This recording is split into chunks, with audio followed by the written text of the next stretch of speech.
absolute pleasure and honor in welcoming each one of you present here to this most amazing day that we have been waiting for. If I'm not wrong, we are meeting after 3 years? Who remembers this? 4 years. So let's do it this way.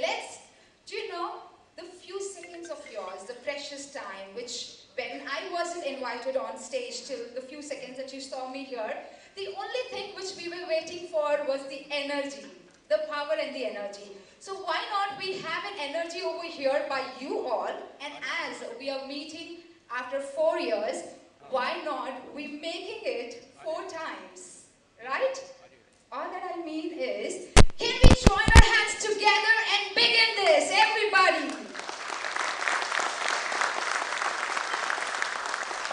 Awesome. Would like to dedicate this saying absolutely for you all, for you, sir, for you as well for everybody present here.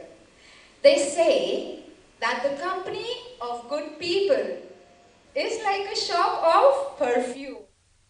They say that the company of good people is like a shop of perfume, whether you buy it or not. You will receive a lot of fragrance around with you. Thank you so much, ladies and gentlemen, for coming here and for spreading the fragrance all around. Can we once again hear a round of applause for you people present here? This absolutely looks like a conference to me, and I so love that. Why not we just add on one element over here and then I welcome the speaker. May I please request all the gentlemen in the house to raise both the hands up in the air, please? Alright, let me tell you, it's mirror neuron which works. Mirror neuron which works. So the moment I see you nervous, I get nervous. Right? So mirror neuron which works. Can I see your hands up in the air? The lady over there. Okay, now the ladies as well. Now get your hands into your pocket. All the gentlemen, you'll find something which disturbs you or which can disturb you in any such event. It can be lying on the table as well. I don't know why you're smiling. May I please request you all to switch your mobile phones on silent mode? Yes, already done that? Wonderful. And just in case you've missed it, then to add that. Ladies and gentlemen, I take this absolute pleasure and honor to welcome each one of you to All India Printing Ink Manufacturers Association Limited presents 12th Asia Code Ink Show and International Conference 2022. And as we begin this, may I request and invite on stage a very dear friend of mine who has helped me in every single thing. He has made me feel like a family with IPAMA. And not just this, may I invite him to talk about what is next. May I invite with your energy Mr. Aditya from the House of IPAMA, Public Relations for FUJIFILM India. Let us welcome him, a very dear friend. Aditya, can we have you on the stage? And ladies and gentlemen, let the energy be on. Thank you very much. Thank you so much. Thank you so much, dear friend. So, introduction, I think House of IPAMA, right? It's always like Spider-Man homecoming feeling. So for me, IPAMA is a homecoming feeling. And I'm very glad whenever I'm here, see all faces. I remember the first day when I joined this company and the first event that I have done with IPAMA was, I'm very unknown face. But today morning, what I've seen, every good energy saying, good morning Aditya, how are you, what's up? So yes, I give credit, I understand the process of introduction, I understand the communication. So thank you Dr. Raghav Rao to introduce me to such beautiful family. A big clap for us that we are here today. And as my dear friend introduced me, so it's my honor to introduce her as well. Ms. Nadia Haqqani have done several events in Bollywood and the pastry, and the best part I would like to add, she's traveling to Qatar tomorrow as she's a few of the anchor who has been called for FIFA. So such a big thing for us that today we have somebody who's going to honor this show with such program. And as I believe PR are always about feeding content, so here let me read out a few beautiful sentences and the content about the show today. So Good morning, everyone. Can I have a same good morning response? Yeah, morning. Good morning. More energy. Good morning. Yes, now I feel idli dosa works out there. Okay. We welcome and invite all the delegates to join for the international conference. The conference would be till 6 p.m. The international conference is presented under the leadership of Mr. R. Sridharan, President IPAMA, AIPIMA, Dr. Raghav Rao, Dr. M.P. Raghav Rao as the Chairman of International Conference, Dr. Ravindra Gandhi as Chairman of Asia Code Plus Ink Show, and yes, the two dynamic and my favorite duo, Mr. Karan Mahajan and Mr. Gaurav Sathe, conveners of Asia Code Plus Ink and International Conference respectively. Can we have Taliyam se swagat? Yes, that's like energy, right? Okay, plus two sentence. IPA has invited members and the new entrants of the printing and the coating industry to attend the international conference. This conference is going to take place today. You are part of it. The Asia Code Plus Ink Show is the Asia's biggest ink show to being held on 17th, 18th and 19th November 2022 at Hall 2, UNESCO, Mumbai Exhibition Center. The theme of today's international conference is Next Generation Ink and Coating, Printing Technology, Trends and Issue Way Forward. Thank you everyone. This was my part. Done. I hope the anchor will lead the show. Thank you, Nadia. I request you to lead the show now. Thank you very much, Aditya. Wow. So awesome. So now, as we all know, over here in India, we begin, and we would like to begin with National Anthem. For this, ladies and gentlemen, may I please request you all to rise for National Anthem. Thank you.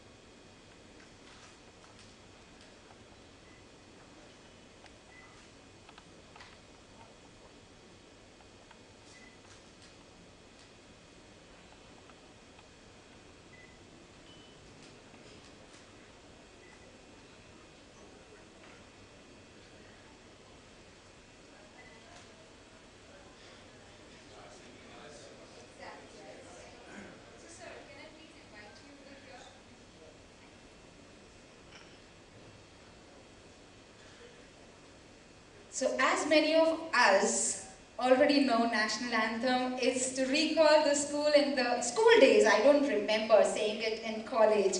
So let's recall our school days. Sir will help us with this, and thank you.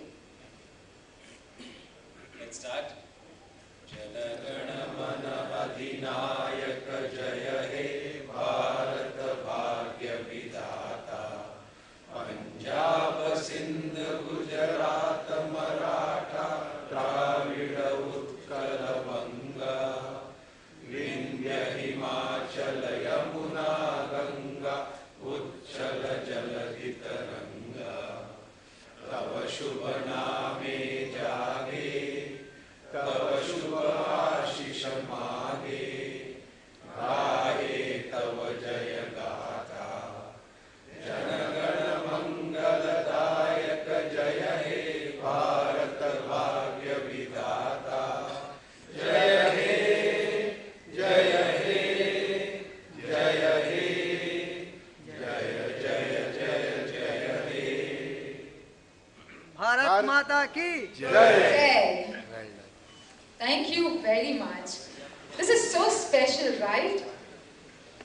The few changes that we make to get the newness in us. They say brain loves newness. Anything that you experience new, it loves it, and it creates even more. Ladies and gentlemen, now is the time for us to begin by lighting the lamp. And to do that, may I request and invite the dignitaries on the stage. Chief guest, Professor A.B. Pandit, can we please have you on stage? Guest of honor, Mr. Snehasis Roy. May I please welcome you on the stage. Keynote speaker, Mr. Shailesh Nema. Motivational speaker, Professor Suhas Pednekar. CEO SIEGWERK India, Mr. Ramakrishna. IPAMA President, Mr. R. Sridharan. Chairman International Conference, Dr. Raghav Rao. Chairman Asia Code Plus Ink Show, Dr. Ravindra Gandhi. Past President IPMA, Mr. D.M. Sathe. A very warm welcome to all the dignitaries present on the stage. Mr. Raghav Raju sir, may I please request you on stage? Mr. R.K. Shah, can I as well invite you on stage? Ladies and gentlemen, let us welcome them with your most energetic applause.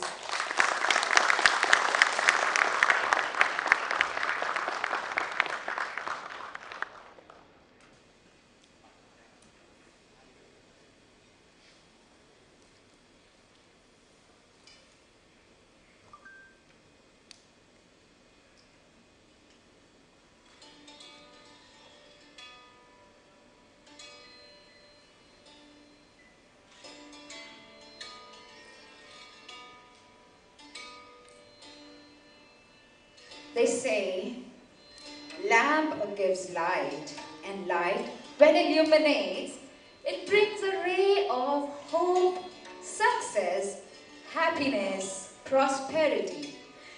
Let the ray reach far and wide as we light the lamp.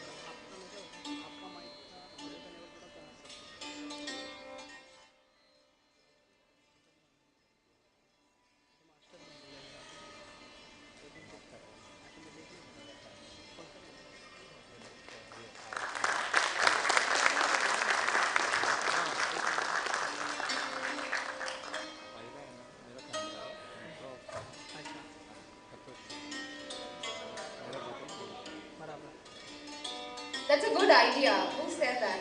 The backdrop switching off. Yes, that will get a good photograph.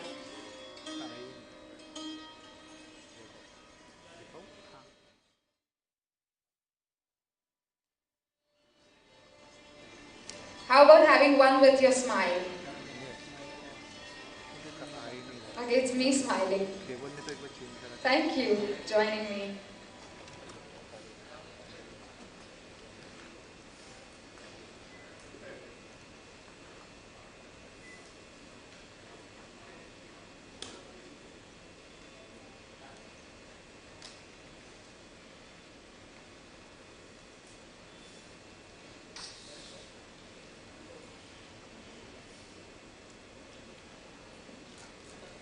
Thank you very much.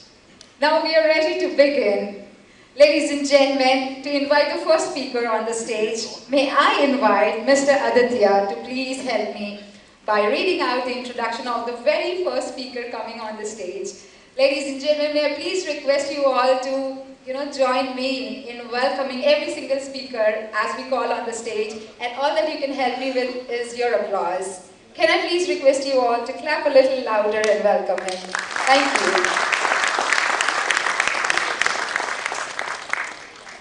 Thank you, Nadia. So this is a welcome address. I'll request Mr. R. Sridharan sir, President IPAMA, to join me on the stage. Sir is a BTech prints technology from HBTI Kanpur. Sir have joined JBA Printing Inks and works as Pan India. He have covered all the major locations in India. Total industrial experience, if I have to say, yes, it's 50 plus of year experience. I mean, a big clap for this kind of experience. It really gives us a light and the, ready for a leadership for the next step. Thank you so much, sir.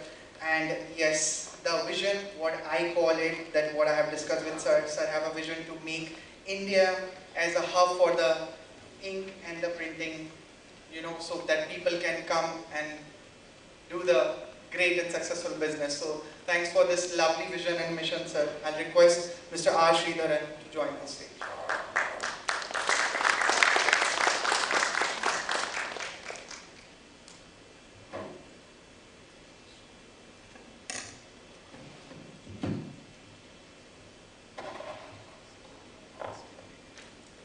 Thank you, Aditya.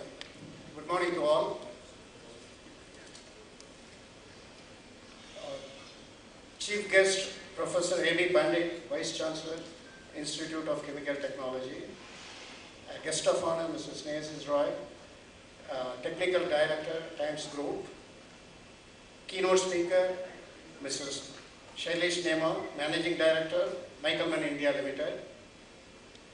Dr. Raghav, Vice President, IPAMA, and the Chairman of International Conference. Dr. Ravindra Gandhi, Chairman, Asia Court Show Exhibition. The galaxy of speakers who will be making presentation today. The dignitaries from our associated industries. Past presidents, leaders and members of IPAMA, All India Printing Ink Manufacturers Association. And ladies and gentlemen, a very good morning to all and a very warm welcome. IPAMA Chairman, Dr. Raghav Rao, with his team has put up tremendous effort to organize this seminar today here. As most of you may be knowing, this ink show, Asia Court and Ink Show, is the signature event, pioneer signature event of All India Printing Ink Manufacturers Association. And we all know that change is unstoppable. So change keeps happening in our everyday life. The technology of printing ink and coatings is no exception to the change. And we all know, most of us have been here for the last 3 to 4 decades. And we know the changes have been happening in printing ink technology. But in the earlier years, in the last 3-4 decades, the changes have been happening in consonance with the existing technology. Whereas today, the change happens is more disruptive, we call it as a disruptive technology. Wherein what happens, the technology change acts like a tsunami, where the existing, practices, challenges, the system, completely they are, swept off by the new technology which is coming in. So under the condition, it is therefore IPAMA's endeavor that we would like to keep our members knowing about what is in store for them in the future. So this conference is now today, the subject of the conference is the next generation ink and coating, wherein we will be dealing about in the days to come. For this, the technology change, when we talk about it, it is the future technology talks more about the planet, how we are going to save the planet. So most of us have a feeling that planet will be saved by others, say politicians or say scientists or others. And most of us don't think that it is our duty to change, ensure that the planet has to be saved for the future generation. View of that IPAMA's duty is also to ensure that the planet for the future generation, and that way we are trying to work out how sustainability is achieved in terms of printing inks, and that is exactly what we are trying to do through this conference today. So when we talk about sustainability, it is sustainable inks in the whole, sorry, 1 second. Today, we are talking about the sustainability. Sustainability development means that we have to meet our current and future, technologies in such a way that the nature's ability to serve the future generation is taken care of. So, with this in our mind, today our team led by Dr. Raghav Rao has ensured that there are academicians, technical experts from Printing Ink and associated industries, experts from Bureau of Indian Standard, experts from the print media, and leading technologists from Printing Ink and associated industries to give presentation of their perspective of what is in store for the printing inks in the future. And our panel discussion will be exclusively discussing on the sustainability factor. Let us all enjoy the presentation, and I am sure we will be enlightened by today's speakers on sustainability and the way forward for the future, which is essential for all industries in the days to come. Our technical conference team has taken pain to ensure that today's proceedings are very informative as well as enjoyable. So before I end my speech, I just thought that I will give some information about All India Printing Ink Association and its activities. In the past couple of years, in spite of the COVID onslaught, IPAMA has taken up many online seminars to keep the members abreast with the latest happenings in the industry.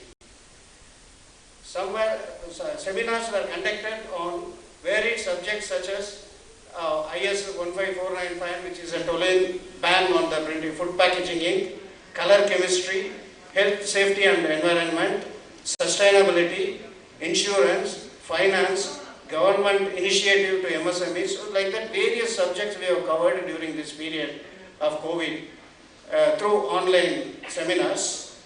And our in-house magazine Ink News keeps our members aware of what is happening in the industry within the country and from around the world. During this period, IPAMA has taken up two major long-term activities which are likely to benefit the industry as a whole in the days to come. The first one is we have joined hands with Bureau of Indian Standards and working for the standardization of various inks such as food packaging inks, eco-friendly inks, biodegradable inks, etc., for which an exclusive technical team from all the MNCs and a few of the MSMEs and a few from our own associated industries are working together along with the BIS, FSSAI, Indian Institute of Packaging and few other organizations. This our second long initiative is that we have entered into an MOU with Indian Institute of Packaging to find out the possibility of starting an exclusive accredited testing lab for printing inks. Simultaneously, we are also planning to start a skill development course at IIT for printing and printing ink. So, two major steps are also trying to take up many other, apart from these two major things, we are also planning to take up many other activities in our association. About 25 to 30 members from MNCs and from MSMEs, they have been working hard to achieve many of these activities on behalf of the association. And due to paucity of time, I have not been mentioning about their names and other things, but I would like to profusely thank them for working hard to achieve these activities of IPAMA. So with these few words, I once again welcome all of you and thank the dignitaries for gracing today's inaugural session. Thank you so much.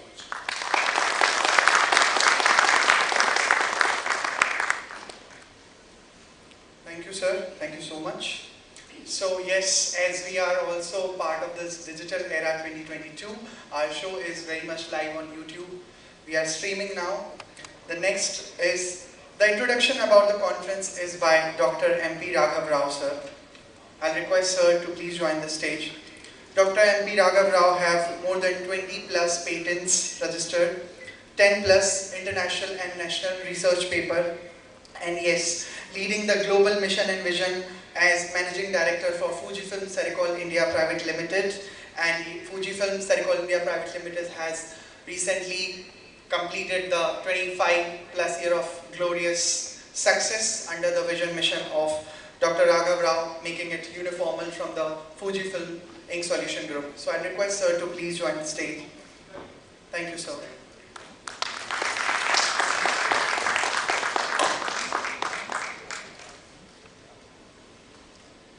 Really, it's a very good day because this is the first time we are seeing warm-welcoming audience and delegates. Good morning and warm welcome to all the dignitaries here, eminent speakers, and all delegates from the different parts of India and other countries. I am overjoyed to see a very positive response from the participants. It really motivates the IPAMA team as well as speakers, today's guest speakers. Ladies and gentlemen, we have reached the pinnacle of knowledge sharing platform, and my sincere thanks to President Mr. Sridharan and Secretary Mr. K.S. Murthy, Treasurer Abhay Shah, Chairman Asia Court Exhibition Dr. Ravi Gandhi, and conveners Mr. Gaurav Satya and Mr. Karam Mahajan. I also appreciate the huge efforts taken by an advisory committee comprised of experts, IPAMA stalwarts and mentors like past presidents, Mr. Raghav Raju, Mr. R.K. Shah, Mr. Ajit Lalwani, Mr. D.M. Sathe, Mr. R.Y. Kamat, Mr. Vimal Mehra, Mr. B.B. Sen, and Mr. D.N. Patil. Thanks to technical experts, Lakadawala sir, Mr. Ganesh Angne, Mr. Utsav Dada, Mr. Bhumik Mehta, Mr. Shekhar Iyer, and Mr. Manoj Biani for their timely guidance and continuous support. And also thanks to fellow IPAMA executive and technical committee team members, IPAMA permanent members and associated members for their support in conference theme topics and also selection of speakers and delegated participation. Lastly, I also thanks to all IPAMA staff members and manager Mohanji, Nagesh, Manali and Rupesh for their hard work and dedication to make this event successful. Moving on, one of the conference highlights is that 17 distinguished speakers have confirmed their participation in the conference. Presenters including Indian corporate leaders, eminent scientists, elite academicians and experts in print media. I am also thankful to all today's event speakers, Mr. Joshi-san, Manager, Global Business Division, TOYOINK, Japan, Mr. Rajesh Srivastava, Senior Vice President from UFLEX, Dr. Dipikshika Banerjee, Head of UB and EB Laboratory, SIEGWERK India, Mr. Indrajit Bhattacharya, Technical Service and Business Development Manager from MIWON Specialty Chemicals India, Mr. Amit Shah, Managing Director of Spectrum Scan India and President BMPA, Mr. Adesh Malkar, Manager Graphic Arts, BOIK India, Mr. Lasanta Paris, Director, Representative from FUJIFILM, Mr. Sri Rangarajan, MD, Astral India, Representative from Bullal, Mr. Sagar Singh, Deputy Director of BLS, Dr. Jyoti Vastra, Professor, Department of Textile and Apparel Designing from Meghalaya for their wonderful technical presentation, which will going to enlighten all of us. I don't want to take too much time about each speaker and their topics because we are already late because of the technical glitch. I am very sorry for this delay, but I just want to touch upon briefly touch upon the topic, and we have also given the background of each speaker and WhatsApp message so that you can review because it's going to be a lengthy. Some of them it is very interesting background, and it is required to go through very detailed. We have an open house session on interesting topic, today's sustainability, for 45 minutes, and it will be moderated by eminent personality, PrintWeek editor Mr. Ramu Ramanathan. Thank you very much, sir, for your kind gesture and by taking up this assignment and spending your valuable time to collect the interesting and important questions from the groups. My sincere thanks to Mr. Ramakrishna Karan, CEO of SIEGWERK India, for accepting our request to be a panel member and being proactively involved in the discussions to make the session interesting. And Mr. Joshi-san from Toyo for sharing his experiences. Mr. Ajay Kohli, IPAMA India, Mr. Nagesh Kamath, Sudarshan Chemicals, actively involved in the discussion with Ramu Ramanathan sir to make this open house successful. Ladies and gentlemen, I would request you all to give a big round of applause for voluntarily coming forward to be as speakers and to be prepared and share insights on the given topic. I am sure you will enjoy the day proceeding. I am requesting you all to give a big round of applause for all the speakers.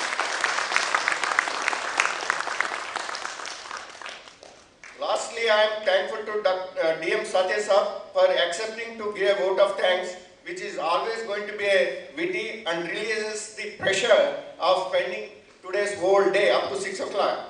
Thank you, sir, once again for your presence here today to give a vote of thanks. Yeah, now I will leave the sessions to the chief guest, A.B. Pandit, Professor A.B. Pandit sir, to give his speech, because already we are delayed. Mr. Roy has to take a flight. So, yeah, thank you very much once again. Thank you very much. Ladies and gentlemen, after this amazing welcome address, may I now request and invite our chief guest, Professor A.B. Pandit.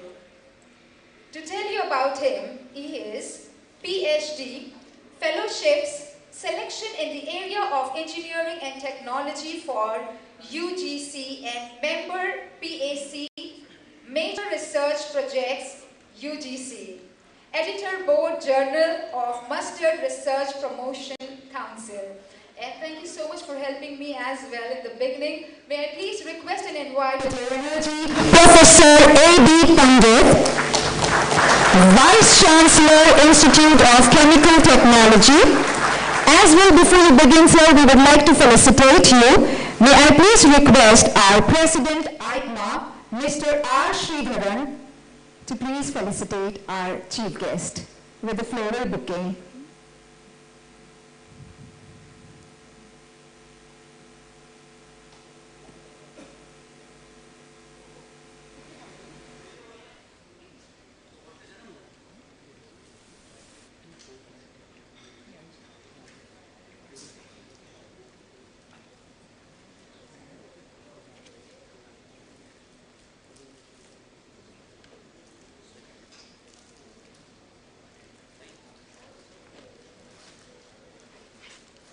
Thank you so much for your time, and thank you so much for the presence.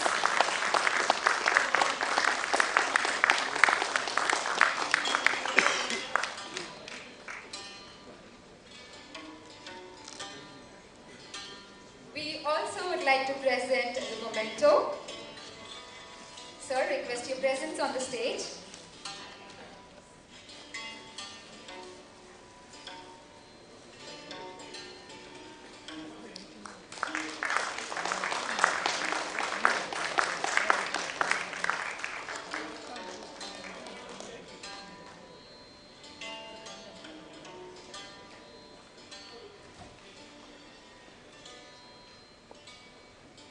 Over to you, Professor A.B. Pandit.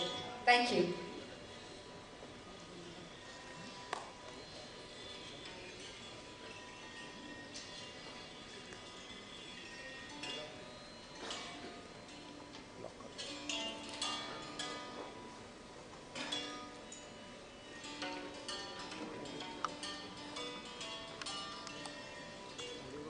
Good morning. Very nice to be here, and I'm thankful to the organizers, my student Sate. I see a few of my students as well here. Dr. Agora, Mr. Snehashis Roy, Mr. Nima, President Sridhar Sahab, and the organizers of IPAMA.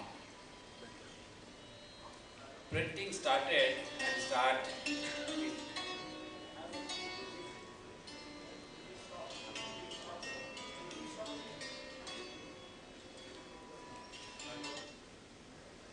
Thank you.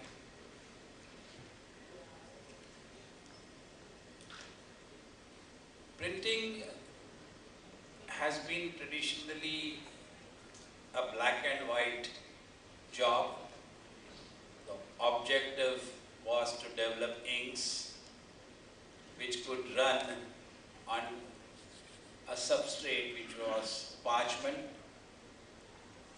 Carbon-based black inks were the starting point of printing. We have come a long way since then, from the basic black to the variety of colors consisting of both organic, inorganic, vegetable origin, recyclable pigments and inks. There have been now paper recycle where the printing can be removed as well to make the same paper available for reprinting. Because many a times ink, once it is used for printing purposes, goes out with the waste paper or any waste, and then removal of that becomes a problem because it prevents the usage of recycle of the substrate. And you all know how difficult it is. So you need to have something which is likely to be renewable or likely to be recyclable.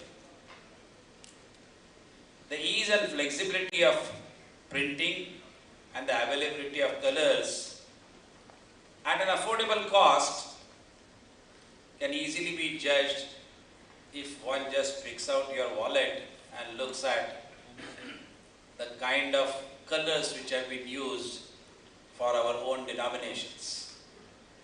Initially termed as monopoly money, ludo money, but I am sure printing ink manufacturers must have been licking their lips with the kind of opportunities in developing inks available, including the security features which are incorporated into it, and matching the color itself has become one of the major security features, because having the same consistency is equally important. Now, all this goes very well with our own culture, which itself is colorful. Right? Very rarely we see issues which are black and white. Only when we see now color pictures, we lament upon non-availability of black and white media.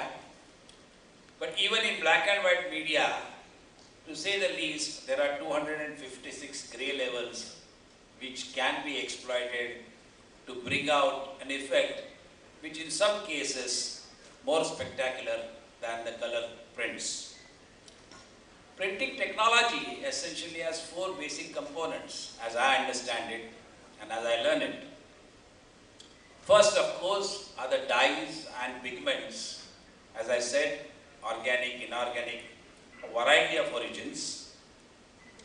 Then you require a medium to either dissolve or disperse those particular paints. Various additives which are utilized to bring out special effects as are required and assist in getting certain properties, physico-chemical properties, which are essential for mass printing applications. And finally, the substrate on which the printing needs to be carried out. Now, if you keep looking at each of these and the kind of variables, known as well as yet to be exploited variables, the opportunities are tremendous. But one has to be careful about the kind of printing disruption or disruptive technology can come. You all know what happened to digital cameras compared to SLR and how digital cameras have changed the entire scenario. Businesses changed overnight, and similarly, it is important for us to look into the future needs or future trends as far as printing as a business and printing ink property requirements for future. And as correctly pointed out, sustainability, recyclability, reusability are going to be the options which are worth exploring and need to be explored. If we slightly elaborate on each of those four basic requirements or characteristics which I mentioned, here we have a variety of colors and there are millions of combinations for specific purposes, be it from books to advertisements, markings to magazines, packaging of food to furnitures.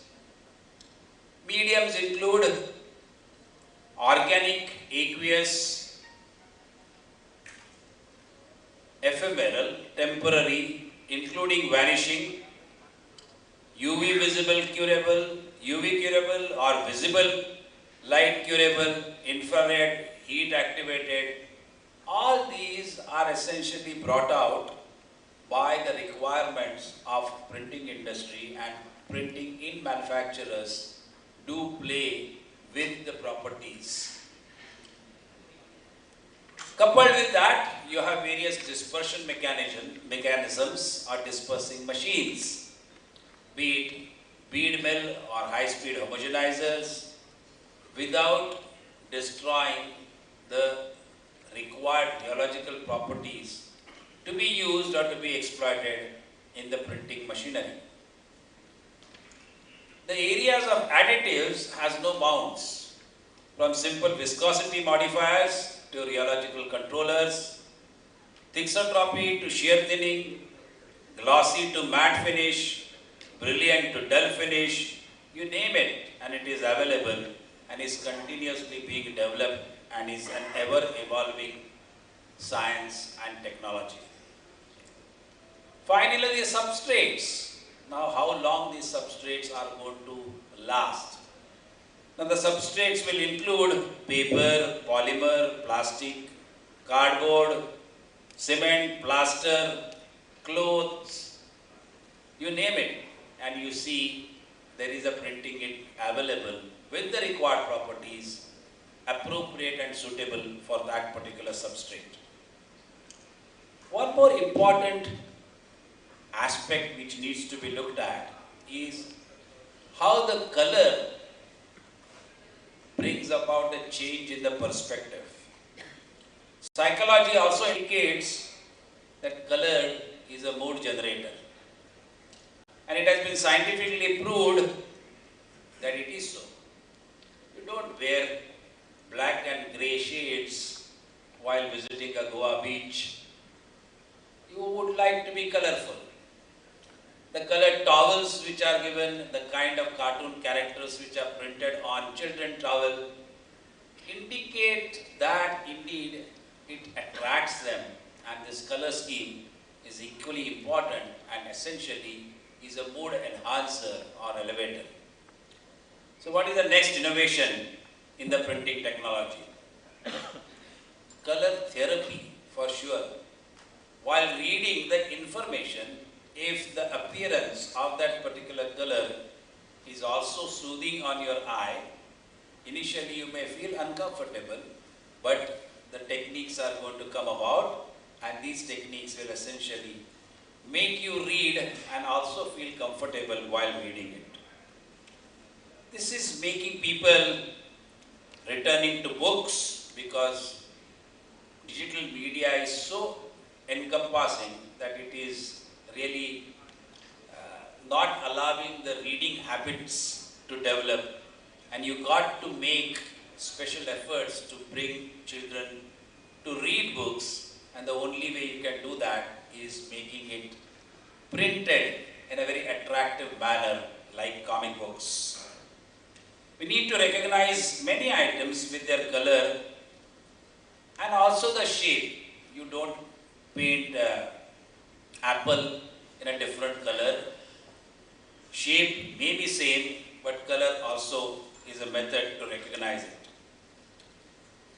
You can also think in terms of printing and the proper ink, whether you are printing a photo or printing a non-tearable, waterproof, attractive degree certificate, ink, color and their properties are essential characteristics. There is no limit to man's creative and innovative spirit. And let me wish this conference a great success, and let it bring out the creative spirit of this art of printing. So why I called it art? Simple reason for that it is still only partially explored science, and many, those who are involved in the application would know that the set of expertise is limited and restricted to few individuals in each company. An initiative of IPAMA, which Dr. Raghav Rao just talked about, or Mr. Sridharan talked about, of coming out with some technical courses to educate the people involved in that, to disseminate that expertise which exists, is equally important. The kind of topics which are going to be discussed, such as sustainability, circularity, coating solutions, decorative or protective coatings, UV curing inks, graphic card, inkjet inks, bead selection for dispersion, and finally covering regulatory framework and standardization is the right forum and a format of discussing this ever-evolving technology, science, and a form of an art. Let us go back and remember the paintings in Ajanta, look at the origins of that and derive some inspiration from ancient India. Thank you very much for inviting me here to share a few thoughts with you. Thank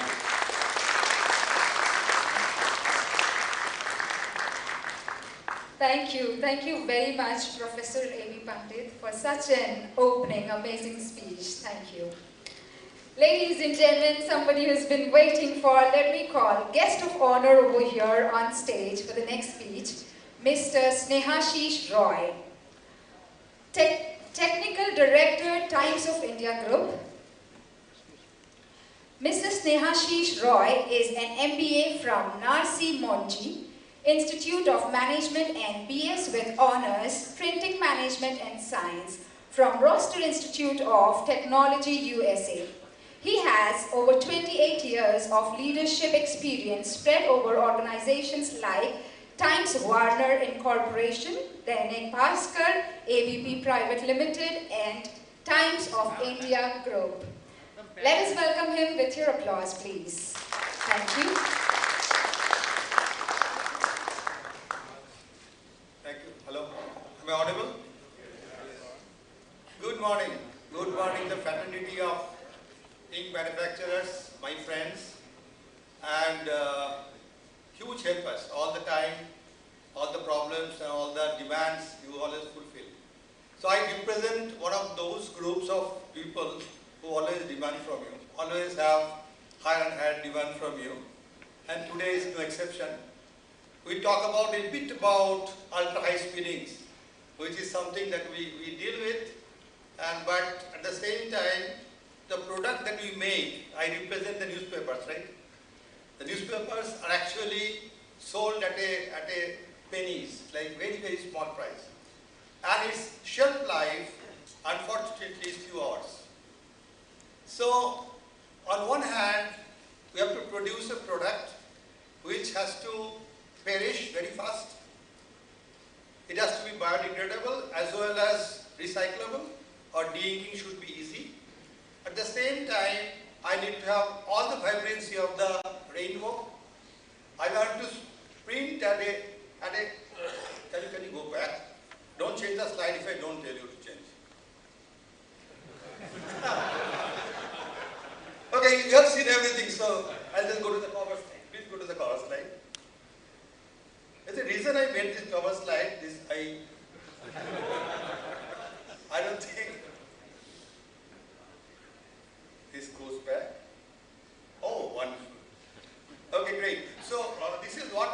stay now. Now, no more slides will change. You've already seen everything, right? So what is happening here is, we wanted something which again is perishable. It has to go, make friendship with the mother nature very fast. At the same time, it has to compete with the high definition television. It has to compete with all the colors of a 5-point Ferrari and whatnot. I mean, it's just a demand that our advertisers and our readers of newspapers worldwide put on us, which has to be produced every day on a daily cycle. We don't have a monthly or yearly targets for newspapers. It's the daily cycle, and any problems in any material always creates a huge amount of headache at the middle of the night. When you people are sleeping, we are awake making your newspaper to be available in the morning on your doorstep. So it is not an easy job for us, and that's why we make your life difficult. And let's make your life a little bit more difficult today. And I believe if you don't make your life difficult, life has no meaning actually, right? Okay, so ultra high speed ink requirement. Anybody, I mean, most of the technology that we talked about, Professor talked about, is something which produces around maybe 2, 3 meters, 4 meters, 6 meters a minute, a second, something like that. I'm talking about a process which produces the complete newspaper that you receive at your home. 23 times a second, 23 times every second. That's ultra high speed. And everything that happens in the ink's life, from emulsifying and demulsifying, drying and laying off on the paper and getting transferred to multiple number of rollers and blankets and to the paper, everything has to happen 23 times every second. So imagine the kind of pressure we create on that material, and the kind of quality control assurance has to be there. Because if it doesn't happen, then we don't print. And in the middle of the night, in industrial situation, changing an ink which has been pumped, tons and tons of ink pumped through a centralized pumping system, is not possible to change.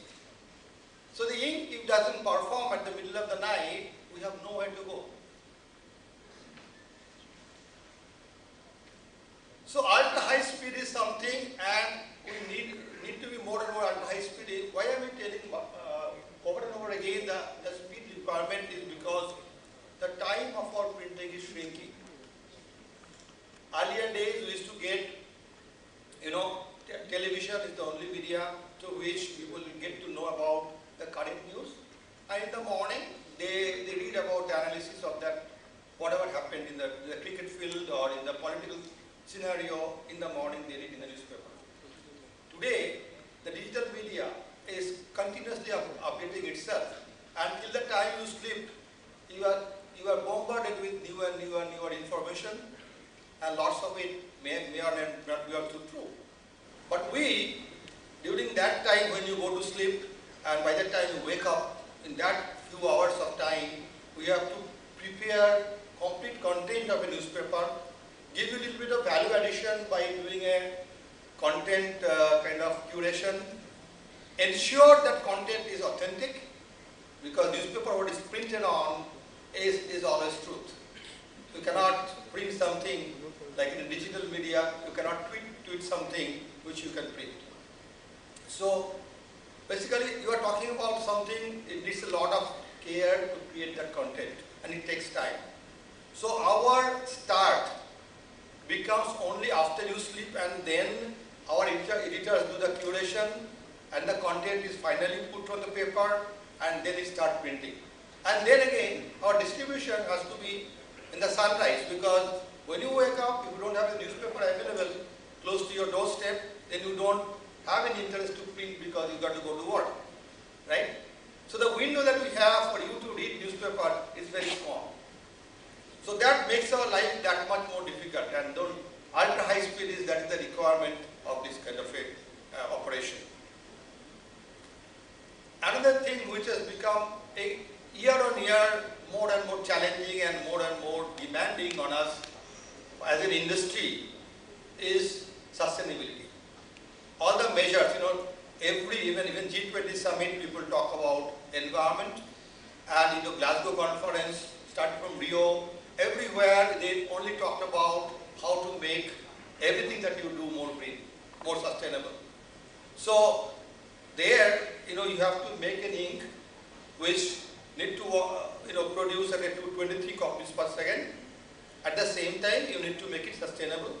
You need to make it made of something which degrades very quickly and goes back to Mother Nature. So that part, I don't even know how and what we will be doing. The maximum amount of hazardous waste printing industry produce, that is from the colored pigments. The colorants that we are using today are actually something which we are paying money for recycling. Not even recycling, even disposing it off. Legally, we pay a lot of money today. I don't know what they do afterwards. Hopefully, they're taking good care of that colored pigments and disposing it off in a way it is not going to harm Mother Nature anymore. But this is something, is a concern of our printing industry. 80% of my money goes for recycling of hazardous waste, goes on colored pigments or colorants or material which has color in it, like the cloth, the other cleaning material, the blanket cleaning solutions, everything that has got that pigment in it, that costs us money to recycle. That is hazardous considered by the pollution control authorities. So can we have colors which are like made from Mother Nature and that doesn't cost us any money to recycle? Can that be fast enough and good enough to actually stand for the hours of operation that we need it to be colorful, and then after that the color may degrade? So a lot of demand. So let me go to the next slide quickly. I'm finally going. So with the runnability requirement, we talked about litho properties and emulsification. The first one, wide water latitude, quick emulsion formation, and long run stability. This is very important. You know why?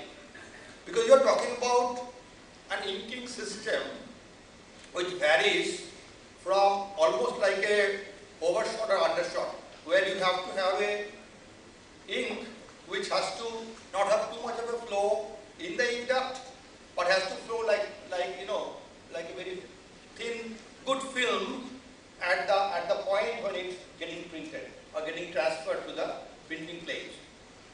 Imagine the kind of challenge that in the static condition it has to be very thixotropic, and in the dynamic shear rate it has to become flowing like that. So this is something we need to have. And why not water latitude? This water latitude is required. Why? Because in our plates, when we are inking, we have a histogram of columns to which we print different amplitude of ink for each zone of printing. Say 8 zones per page. Each zone will have different amplitude of each color of ink. But these are open and made sure that enough color reaches the plate. But on the water, ink water emulsification happens with the offset process. On the water, we have a linear curve. We can have water 30%, 40%, 50% across the plate. You can imagine you have a histogram like a Manhattan chart, and then you have a straight line. Now the straight line has to balance the Manhattan curve. We can never do that, right? And whatever level you try to manage, there will be something above and something beyond. And this extra has to get into the ink. The extra water that happens during this not so rational way of printing, I say the most troublesome and not so perfect printing process is offset process.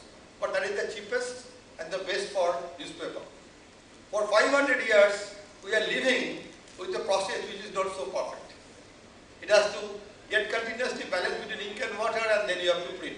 make the image from the panographic image and print. So it is difficult, and more difficult because the extra amount of water always there. And the ink has to, in its body, has to absorb that extra amount of ink, water or found solution. If it doesn't do, then you have ink which is not emulsified or not printed properly. There's a high tag and it doesn't work at a high speed. On the body structure, it is robust for its dynamic stability. That means continuously when it is going through very high speed, ultra high speed, just to be stable, withstand high shear, and at the same time it cannot mist. It cannot go flying all over the press. Longer flow I said because over the years we have understood that the flow of an ink is extremely important. Without the flow, we are not able to transfer enough amount of ink with the speed that the roller moves. And faster replenishment, no hangover, starvation, etc. And quick transfer, no pilover, low strength, surface strength, and no picking or plucking. All of that is, all four of them works together. The body, the tag, the rheology, and the litho property or emulsification properties work together to make a printing ink perfect, which is good for printing high speed, ultra high speed wave offset press. And the next part is runnability, printability, the sharp dot reproduction, good contrast, no hexagon holes, pinholes, good color strength, bigger gamuts, less penetration and no chalking. I mean, people are probably falling asleep, right?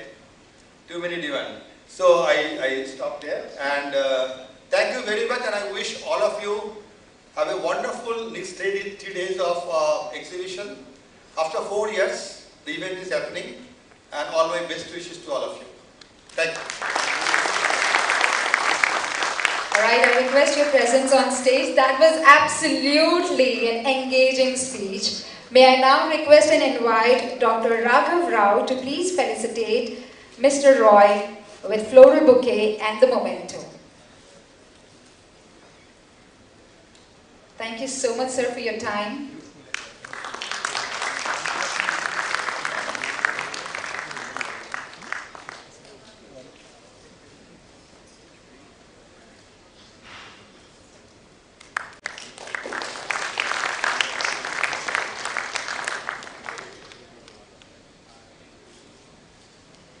Thank you.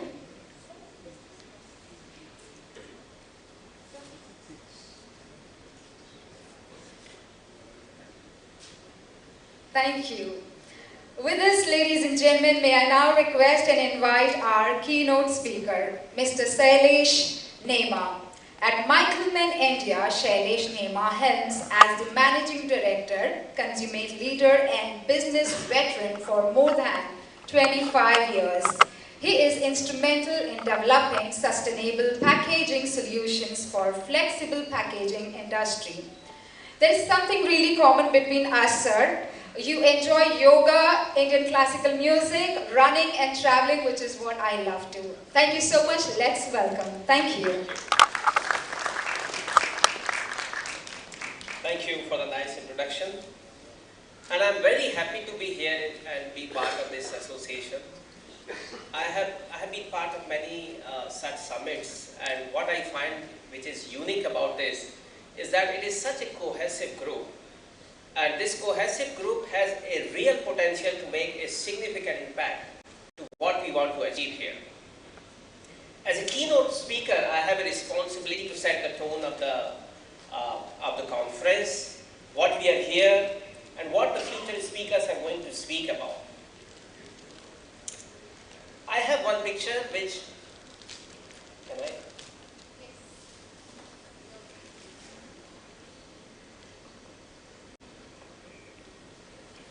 Thank you. Next, please. Okay. This is the picture which we have to look at some degree of distress. Like Mr. Sridharan has mentioned in the beginning that it is our responsibility to save the planet. But as part of a business community, as a business entity, how far we can go to make that impact? I think very little. We really need to collaborate. We really need more motivators to make an impact. We have recently turned 8 billion people. You may have read in the newspapers, now the Earth's population is more than 8 billion. And we had been unabatedly abusing the planet, which is responsible today in the position which we are. There is a very, very big danger of climate change. We are already looking at very high degree of air pollution, water pollution, and the land which is getting less and less fertile. This is going to be a very, very big problem as we move from 8 billion population to 10 billion population. These problems are going to be more significant for some of the Asian countries because some of our problems are unique than the Western economies. For many industries, and even for the printing and packaging industry in India, we had been always looking to make the policies which can be replicated from Western countries to Indian countries. But since our needs are different, we have to formulate the policies which is more consummate, which is more compatible to our needs and our country. Let me give you some more insights here. We all have heard the term landfill. The term landfill was introduced in past, perhaps many, many years ago, if not decades. That if we have a waste, we put the waste in a pit and then we close the pit. Hence we call it as landfill. In the melee, what has happened in last many years, these landfills have become waste mountains. There is no need of fill now because there is no place to fill. We have waste mountains which are as high as 16-story buildings in India. And these waste mountains, you can see these eyesores outside every urban areas. You go a little bit outside Mumbai, you will find many places where these waste mountains are there. Closest is near Govandi, here in Mumbai, those who are familiar with Mumbai. In Delhi, there is a huge, which is very, very infamous globally, which is 16-story tall waste mountains. Now, how these waste mountains are created when we have an army of waste collectors, which loosely termed as the rat pickers. We may have seen, you see outside your car, you are never far from a waste collector. So when the waste collectors are able to pick up anything of value, they don't pick up any item which has got very, very limited recycling value. Hence the term which Mr. Sridharan started by saying, which Mr. Pandit also underlined, is that we have to work on more sustainable solutions. If I throw a bunch of newspapers in the street, it gets disappeared in no time because it has a very good positive recycling value. It's a waste. Somebody will come to your house, it will collect and pay you money for that. Does it happen with any multi-layer packaging? Can I call my waste collector, hey, I have got a few Lay's chips packets. Would you come and please take it and give me money? No, it doesn't happen. You throw it in the street or somehow it goes in the street, there are no collectors for that. So, what is our collective responsibility as part of printing and packaging fraternity over here? The collective responsibility is, in past, we had been designing our packaging structures being oblivious to the fact that whether it will be recyclable or not. There had been no regulation about it. In fact, you all may know that we have a very, very common packaging structure which is made up of polyester and metallized polyester and PE, which was going on for most of the application. And that structure is not recyclable. After the use, it is only adding to the waste mountains. And that is one of the biggest concerns what we have here. So what it is driving today? Now, we were talking about our problems being unique. Now, let's compare India with US a bit. India's population is 4 times bigger than US, and India's area is 4 times less than US. Meaning per capita land available is 1/16. And if I put that comparison with other countries, with say Asian countries, with China, India's population is now going to be more than China. Right now it's almost same. But China's land is 3 times bigger than that. They have a workforce because culturally we have fewer women working here, but everybody works there in China. They have a workforce which is more than double. So our problems are unique. We can't afford to introduce waste mountains in habitable areas where people struggle to get a few square feet. I think people living in Mumbai will empathize with that. What can be done on this? So government is recognizing this challenge and they are working towards it. So we have been introduced in 2016 with the Plastic Waste Management Regulation Act, and so far it has not been strictly implemented in any of the areas. But they have given broader guidelines. They would like to shift to more recyclable packaging structures. They like to shift away from the single-use plastic carry bags, which has been implemented quite strictly, I would say. You may have seen these changes happening in the e-commerce companies. They were coming with the plastic carry bags, now they come with the paper bags. That's one of the most impactful changes we have seen in the recent past. There are more changes coming. But why these changes are happening very, very slow?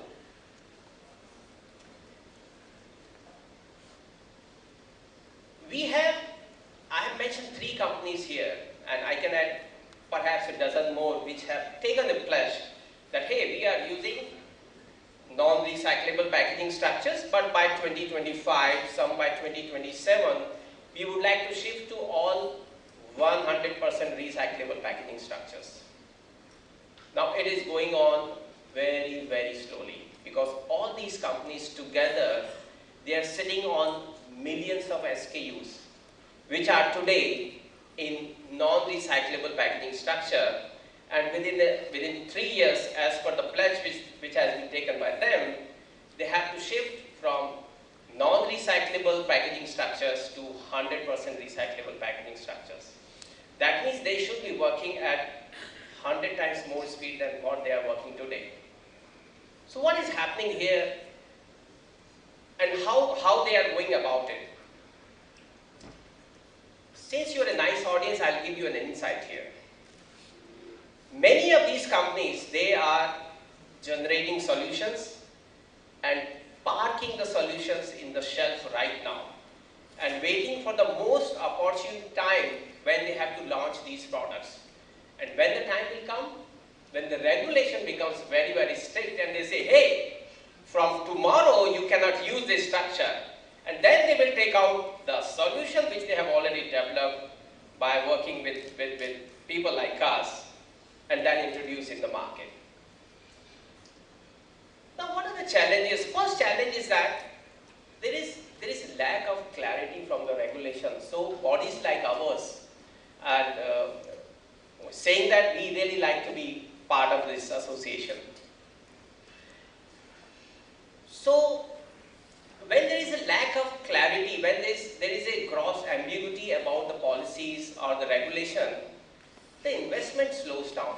The companies which are responsible in providing in the right kind of collaboration for developing sustainable solutions, they won't invest because there is no clarity about regulation. So we have to work with the government and ensure that there is clarity, which will in turn bring some investment to help us achieve these targets. There is ambiguity that in our country we have, every state has their own law. So Chennai doesn't want paper bag which has paper cups which has a polythene in it, but it is okay to have it in Kerala. It is absolutely fine even to have plastic cups in UP, but the regulation says otherwise. So these kind of ambiguities are there. We also participate in some discussions with the ministry on this. So unless ministry interacts with more associations like ours, they are not going to bring in more clarity about it, and this chaos continues. So it is our responsibility as a way forward that we have effective dialogue with the policymakers and request them to bring some more clarity about it. One way which has been very successful in developing sustainable solutions is to have incubators. For example, a packaging incubator wherein a brand owner or a converter or an industry colleague can walk in. They can ideate about the packaging structure which is more sustainable for a particular application or a set of applications.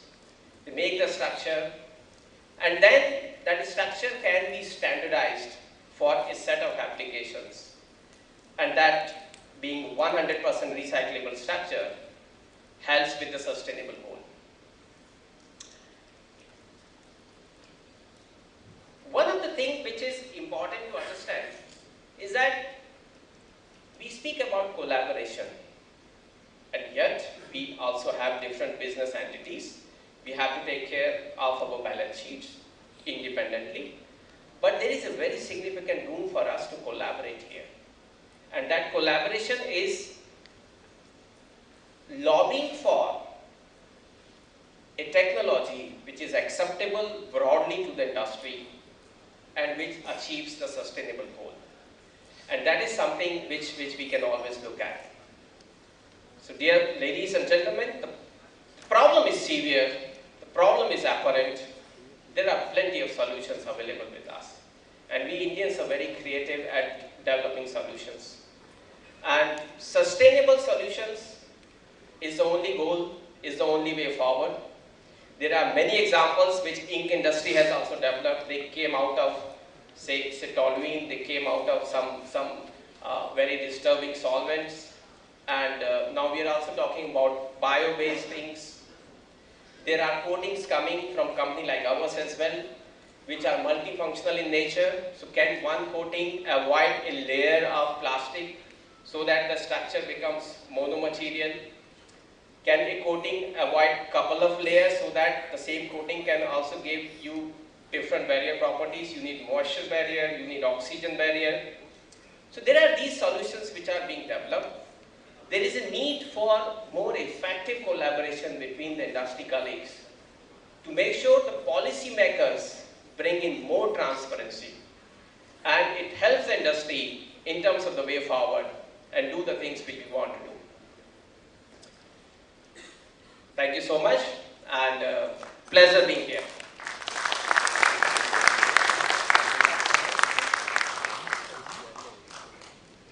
Thank you very much. That was a knowledgeful presentation, and I must say I'll follow this guideline of no wastage from here on, or I'll be even more careful 100 times to follow this. May I now request and invite Mr. K.S. Murthy to please felicitate the floral bouquet and a memento.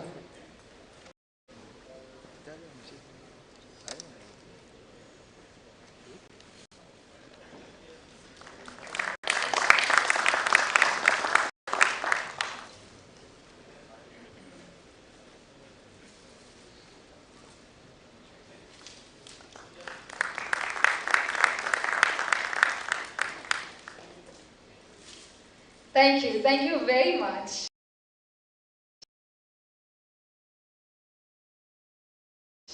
Ladies and gentlemen, Dr. Raghav Rao for some additional informational value. Let's welcome him with your applause, please. Thank you.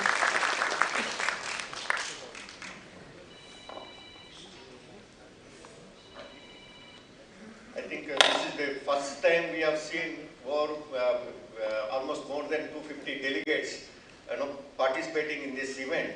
Really, we are all very happy, and thank you very much once again, all the delegates coming all the way from various parts of India. And also special thanks to Mr. Bhatia sir for your presence. It really motivates us. Yeah. And how many have read Times of India Monday article? There is a very nice article in Times of India. Our long-term low-emission development strategy, to the UN climate body, they have submitted, laying out the roadmap of how it would ultimately meet its net zero emission goal of 2070. That means another 48 years down the line. They want to aiming zero emission. India's focus today will be on the rational utilization of fossil fuels would be undertaken in a just, smooth, sustainable and all-inclusive manner. India becomes the 57th country to make this submission, which is a part of our commitment under the Paris Agreement. Again, India has provided a long-term vision or transition in all sectors of the economy, including electricity, transport, industry, urban forest, and carbon removal technologies. Our document also makes clear that this effort to transform India's economy would require huge financial resources. This is the inline what we have planned our topic, next generation ink technology, which is nothing but we want to see that all overall growing demand for the circular economy. Whatever we are going to contribute, this is going to contribute on our mission and vision of Prime Minister Mr. Narendra Modi ji, who set the rules now. And one more small thing which is very important.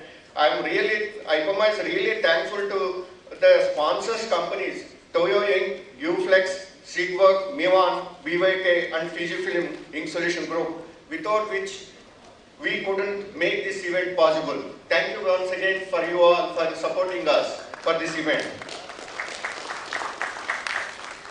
I just want to briefly give each speaker now on, because it's going to start, our real technical topics going to start, and you all have brochures. We have given time schedule of 25 minutes, 20 minutes for the speaker and 5 minutes for the question and answers for all the delegates, from the delegates. I'm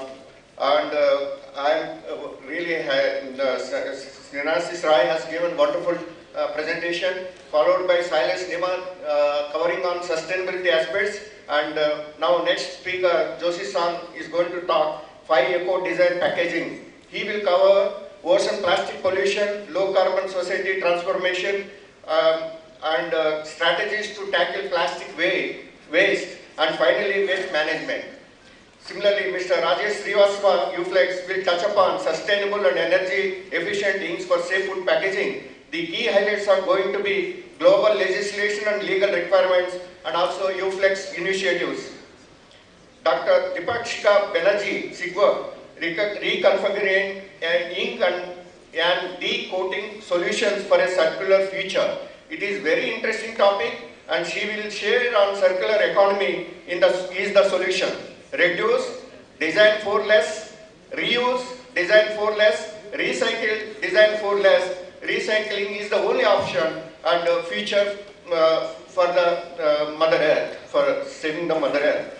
Mr. Inderjit Miwan will be shared on latest trends in UV coating technology, and also covering bio-based materials, low migration, fast generation boosters, and XMR curing, fast curing purpose. Mr. Amit Shah is a practically managing director of Spectrum Scan. He does very novel printing solutions, and he has got various international awards, FESPA and DRUPA, for his innovative way of printing, and he is going to talk about post-printing value addition. Mr. Adish Malkar from BYK is going to talk about regulatory affairs of BYK, REACH compliances, bio-based materials, BYK product offer and additives, and their features. Mr. Lasanta Peris, my colleague, will give information on Inkjet technologies, latest updates, Inkjet application for sheet feed offset printing on corrugated flexible packaging and green boxes, and Equus Inkjet technologies. And unfortunately, we have planned actually Joshi San coming from all the way, but he couldn't get the visa. Last minute he has to drop out, and in his place, thanks Lasanta for accepting this. Lasanta is from Sri Lanka. He is looking after all our, he is a commercial director and looking after all our globally sales. Mr. Sri Rangarajan Santanam, Astral India representing from Bulla, is going to talk about bead size and bead optimization. This is very interesting topic, because if you want to make a quality dispersions, which needs certain aspects of the machine setting conditions as well as beads qualities and beads quantities. So he is going to cover on the aspects of process, and he is going to give the various buller offers for getting good quality dispersions. Dr. Jyoti Vastran, sorry to say that she had a last minute drop because of some incident happened in the university. She was responsible to handle that situation and investigations. So she couldn't come, but she shared a presentation. We are going to do it on virtual. And it is very important. Last, I think, 1 month back, there was an article in Times of India about her main applications and initiatives on sustainability. She, in fact, come out with natural dyes, pigments using for the textile segment. So she is going to make a presentation, maybe virtually. We are going to see that. And lastly, Mr. Sagar Singh, thanks, sir, for your presence here. And he is going to talk about regulatory framework on printing inks and packaging in India, about BIS, FSSAI, IS 15495 2020 initiatives by BIS to enhance the industry participation. And lastly, this sustainability topic is very interesting, and it will definitely make you all comfortable and gain the knowledge because of the presence of Ramakrishna Kanant, who is the SIEGWERK Managing Director, CEO, and he has got immense knowledge from printing side, when, Utamaki when he was handling, and he is going to share his experiences. And also Joshi-san from Toyo is also going to give his inputs. Ajay Kohli, Arcoma India, and Nagesh Kamath, Sudarshan Chemical. They are all going to give valuable inputs for our sustainability topic. Thank you very much. This is update on introducing them for their, now on Joshi-san is going to start his presentation. Thank you very much. Thank you very much. Thank you, Dr. Rao. Ladies and gentlemen, when we talk about festivals, we've recently seen Diwali and Diwali celebration. If you've missed out on having this Lakshmi ji around, then it's a time for us to have the lucky draw. How is the lucky draw? For this, may I request Mr. R.K. Shah to please give your presence from there and help us with the number. To tell you how are the numbers, we have numbers in the bowl. And I have all the delegates' name over here in the list. Sir will help us with the number just in case. If the member is not present here, then we'll go for the next. Help me with the number, please. Okay. We'll go for the next. Number 3 will disqualify. We'll go for the next.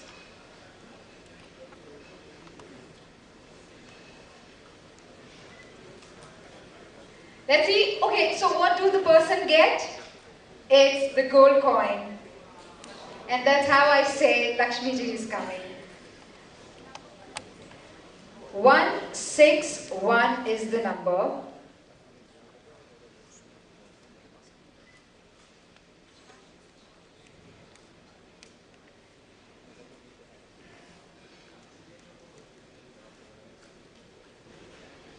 This seems to be Mr. Chawan. Chawan, if I'm not wrong. Okay. Mr. Sachin Chauhan. Yes, so Mr. Sachin Chauhan gets the gold coin provided, number 1, his presence over here. He is outside, what do you say? The people over here takes the call. Do we still consider him to be lucky? What do you say? You know, I see the excitement in the audience. They're so happy when they know that it's a gold coin. So pretty, of course. The lucky one has to be over here. Shall we go for the next one? Or we do this later? Okay. Saving the time, going for the next number.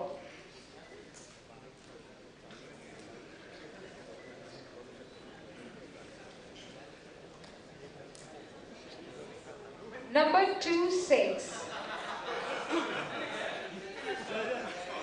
And I didn't call for the name. What do you say?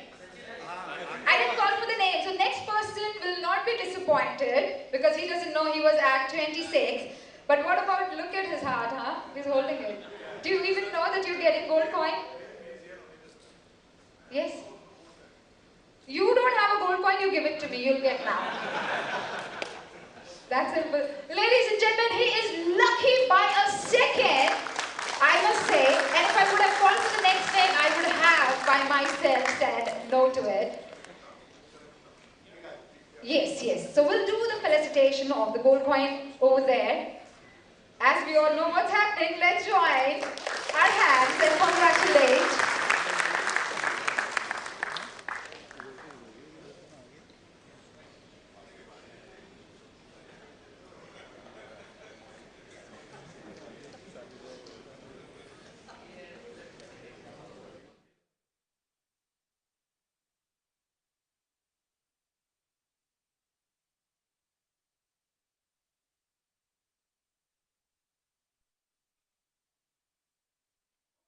Invite the next speaker. This will be even better as we have the podium towards the corner.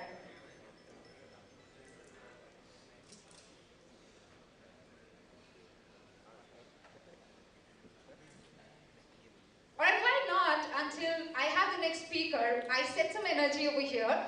So very simple rule, when I say one, you need to clap once. You need to join and clap once. Here we go. One. Okay, so you know the way mirror neuron works, right? So now let's multiply the energy and how it goes. Here we go. One. How are you clapping? Yeah, over here. All right, one more time, especially for you. Now count the number of times I say one and clap accordingly. One. Awesome. Thank you so much. Please join me next time.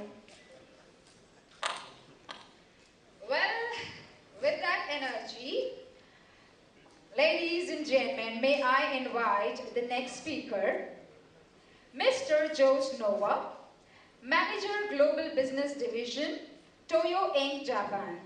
Jose Noah has graduated in Physics of Materials at University of Santiago in Spain. He also holds a postgraduate Master on International Business by the University of Santiago in Spain and graduated of Executive Training Program.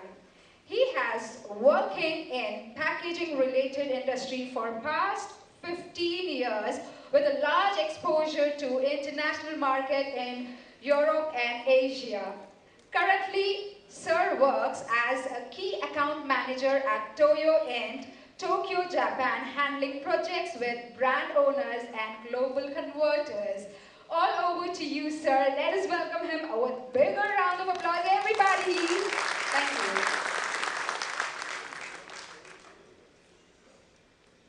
Thank you very much, and good morning, everyone. I would like to thank again IPAMA for inviting me again this event. I have been here several times, and it's an honor to be here again. And today my presentation is about 5 proposals to make packaging more eco-design from the point of view of inks and coatings. The topic of today's event is the next generation of inks and coatings. And I have been speaking with my colleagues in the past few days about the evolution of the inks, especially in the packaging industry.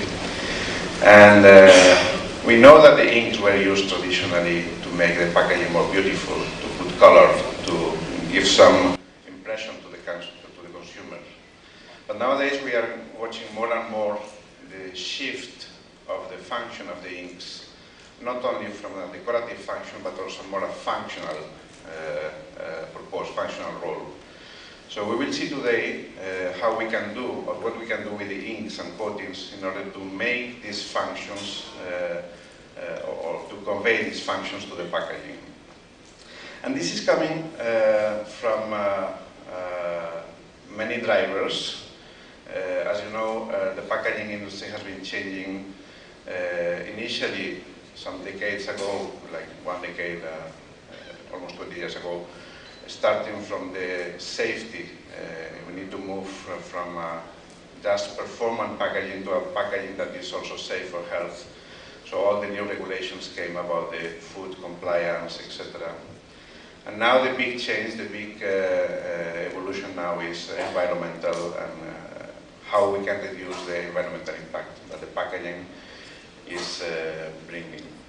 And more recently, if you saw the cases, for example, of the new regulation of mineral oil in France, this impact is not touching only the packaging, but all the printed materials. So everything which is related to printing industry now is undergoing quite a big change. So we will see, and I think you are all familiar with the reasons why we are talking always about sustainability, about environmental in the packaging. So there is Sustainable Development Goals issued by the United Nations. There is low carbon society targets reducing the carbon footprint in all the industry processes, so inks and printing is also involved in that.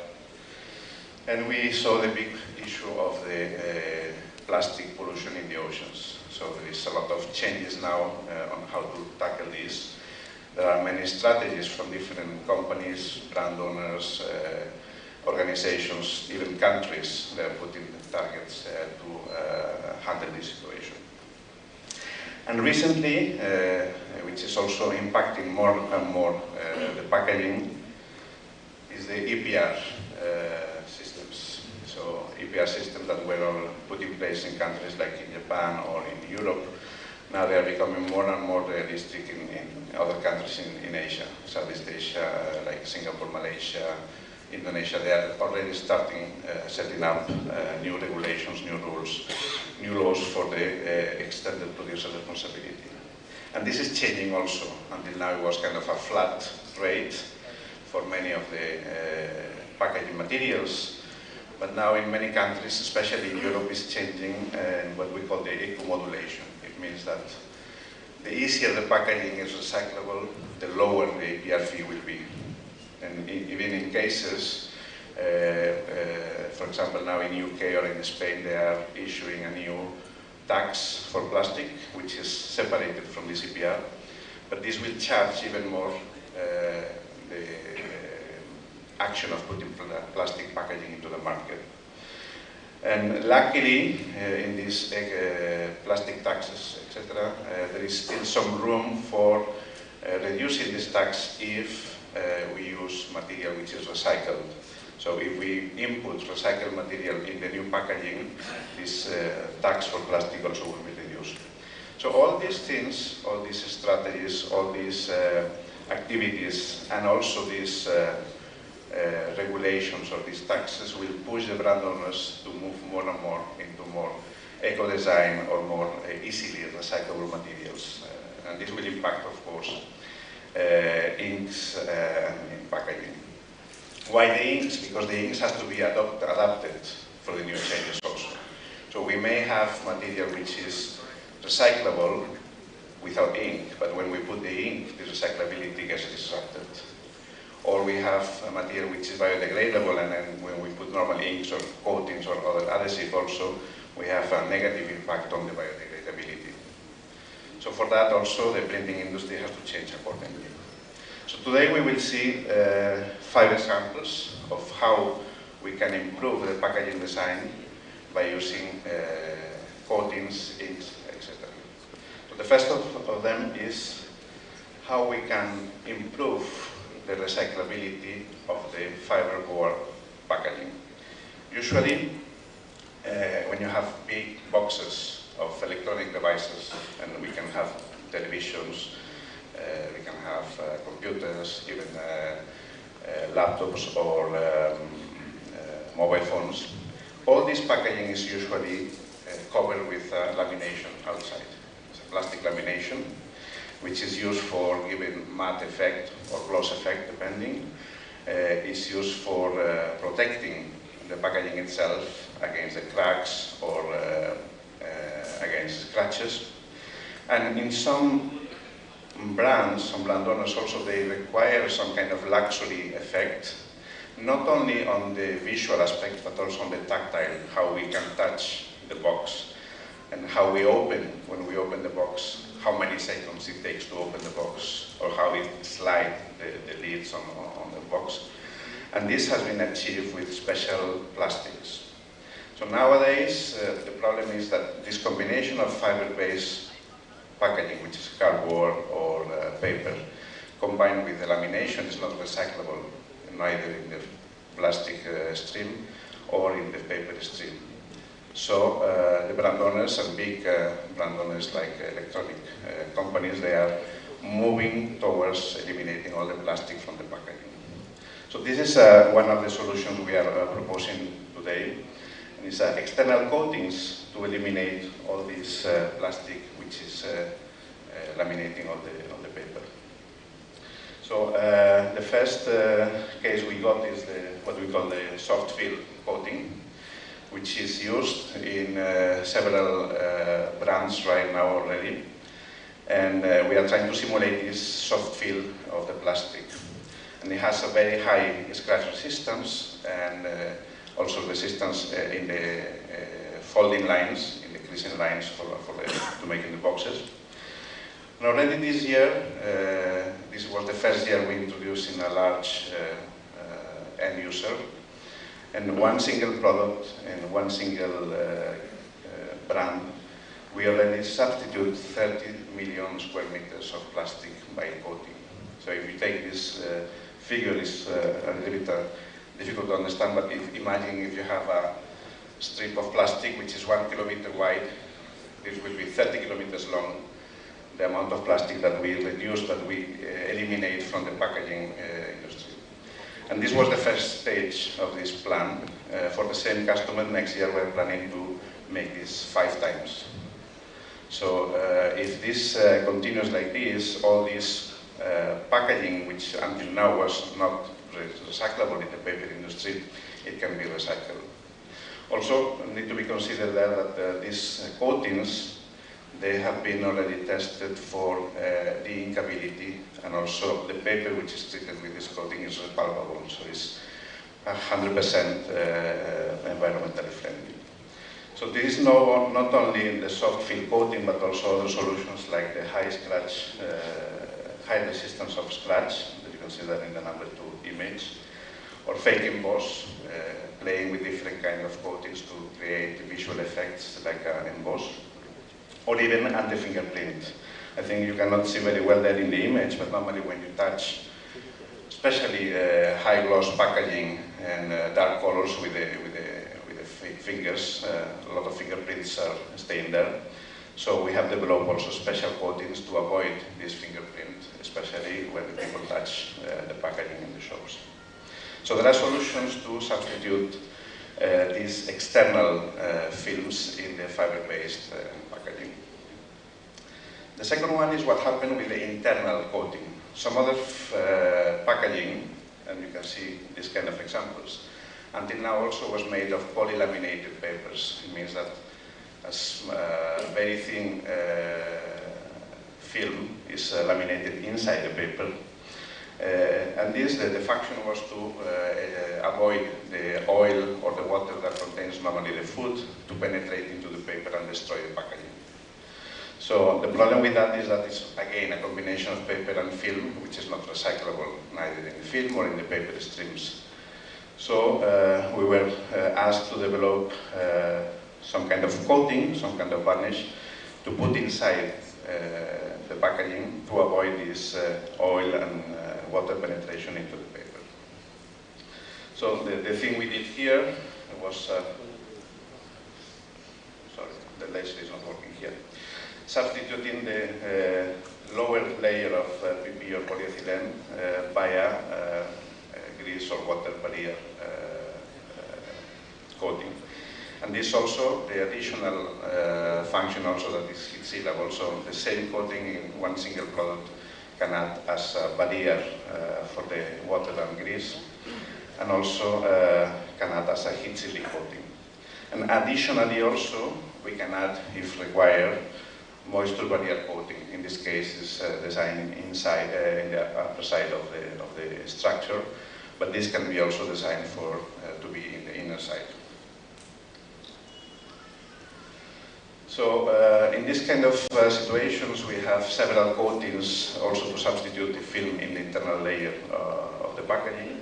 As we saw, the initial one was the grease and water barrier, but we also have water repellent, heat sealing agents, and also moisture barrier. The moisture barrier is one coating that is kind of gaining a lot of interest recently, because there are many brand owners that are looking to change from plastic to paper structures, especially in the snack industry. So for that we need to avoid all the moisture to come inside the packaging and destroy the properties of the food, like dry food, crispiness, etc. So we are working now on this moisture barrier, and this is a difficult task because it depends a lot on the substrate we are using. So the paper, as you know, is very porous paper, has a lot of holes, has a lot of ways where the moisture can penetrate. So depending on the base material that we are starting with, we are achieving a lower or higher values of WBTR. In this case, as you can see, one of the prototypes starting from 4,000 grams per square meter of WBTR, with a coating we achieved to reduce 80 times this penetration of moisture.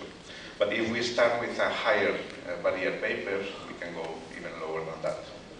And of course, this can be combined with other solutions, like nowadays many companies are trying to combine, for example, a paper with vacuum metallization directly on the paper, and on top of it putting the moisture barrier. But again there, the laying the vacuum metallized layer on the paper, it's quite challenging because of the pinholes and the unevenness of the surface of the paper compared to the film.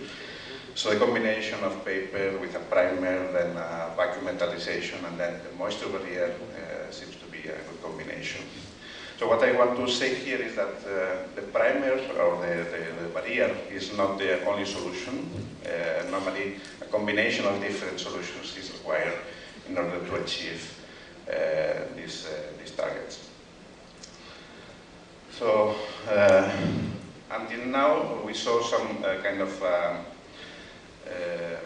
solutions to substitute materials. So we were talking about packaging that was a combination of paper and film, and then when we remove the film, in order to get this performance, we need to put coatings on behalf. But also, some other packaging is meant to be not recycled or not combusted, like burned, but biodegradation. So the biodegradation is also a solution that is on the stage now. Many people are thinking about it. And what happened with the inks and coatings, because there was many trials of having a packaging which is changing from a conventional film into biodegradable films, or even into paper, which is biodegradable. But when we put conventional inks, traditional inks, these inks or coatings, they stop the biodegradation process, they interfere in this. So we need to use inks which are developed especially for that. And I don't want to say that all the inks will be biodegradable, because they may contain some products which are not biodegradable itself. But at least at the beginning, the important thing is that the inks will not interfere in the biodegradation of the substrate. So this is also a tricky topic, because depending on the country, the regulation definitions can change a lot. And what here is considered biodegradation in other countries is not considered biodegradation, in the case of oxo biodegradation, for example, or where the biodegradation happens in the presence of oxygen, or underwater, or in a compost situation, etc. So depending on that also, the amount of material that needs to be biodegraded, it changes. But for that, it's important to understand that we need to find, or we need to select the right inks, the right coatings when we are thinking about biodegradation packaging. In our case in Toyo, we are working on PLA-based solution, polylactic acid. So whenever we work with, especially with PLA-based materials, we consider that using also PLA coatings, inks, or heat sealings, this will be easy for the packaging which is made in that way to be biodegraded or composted. So we already tried this initially in paper, and now we are doing the trials in biodegradable films. And we got initial test, and the test shows promising results. It means that they are not interfering in the biodegradation process of the biodegradable substrate. You can see here the example that we are reusing all PLA-based materials for the packaging. In this case, we have heat sealing agent, inks, and also overprint varnish. And the performance of the inks is at the par with the conventional inks, as you can see there in the spider chart. All the properties like fogging, self-clogging, color density, addition, etc., are at the same level of the conventional inks. In this scale, 1 means bad results and 5 means good results, so they are in the good result area. Then moving out from paper or biodegradable materials, when we think about recyclability, which is one of the main topics also now, especially in Europe, we are thinking always, and you heard always, the shift from multi-materials to monomaterial, to make packaging from the same family of plastics to be able to be recycled mechanically, which is the mainstream also for recyclability. So in that case, we need to move, as Mr. Nima mentioned before, from multi-material, which are a combination of PET or nylon or metallic layers, with polyolefins, which are normally PP or PE. And the target is to move more and more into the polyolefins, especially PE-based materials. But when we do this shift, when we do this change, we are losing some properties. Barrier, strength, whatever we lose. So we need to compensate in some way these properties. And one way to compensate that is the barrier coatings. So many companies now, and of course Toyo also, is developing coatings to be used in monomaterial structures in order to give the same protection to the packaging when we eliminate some metallization or layers of different plastics.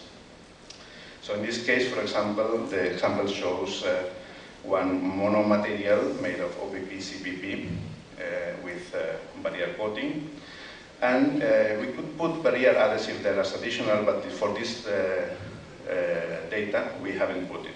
So this data of 0.7 of OTR and 4.5 of WBTR is just with the barrier coating, without the barrier adhesive.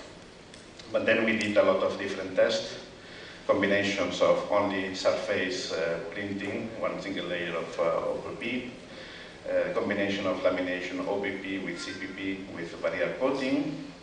Then the next point there, where the cursor is OPP with barrier coating plus barrier adhesive and CPP. And then the latest one is using vacuum metallized CPP as a base layer.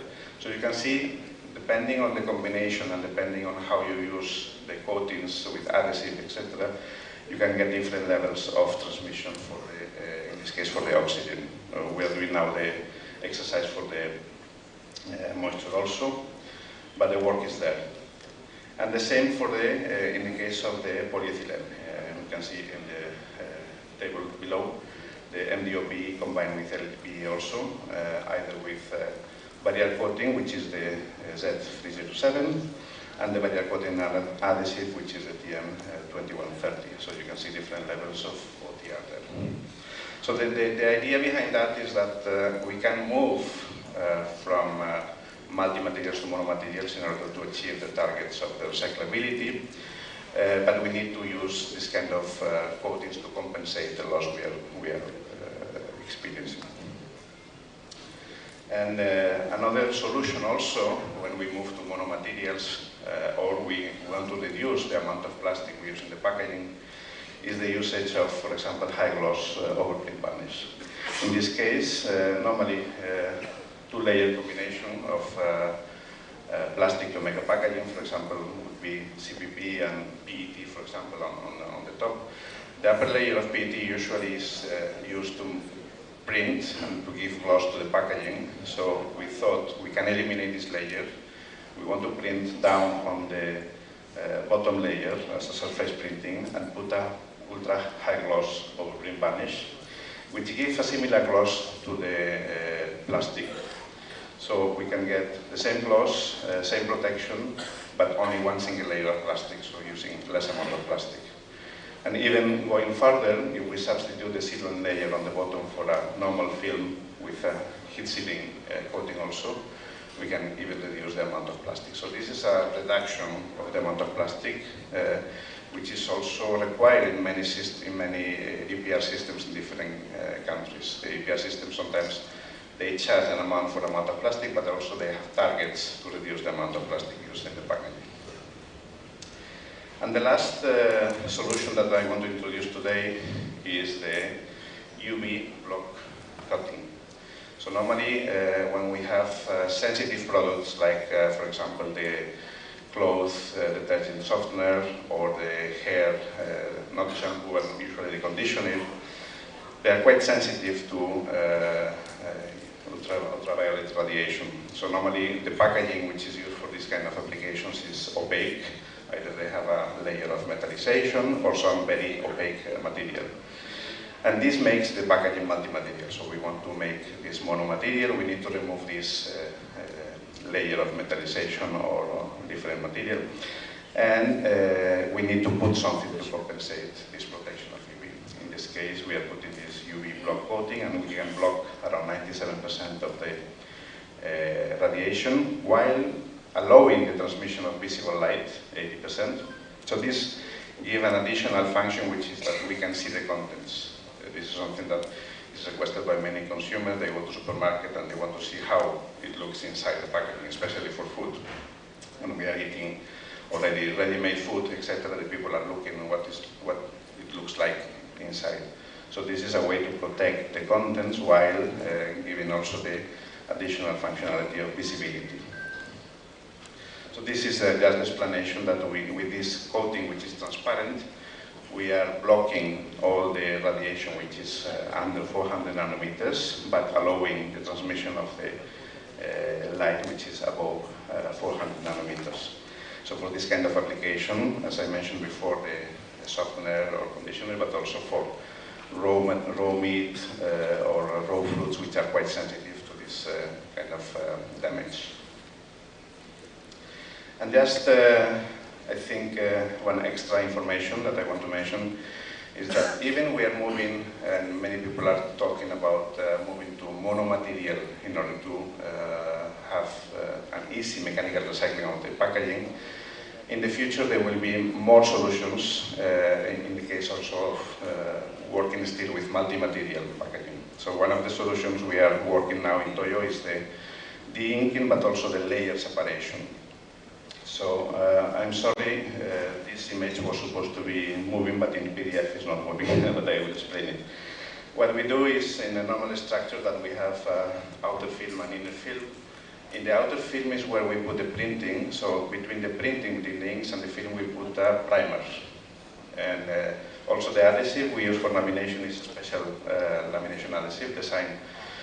In order to, these two layers, the primer and the adhesive, will get dissolved in a basic solution, which is sodium hydroxide. So in the time of the recycling, when all the packaging is already cut in small pieces, this layer of primer and this adhesive that is putting together the two layers get dissolved in the washing. And then just by gravity separation, the polyolefins normally they have density lower than the water, so they will float. And other materials like PET or aluminium or even the inks, they have higher density than the water and they will sink to the bottom. So it's much easier to separate, for example, the polyolefins from other materials and send just the polyolefins for the recycling as almost pure material. So the output of the recycling here is much higher. So this is helping not only the de-inking process of mono-material, which is one of the targets many people are working now, but also the mechanical recycling of the multi-material in the future. So even multi-material will be able to be recycled mechanically.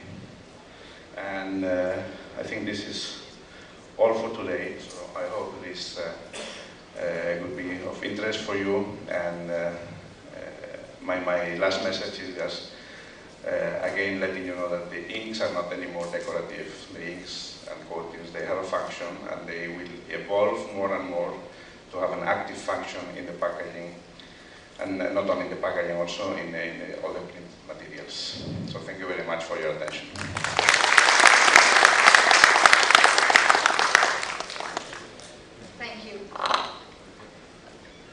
Thank you very much. All right. Thank you, sir. Any other questions? Okay. We have a question. We'll get you the mic.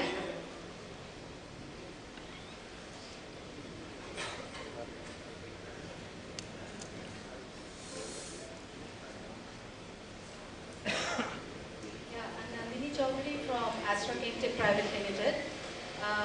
It's a nice presentation and you have spoken in length about the sustainability in this short span of time.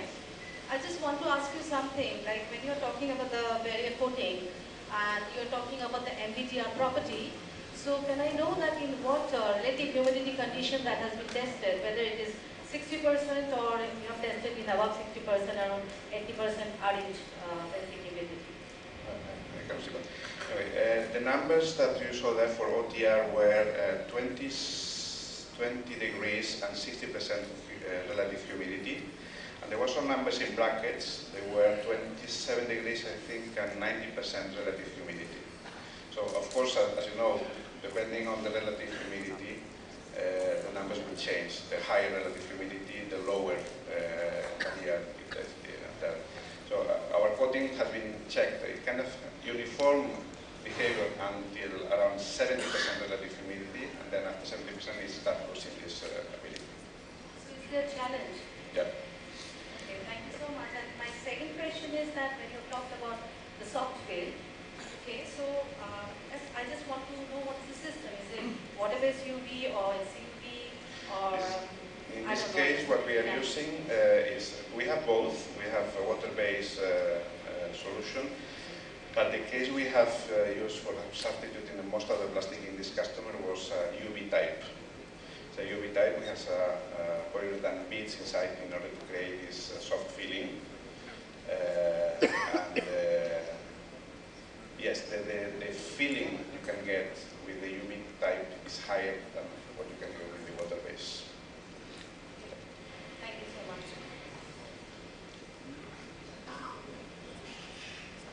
Thank you so much, sir. So we'll move on to the next.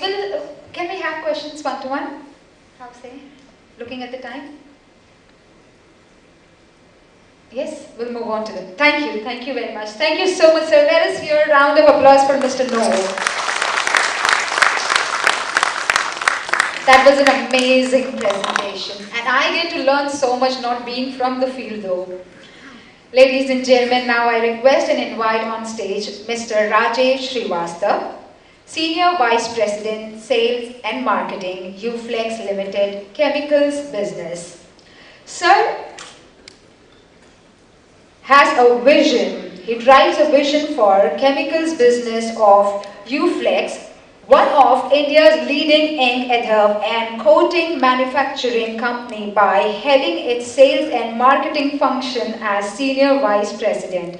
With expertise in the domain and with a rich experience of 28 years, he possesses a far-sightful vision and eye for detail for the business. Well, to add just one last line, under his leadership, the chemicals business of UFLEX has experienced exponential growth, and the unit has made it at the top 18th international ink companies list in August 2022 as per Ink World Rankings. That deserves absolutely a round of applause, and all over to you, sir. Thank you.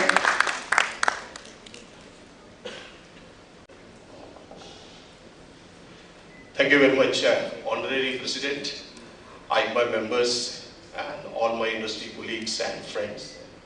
It gives me a very pleasure to speak here, and I'm very happy that all the ink industry, all the ink people are talking about sustainability. While I believe that this topic is more relevant and more important to the brand owners, to converters, but largely the lot of structures plays a major role. And as an ink manufacturer, we simply follow the directions what are being happening. But yes, there are a lot of sustainable initiatives, as all of you have seen that the industry is taking, and where the UFLEX is also one of the pioneers to keep our commitments towards the sustainability and sustainable initiatives are being there. So apart from the sustainability, if you look at that, there are more challenges also to the ink industry, whether it is a compliances, whether it is a more as a food safeties, stabilities, high-speed printings, and a lot of challenges while we are considering the sustainable part and also. And my previous speaker, Mr. Jose, has very rightly said that ink is no more decorative. Ink has got a lot of functions. Ink is a communications. Ink is a barrier. So good packaging product protects your products, while the safe packaging protects the brands. I think that's very, very important to know. And as a UFLEX, we say that we are part of your daily life, and we are the leading manufacturers of laminates, inks, and adhesives.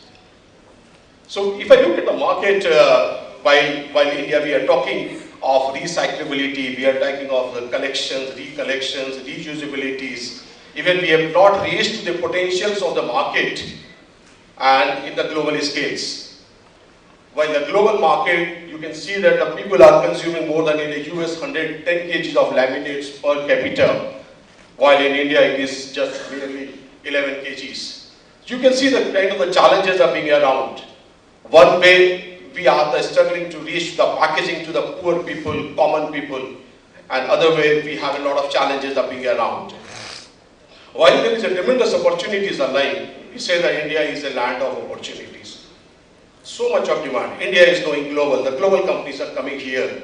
And there is a big of synergies are happening between the ink technologies, in the laminate technology, in the performances, and all the various are being there. And still, I can say that the flexible packaging is one of the leading businesses are among all the packaging materials after the rigid packagings are being there. So how we are talking for a one generation. Normally the one generation is close to 25 years, 30 years of being around. But I have seen that over a decade the things are changing. It was there in 1990, the only focus was the good printing. The machines were very slow speeds, almost 100, 120 meters. The cylinders were all chemical etchings. There was not much focus on the bond, not a focus on the stabilities. And at the same time, we are looking for simplicity. But in next 10 years, how the outlook of the ink has been changed. The speeds has gone up. The printing machines have gone up to the 250 meters. Electronic cylinders were in the place. The people are talking for the high-speed printings. Bonds, people started talking for the bonds, barrier properties, and cost, always. I say everything is on the top of the cost also. And what is the today's printing and what are today's challenges are being there. Now we are printing at the 500 meters, the rotograviers. They are the flexo machines, even the 500 meters. People are talking of new machines of 850 meters of machines are also being there. And moreover, there is a compliances. Low GSM, laser cylinders are in place now. Reductions are being there all across. Sustainability, green inks, green products, uniform products, lesser of complexities. And today, what is more dominating is the efficiencies. The people are looking efficient systems, products, performance, know-how, knowledge, support, and monolithic structures. I would like to tell Shailesh here that he mentioned that the multi-layer cannot be recycled. I can tell you that even at the UFLEX, the multi-layer PET, MedPET can also be recycled. I'm inviting you, all of you, please visit Noida plant also. The only thing is that recollection and reusabilities are being there. I think that we are littering around a lot of materials around, and that's raising a major concerns in our industry now. Now, look at India as a global business also. We are talking of all kind of technology synergies. We are talking of all kind of the synergies in terms of the technology, in terms of the workings. But India is always a different country. We must accept it. It is a polyester dominated market. I have been to the part of the various converters across the world where the flexo printing dominate 70 to 80%. India is a gravure dominating. Still today also the 95% market is gravure printing. While You look at the global market, it is all BOPP. Maximum 70%, and that's the reason I'm saying that that's a BOPP to BOPP based laminates, which is a very user friendly, it's a very recyclable, but India is having a PET based structures. And most of our laminates are PET based. Are the brands are ready? Converters are ready? Yes, we are ready. We are ready to give the inks. And that's the reason it's the NC based technology and NCPU based technology are more prominent across the Europe, across the Africa, across the Middle East, across the US market, across the Canada market also. India is always a different country. We are talking sustainability, but can we remove the PET? It will take time. Here, bond values are very high. India is the only country who makes the extrusion lamination. When I traveled, I asked, even Lays has got a structures of BOPP to BOPP with solvent-free laminations. And here we make a 4-layer structure. Why? Because our environments are different. Our logistics are very horrible. We have to store the material for 6 months. And we are talking of ink, delinking and biodegradability. Let the brand owners to allow us lesser shelf life. Rather, we can give them better products, even with recycling products also. One way there is efficiency demand, other way there is a recyclability. And that's the reason I'm saying that's the reason India is dominated with vinyl-based technology. India is dominated with the PU-based technologies. And that's the reason India is also popular with the toluene-based. And I'm very thankful, I fully support that the toluene ban is being here with the efforts of Sagar and all the FSSI also. But at the same time, it has a long way to go to the printers to tell them that a lot of small manufacturers still are being around. And we must understand that when we are talking for this kind of challenges, we must understand this kind of. So what is it? Ink is a very expensive component in the laminate. Very expensive today. Everybody is talking about focusing on inks. How to reduce, how to eliminate the white, how to reduce my solvent consumption, how to reduce my ink consumptions. It's expensive. Low GSMs. People are exploring. Ink guys are always, this is the only industry which I have seen that you make a one product, excellent product, but still you have to go and prove with your technical services that your product performs well at the printer's stage, because that's not in your hand. One ink system. People are looking for a lesser of complexities. He says, no, I don't want a multiple ink systems. Please give me one ink system which work for Flexo, which work for. This is the more challenges thrown to us. And that's the reason I say that when we look at the packaging in terms of the sustainability, yes, the new packagings are getting popular. People are going through the e-commerce sites. A lot of packagings are more on the paper base. Digital packagings, edible packagings. The variety of packagings are in place now. But we need to see that how fast it gets converted into the business. So it is not only the easy thing actually when we choose about the inks. We have a very limited choice. We have a multiple interactions. Raw material suppliers, a lot of global raw material suppliers, that we have to work with them as ink manufacturers. We have to find the ways how we can improve our printing, how can we improve our productivities, how we can look into the compliances part. So there are various stakeholders. Ink manufacturers itself, they have a bigger designs over there. Converters, they have their own challenges.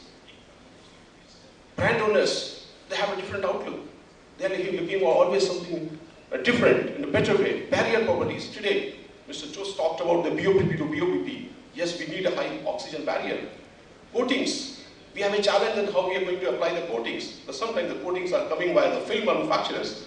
And sometimes the coatings, people don't have offline facilities, inline coating facilities. And end consumers, they're also willing to shell out the extra money to get the safer materials. So it requires a various kind of interactions. There should be a complete technical supports for any industry. It is not specific to us. Brand owners, constant engagements, involvements are being there. High diversities are being there. Regulations. This is one of the top priority of the industry as of now. Mostly challenges are also being there. The raw materials, the shortage, the price increase. A lot of changes are happening. The substitutes are happening. New technologies are getting popular nowadays. Lot of technological changes are happening. Recyclability, again, I can say that. So there's a big onus on us in terms of the food safety. If something has happened, that it is inks. And you can see that a lot of scandals has happened. And that's the reason I said that while choosing the inks, by making the formulation, that we must be very clear that what kind of the raw materials, what kind of the selection processes. And that's the reason there's one of the big challenge. While the performance is one of the big tasks for the ink makers, at the same time also the compliance is on the top of that. We have seen that everything. So I'll not say much, but yes, there are some raw materials. When we choose our products, we have a limited raw material. There is an intentionally added substance. There is almost 5,721 list of the raw materials, which are only we can use for the making ink formulations. It's not easy.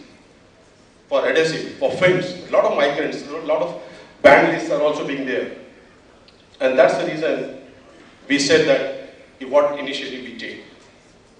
We ensure that the carbon footprints are being reduced. We focus on the energy reductions at the converters end. At the same time, we also see that how we can reduce the consumption of the ink in the laminates. And that's the reason we said that what the sustainable initiative for us is energy reductions, taking care of health, safety, and environment for better shelf life, and continues the quality improvement. India is the only country, again I can tell you, you go any part of the world, you pick up any kind of cheese packet. Here the people are studying for 1%, 2% dots. And that's the reason they say, oh, your printing is not good, high-speed printing. It's a different country at all. So what we do here, so what are the energy saving inks? EV coatings, LED inks, that takes a very lesser of energies are being there. Water-based inks. Water-based inks, I'll not say that it's not an energy savings, but it protects, it saves a lot of solvent to the environments. And this is again one of the technologies which are now getting into the market, and the people are all companies I've seen, even not including UFLEX also, that we are building up that kind of capabilities. And this is again one of the areas that people are looking for the water-based solutions. Low viscosity inks, this is again one of the products that people are looking, low viscosity. At least they can save some sort of solvents out of the coatings. Barrier coatings, everybody is talking. I think the next generation belongs to the barrier coatings.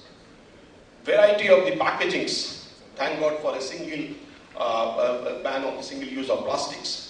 But lot of packaging, the secondary packaging getting into the paper packaging. I have seen even some of the global manufacturers, they are making the paper bags for wheat flour, for these kind of flours. And that's the reason I say that this could be one of the areas for the new packagings. And POPP laminates, OPP, CPP, BOPP, and that's kind of HSL coatings, as Shailesh has also talked about. Adhesives, even like white adhesives. That's again, we can reduce a lot of whitings from the laminates.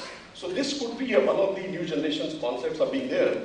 And as what initiatives UFLEX we are taking now, you know that there are the 3 pillars of recyclability, reusability, and reduce also. So what we can do here, we can reduce the consumptions, we can reuse the consumption. Mixed ink can be reused, but definitely the inks can be, once it's printed, we cannot recycle it also. And under that initiative, there are a lot of water-based inks, a lot of LED-based inks, and a lot of barrier coatings, water-based barrier coatings. And I'm sure that as soon as the brands will change to these products, there will be a bigger demand, and the conversion will be much faster. So we are very sensitive.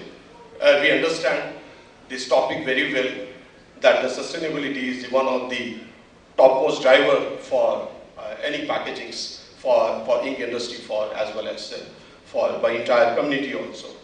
So we do all the things, not only in terms of the materials, but in terms of the reusability of the material in our manufacturing processes also.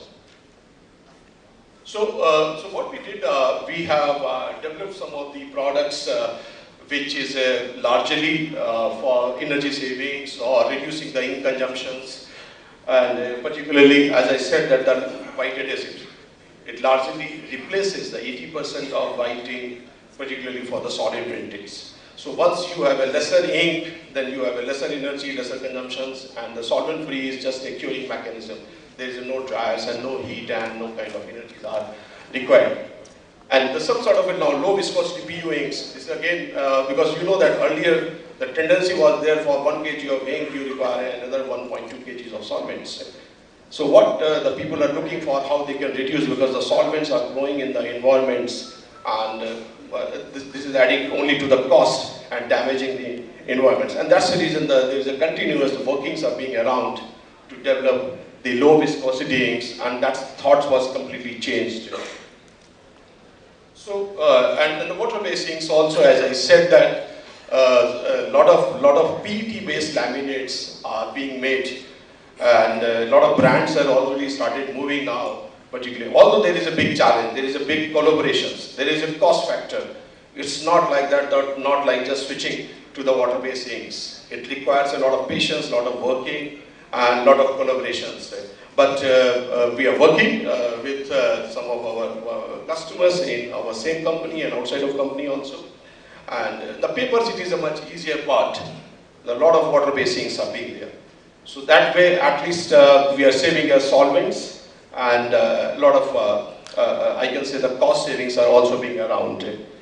The biggest challenge is the graphics, but still I'm sure that the brand owners are also accepting and working in that direction. It is making a big impact on the environment also. And particularly, sorry. So for the energy savings, we are working with a lot of EV and LED based technology. You know that particularly, I need not to tell you, all experts are being here.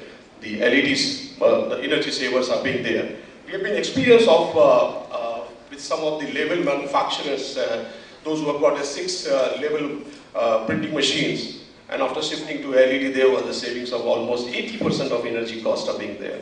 So not only us, even my products and technologies are adding savings to the, that is also one of the sustainable initiatives, and EV and the Flexo, EV Flexo also. We are working very hard for flexible packagings, probably for oil and milk, this kind of packagings with LEDs. So, plus EV coatings we are using. This is again one of the offset, EV offset. So this is completely based on the electron beam technologies, and we are working. I hope that this kind of the machines will be getting more popular. As of now, there is only one machine, but globally it is working very fine. So that's how, that kind of, I think, newer technology will also prevail to find this kind of. Then some of the coatings are also being there, particularly for radiation cure. This is the base again on the LED and the EV inks are being already being there. So that's on the initiative side, and I'd like to give you some facts and figures about UFLEX. We are a $2.2 billion company, the vertically integrated and having 7 businesses. And the business which I represent, sales and marketing, is the chemical business. And about the chemicals, we are almost a $140 million company, and 550 people are working. We have 2 operations, one in Noida and another in Jammu. Working with almost 20 countries as of now, and putting some sort of a global footprints also. So that's all from my side. I was running a bit faster, but trying to cover everything. And thanks everyone. In fact.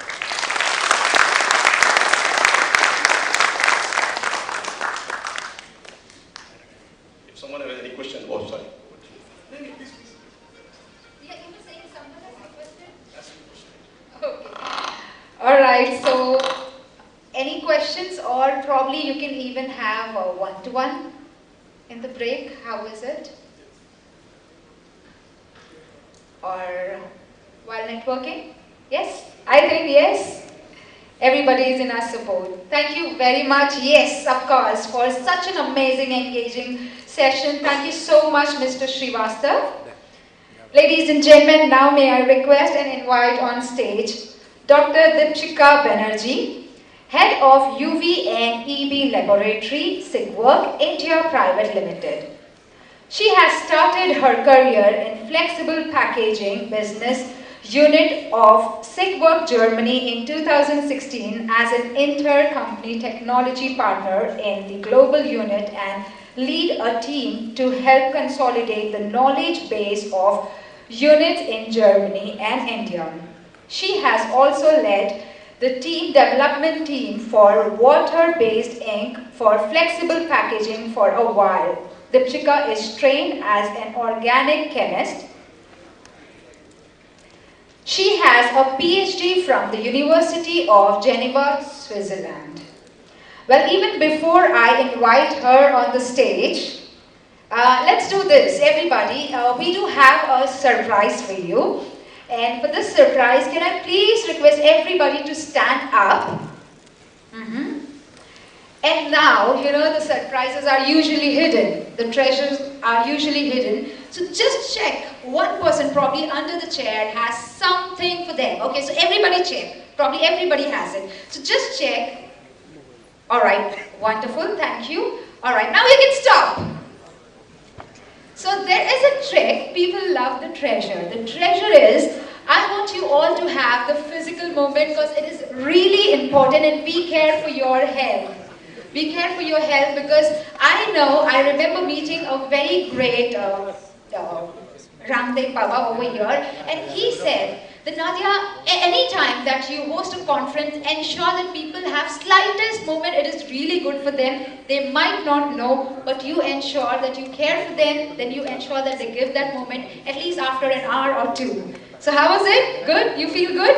Thank you so much. Thank you. Please settle down. Dr. Dipchika Banerjee, can we have you on the stage, and all over to you. Let's welcome her with your thunderous applause. Thank you.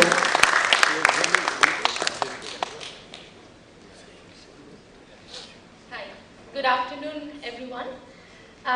Thanks first of all to the organizers for this wonderful opportunity. So we have already heard two great talks from Mr. Novo and Mr. Srivastav, the two very important ink manufacturers and how they would like to contribute to sustainability. Now let me, in this next 20 minutes, show you how we at SIEGWERK are working at it and would like to contribute to sustainability and circularity. Great. Yeah, it's working. So before we get into the topic, I would quickly like to introduce SIEGWERK as a company. So SIEGWERK is a 6th generation family-owned company and is an international ink manufacturer worldwide. The company has over 190 years of experience, and with this experience it has solid expertise and know-how in different ink manufacturing procedures and ink printing procedures. The company employs worldwide nearly 5,000 employees and is present in more than 35 countries, and we are serving customers in more than 100 countries worldwide. It's headquartered in SIEGWERK, that's a small city near Cologne in Germany, and the company has a revenue of over 1 billion euros. In India, we have one of the strongest footprints with a center of excellence and center of competence in Bhiwadi, Rajasthan, and it is the second largest production site and overall site of the company globally. SIEGWERK India employs more than 500 employees, 100 of whom are based in technology, which of course shows our strength in the ink manufacturing sector. And I would once again introduce myself. So I'm Dipchika Banerjee. I have been associated with this company since January 2016, and I was for the last 6.5 years based in Germany, associated with the flexible packaging business unit. Last month, actually, a transition professional as well as on the personal front happened, and I have relocated to India and have started as head of technology, flexible packaging in SIEGWERK India, and I'm based in Bhiwadi right now. So while we as an ink manufacturing company are talking about circularity, sustainability, so imagine we walk through an aisle in a supermarket. It looks dull, right? And not only that, it's missing a whole lot of information. What's the product here? Do I see any brand? Do I find any nutritional information? Or let's say an expiry date to be the least. Now this is a picture that we are more comfortable with. And it goes actually beyond that. It brings not only a lot of information about the product, but also affords functionality, as Mr. Novo has rightly pointed out already, to all these packages standing on the shelves. They cater to the different needs of these packages. They provide customized slip property, release property, temperature resistance, and the list goes on.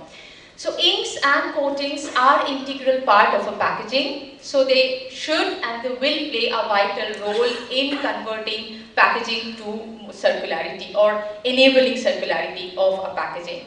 So let's begin this journey of discovering how inks and coatings can contribute to circular economy. I'm sure I do not need to introduce circularity or circular economy to a learned audience like yourself, but before we dive deep into the topic, let's do a quick recap. So in a linear economy, we basically take resources, we make products out of them, and we dispose them. Over the decades, we have actually exploited the natural resources via a linear economy. And we have created astounding amount of waste that have already piled up in our landfills, have leaked in our oceans. The gentleman from Michelman today morning already pointed out the waste mountains that we see around us in Mumbai, in Delhi. So, circular economy, on the other hand, relies on the principle of giving back to nature at a speed and extent we consume from it. And it relies on three basic principles. So we design out waste, we keep material in use, and we regenerate natural resources. So SIEGWERK has taken it as one of its business strategy to enable circularity through its ink and coating solutions. And we have decided for two key ideas to drive this change. And the two ideas are design for less and design for recycling. By design for less, we really mean that we need to put product design as well as process design in place and minimize waste production in general. We need to reduce usage of fossil-based materials, and we need to also minimize packaging components that are not serving a purpose to that particular packaging. For example, providing protection to a packaging. And whatever we produce must be recyclable. Not only that, the recycled material that we generate at the end from our post-consumer material or a post-industrial waste must be of superior quality so that they can have a broader application portfolio at a later stage. And SIEGWERK has taken a bold target to make 75% of its ink and coating solutions and services to enable reusable, renewable, and recyclability by 2025. So the three main tools that we are focusing on to drive circularity are reduce, reuse, and recycle. Let me elaborate it a little bit more on each of them by giving an example for each. So, plastic laminated paper cup, that is a problem today, right? So what can we do to make this paper cup free from plastic lamination? In terms of functionality, it's clear that we need to achieve that it's suitable for hot and cold drinks, for example, and it should be suitable, or the printability should be easy and friendly to the entire value chain. What we gain in terms of circularity? We are reducing polyethylene and we are creating a recyclable and compostable packaging out of it.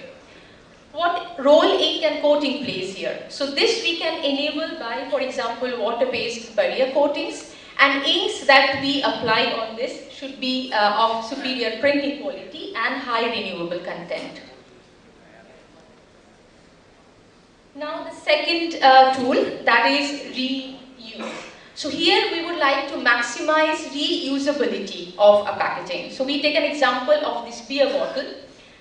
In terms of functionality, again, it needs to achieve as a packaging that is a puncture resistance. It has high barrier functionality. The inks printed on the labels should have certain optical and haptic effects if necessary and should achieve high printing speed. And in terms of circularity, the beer bottle as a whole need to achieve the level that the labels on it come off easily, and the inks printed on the label should not bleed into the wash water, and so that we can maximize reusability of that beer bottle. And in terms of ink solution here, it is necessary that the ink itself can afford the functionality, the qualities that this label needs in the wash solution, and they need to remain and retain on the label during the washing process. Moving to our last stop, that's recycle. And this again falls under our two basic principles designed for recycling. So here I would like to take the opportunity to again talk about switching from multiplastic laminate to monoplastic laminate. And here we need to differentiate the ink and coating solution and the material itself that serves the functionalities that a particular pack material needs. We need to differentiate based on that.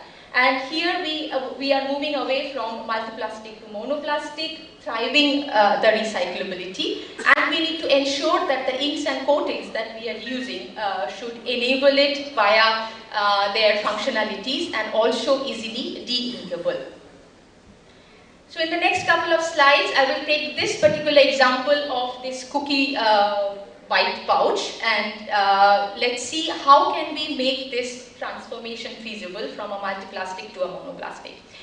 Now from decades, structure like this have been optimized to be cost competitive, to have superior performance. But next life cycle of this kind of pouches have rarely been considered. And these type of pouches are very difficult to recycle. The main reason being that there are three different types of plastic that we are using. So we have a OPP top layer, we have a metallized polyester layer, and we have a base PE layer. In addition to that, we have two adhesive layers which make it almost impossible to separate these plastics and feed into different recycling streams. So let's take a circular transformation of this pouch and see if we can make from this multiplastic laminate to a monoplastic laminated structure based on polyethylene.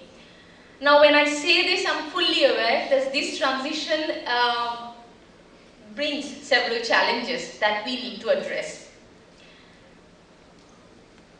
We begin with the ink solution, what we can do to make this transition possible, to enable this transition. So in terms of ink, we have inks that are suitable for this reverse printed structure. They give excellent adhesion to this oriented polyethylene film, give good bond strength between the two polyethylene layers. They have the excellent print quality and high printing speed. And most importantly, we have a wide PVC free ink portfolio which will enhance the recyclability of the pouch furthermore. Moving a step ahead, how we can make this pouch more robust, let's say. So we can apply a heat resistance lacquer on top of the MOPE film. This heat resistance lacquer will enhance the operating window for different high-speed filling lines. And we have lacquers in different optical effects, for example, if we talk about matte or high gloss. And of course, they have excellent adhesion to the MOPE film. The third criteria, and in my eyes, already pointed out by the speakers before, is a barrier functionality that we need to give to this pouch. Because we must not forget, we have already eliminated a metallized polyester film here. So we need to ensure that we can give all the functionality that the metallized polyester was giving to this multiplastic, and we can ensure all the functionalities for the monoplastic laminate structure now.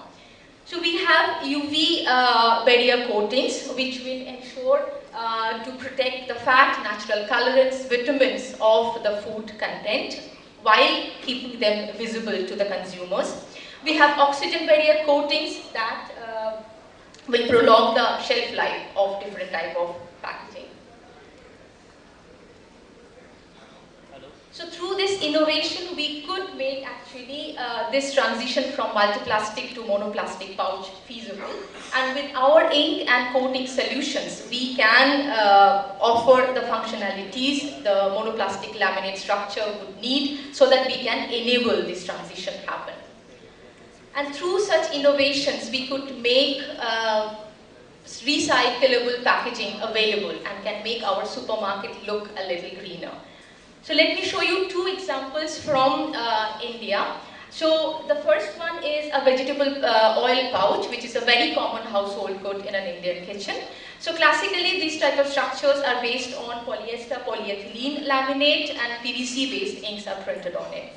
With the new transition, we could achieve mono material and PVC free systems. So we could achieve a surface printed structure on white polyethylene. And we have also reduced the overall PVC content of the packaging, making it even more recyclable or fit for recyclability. The second example actually shows the brand owner commitments that we see in India now to move towards more sustainable packaging. So this is a soap wrapper example again, which is a multi-plastic laminate with polyester polyethylene. And here, with our innovative solution, we could achieve a solution that is surface printed on coated paper. And the performance parameters that we needed to address here are gloss, high scuff resistance, and also suitability and or compatibility with hot melt adhesives, in addition to the chemical resistance, of course, that is necessary for this coated paper. So whatever I have said so far, that this transition from multiplastic to monoplastic, be it a laminate structure or a surface printed structure, sets the ground for mechanical recycling. And we who are part of this value chain should take it as our homework and make this transformation possible. Now let's see what we could do more to improve the quality of the recyclate that we generate, improve the quality of the recyclate. So here in this picture you see a dark granulate. So this is typically a result of extruded material when they are not de-inked. So they suffer from severe quality issues of odor, of it being intensively colored or discoloration, and that narrows down their application very severely. What we could achieve is something like this if we could effectively de-ink printed material, or let's say a post-consumer waste, before we extrude them. So this type of granulate would result in a much cleaner film once after the extrusion, after it's blown into a film, and can widen the application portfolio, the scope of those materials at a later stage. I'll take definitely the opportunity to show you two examples where we, with our solution, can enable de-inking and improve recyclability. So we all know that two-component solvent-based ink system or UV-based ink systems are tough ink systems. They are difficult to get rid of, right? They have certain chemical and mechanical resistance property. So to de-ink such type of ink systems are always very challenging. Now we have a range of alkali strippable primers which will effectively de-ink such tough ink systems. So we have solvent-based, water-based and UV primers available commercially. So this de-inkable primer would effectively de-ink the printed film in a caustic wash at a lower temperature at around 40 to 50 degrees. And this has successfully been tested for shrink sleeve application. The second example that actually addresses a flex pack pain point, I would say, that's a laminate structure. So in a laminate structure, ink is sandwiched between two layers, and it's very difficult to get rid of the ink in an efficient manner. So with this de-inking delamination primer, that will facilitate opening of the laminate structure in a caustic wash and thereby can enhance the de-inking performance altogether, making the recycled quality even better. Here also we have water-based and solvent-based coating solutions ready to be tested. The last example that I would like to show you, this is a latest development. So to give you a little background about PolySilk, that's the first word in my slide. So PolySilk was founded as a SIEGWERK venture last year to intensify our activities in de-inking. So in SIEGWERK, in our headquarters, we have a dedicated de-inking laboratory, and there together with PolySilk, we have developed a detergent that can efficiently de-inking a post-consumer waste, so a printed material with a wide scope of ink chemistry. As a reference, on the first three examples, you see that we have tested in the lab, commercially available solutions, so solutions available in the market today. And if you look closely, you will still find inks on this strips, right? So the de-inking is not been that efficient. Now, if you look at the last one, that is the result with this PolySilk detergent. Here we could remove the ink completely, we could reduce the washing time and the temperature, and also lower recoloring of these strips. So in this lab scale, which is technically it's a little larger than a lab scale structure. So we have started with a 3 kilo printing material, and here, when you see here, is an example of an end-to-end transformation. So we have started from printing film, and we have created a blown film at the end. So the first picture is basically side by side, de-inked and non-de-inked material. The next one is where we have created the granules in the lab, so we have the facility to do that. On the left you see non-de-ink, on the right you see de-inked one, which is definitely very obviously of much better quality. And the last you see the blown film at the end, the non-de-inked versus the de-inked one. And here I would like to emphasize that in case of the de-inked one, we have added no additive or master batch to achieve the quality that you see on the screen. So this is an example where we have tried for flexible materials. We have also done the trials on rigid materials. So we have taken basically as an input ground production scrap. After the de-inking at 70 degrees for 10 minutes, we could achieve absolute removal of the ink. And as a last step, we could create this plastic cup based on polypropylene, which is based on 100% recycled material. And here also I would like to mention once again, no master batch or additive has been added to achieve the quality of the recyclate that we could achieve here. So we would like to take it further from here, so from a lab scale to an industrial scale in the first place. And we would like to collaborate with converters, with recyclers and guide them, help them in setting up or at least trying industrial scale trials in this case. So if you are interested to more about it, please do get in touch. And all these efforts on an individual level and an organizational level can be further pushed if we have regulations in place. We have seen a significant tailwind from the regulatory bodies in India recently to produce a conducive environment for all the members of this packaging value chain. So 3 key milestones here. We are all aware of it already. So the Plastic Waste Management Addendum 2022, the very recent ban on single-use plastic, which bans, I guess, 7 different plastic depending on their GSM.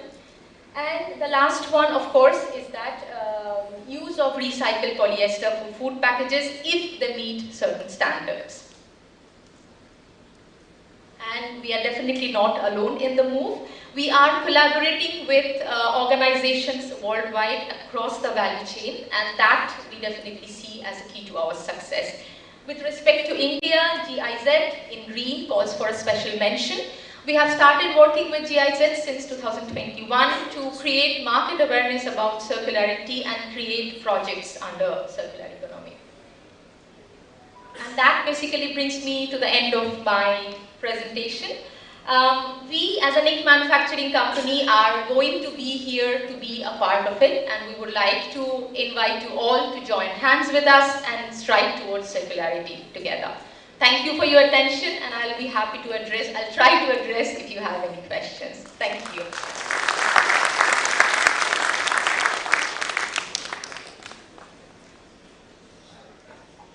So,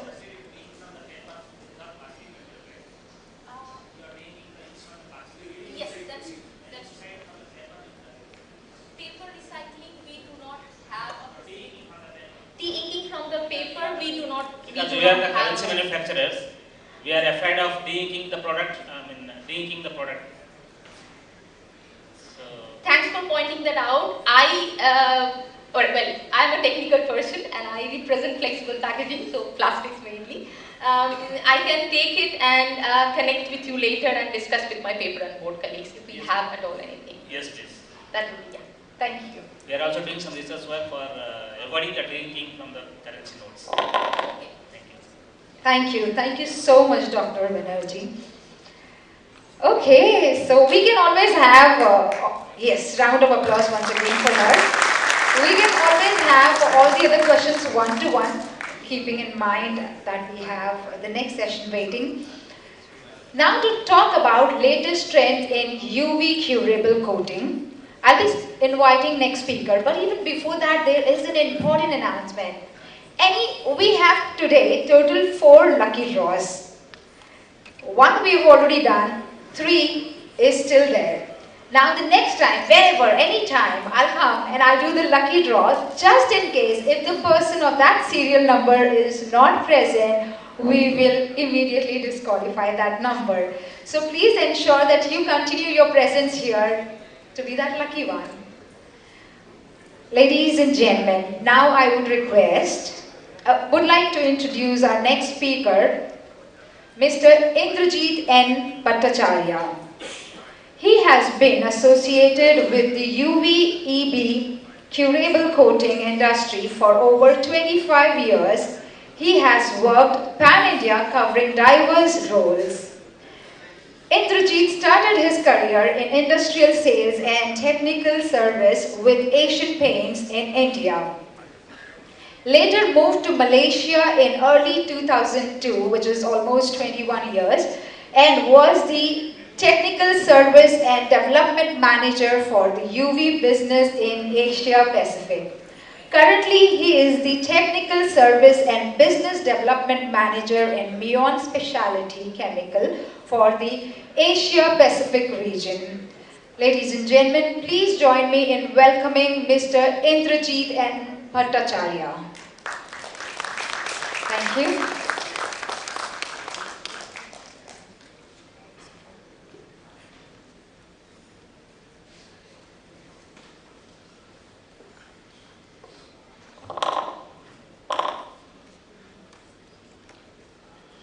Good afternoon, everybody. Thank you very much for the very nice introduction. It's an honor to be here. Thanks a lot for the big honor from all the AIPAMA senior gentlemen. So I'd like to talk to you about some of the trends in the UV curable coatings industry. So as you know, maybe I'll start first with a short slide on the introduction of MIWON in case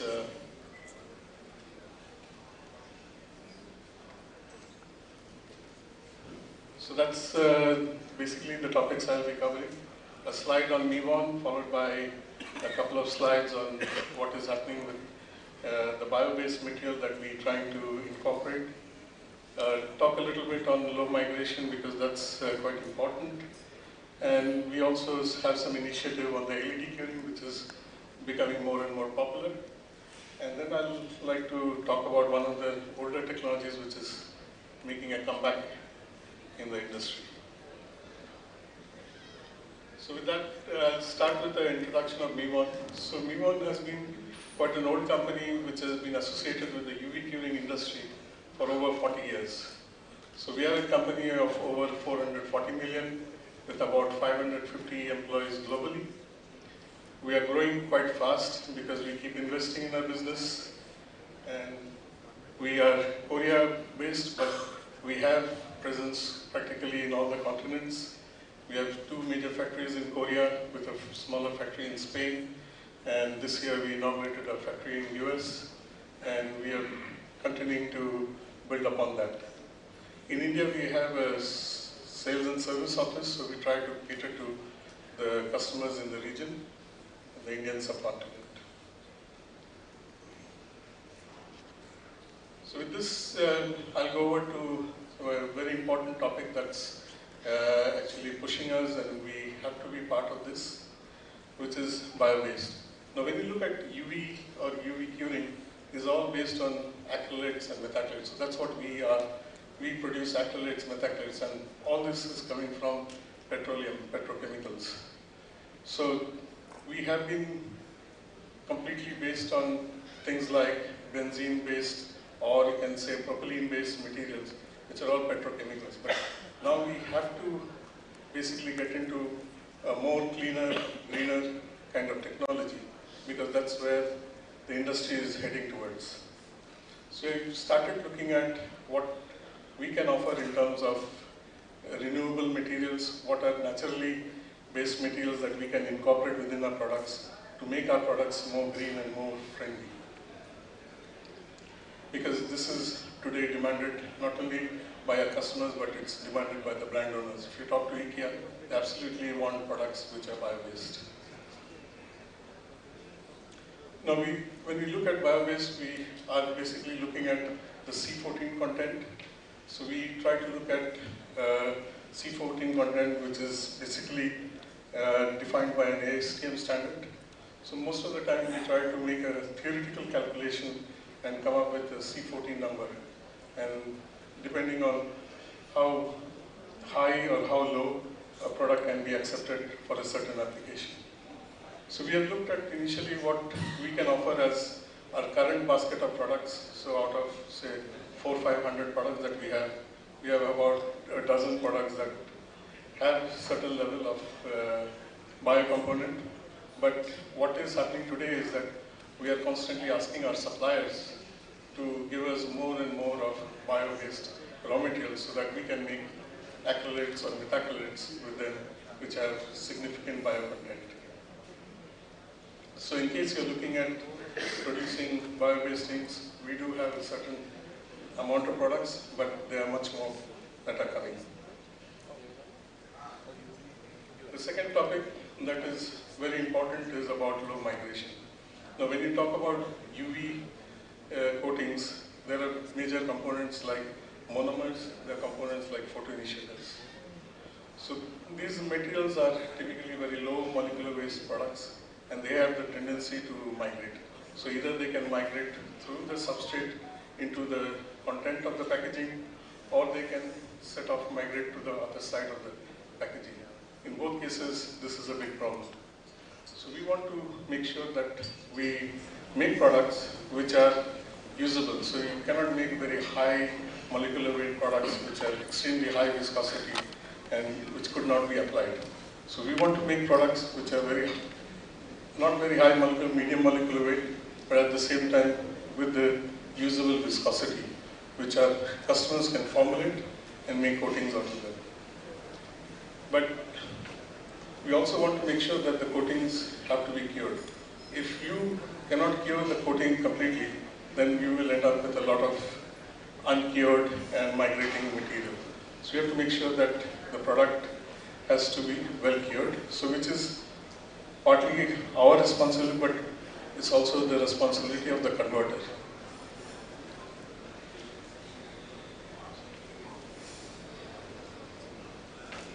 So the way we address this kind of thing is by, say, avoiding using of toluene, which is one of the major or the first solvents that was used for esterification.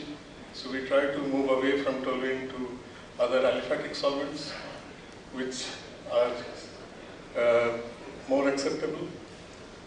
We try to develop some polymeric photoinitiators. So as a company or our co-suppliers, we're continuously developing more safer photoinitiators which have higher molecular weight, so they migrate less. A technique that could be used also is curing under nitrogen. So when you cure any coating, UV coating under nitrogen, you can cut down the photoinitiator by up to 90%. And you also end up going much faster under nitrogen. So that is another way that you can try to make a coating much more efficient.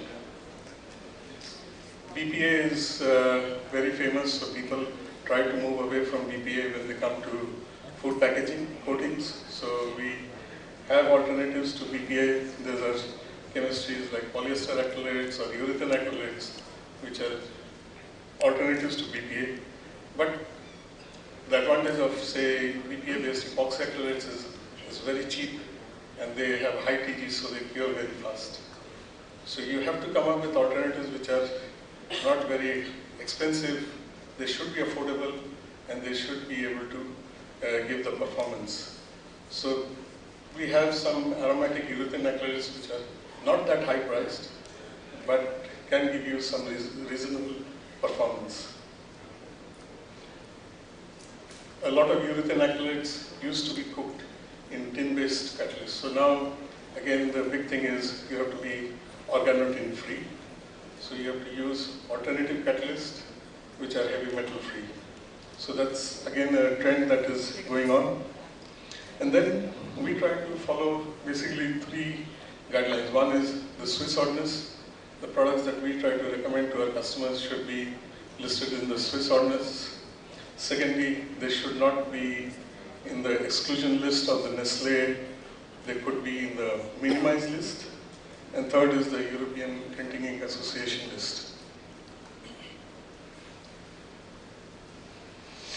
So again, there is a lot of products available, but I would like to say that we should not only look at either low migration and bio, but we should look at together bio and low migration at the same time.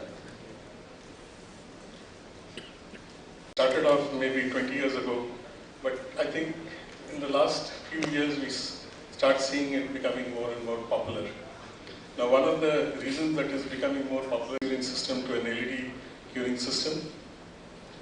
The other thing is the lamp of the LED lamp. It gives you a very close pattern. So you have majority 385 or 395 or 405 nanometers. So there's not so much of low energy, which is harmful UVC, and at the same time it doesn't have as much of infrared. So you can work with a lot of substrates like heat sensitive substrates. Thirdly, the big advantage of LED is the lamp of life lamp. A typical mercury vapor lamp has a life, say, of 1,000, 1,500 hours. But with the LED, the manufacturers are giving a guarantee of 20,000 hours. Unofficially, they claim it could go beyond 50,000 hours. So that makes a big, big difference.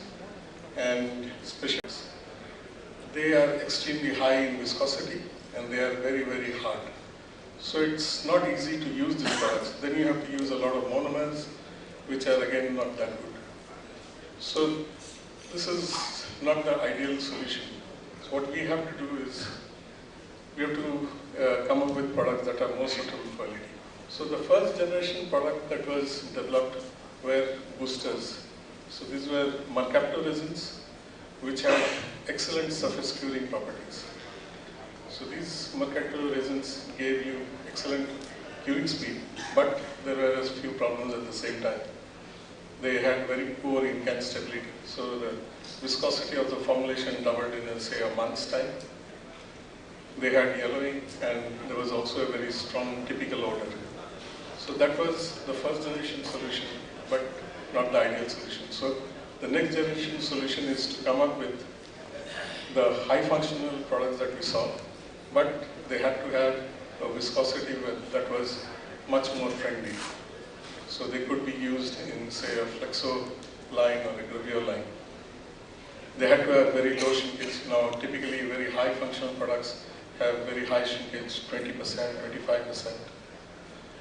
Then we have to have minimum certain amount of molecular weight so that they are not migrating type, good stability, enhanced stability, and low hazard content. So some of the things, also one of the ways was to make amine modification of these products. So in MIWON, we have come up with two different chemistries. One is a polyester and another one is an amine modified polyether.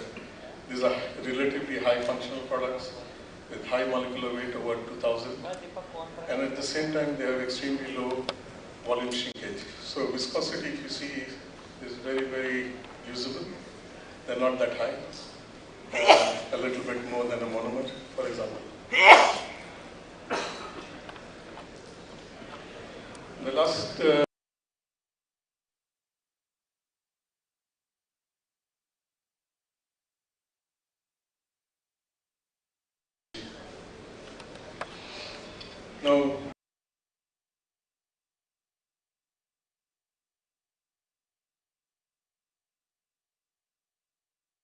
to get the gloss up, but it's a big challenge when you want to get the gloss down in UV.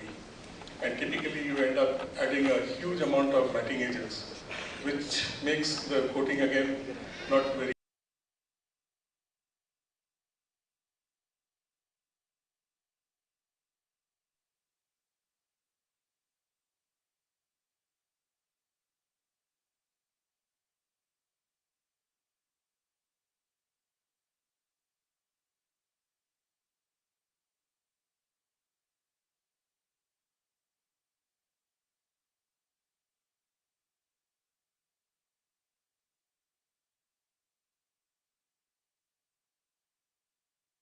is the coating still remains wet.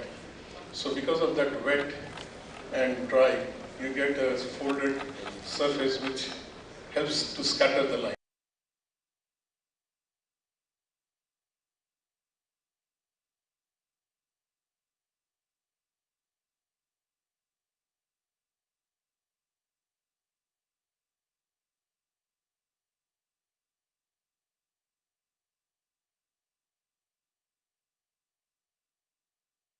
To give you the depth here. So we can save a lot of this material, like a typical UV matte coating would have anywhere between 10 to maybe 15% of matting agent and waxes. With this kind of excimer lamps, where you can get almost zero gloss without the use of matting agents. But it's still a little bit expensive to get into, to buy these lamps, so capital intensive technology, and secondly it needs to work under nitrogen. So it's a little bit of give and take, but I think there is an option available for our customers to choose between material and curing system. So with that, I'd like to conclude that UV coatings and inks are growing, and they're growing very fast because this is a very green technology. They are almost VOC free. So it's a green technology. Primarily it was based on petrochemicals, but now there is more and more of renewable material that are being used for developing this kind of acrylates and methacrylates. And we have now the possibility to make high molecular weight materials with reasonably low viscosities, which could be used in indirect food packaging. And because of the savings in energy, LED is becoming more and more popular. So I think most of us and our colleagues, they are coming up with solutions in LED so that people can get the benefit of energy savings. And Excimer, I think, is making a comeback because of its possibility to make extremely low gloss or zero gloss systems without the use of matting agents and mixes. So with that, I'd like to thank you very much. Thanks for your attention. If you have any questions, I'll be happy to.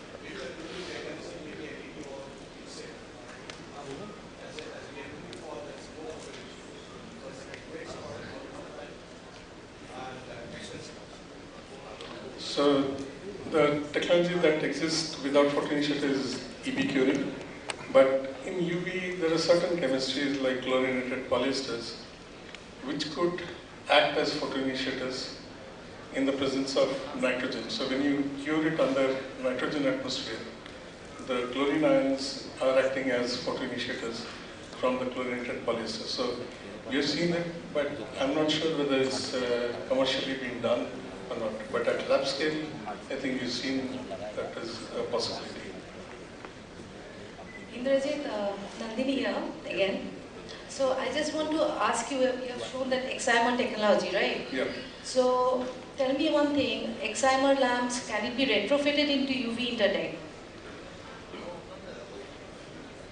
I'm not so sure because I don't think it's so common. I'm not so sure whether it could. But I think it's possible to do it. I'm not sure it's done. You need nitrogen, and how would it be possible in intertech? You need a wet to... Yeah. So, it's a... And my second question is that it's a double curing you're telling, right? So yeah. The first is the partial curing and then you're giving a double curing. So yeah. When you're doing the partial curing and the double curing, what is the time gap should be given? Because that's also leads to migration in the partial curing part. Yeah, so it's not, you don't need a long gap, it's just one after the other. So first you cure the surface, the bottom is wet.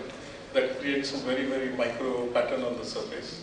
And then you immediately cure it with a standard EV, mercury-based or a LED system. And where you're getting this technology, because it's a very old technology, but you're telling that it's saying a comeback is there, so yeah. Where do you find it's getting popularized? I think it's coming back a lot in wood coatings in Germany. Okay. Yeah. So, thank you.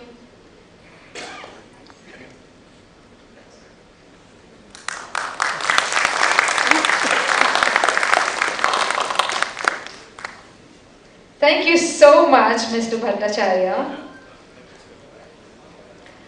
Well, moving on to the next. Well, let me tell you, the lucky draw we can have any time.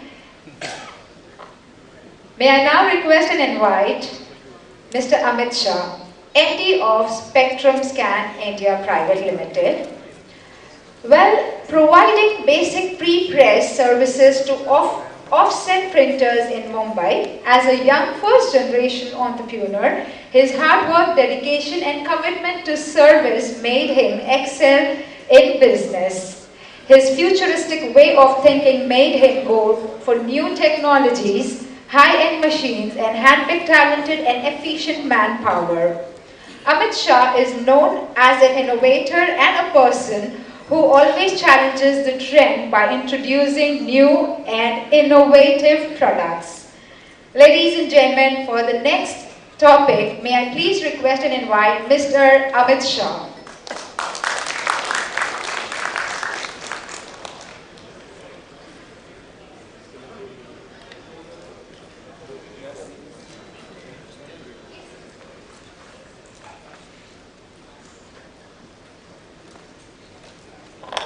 Hi, good afternoon.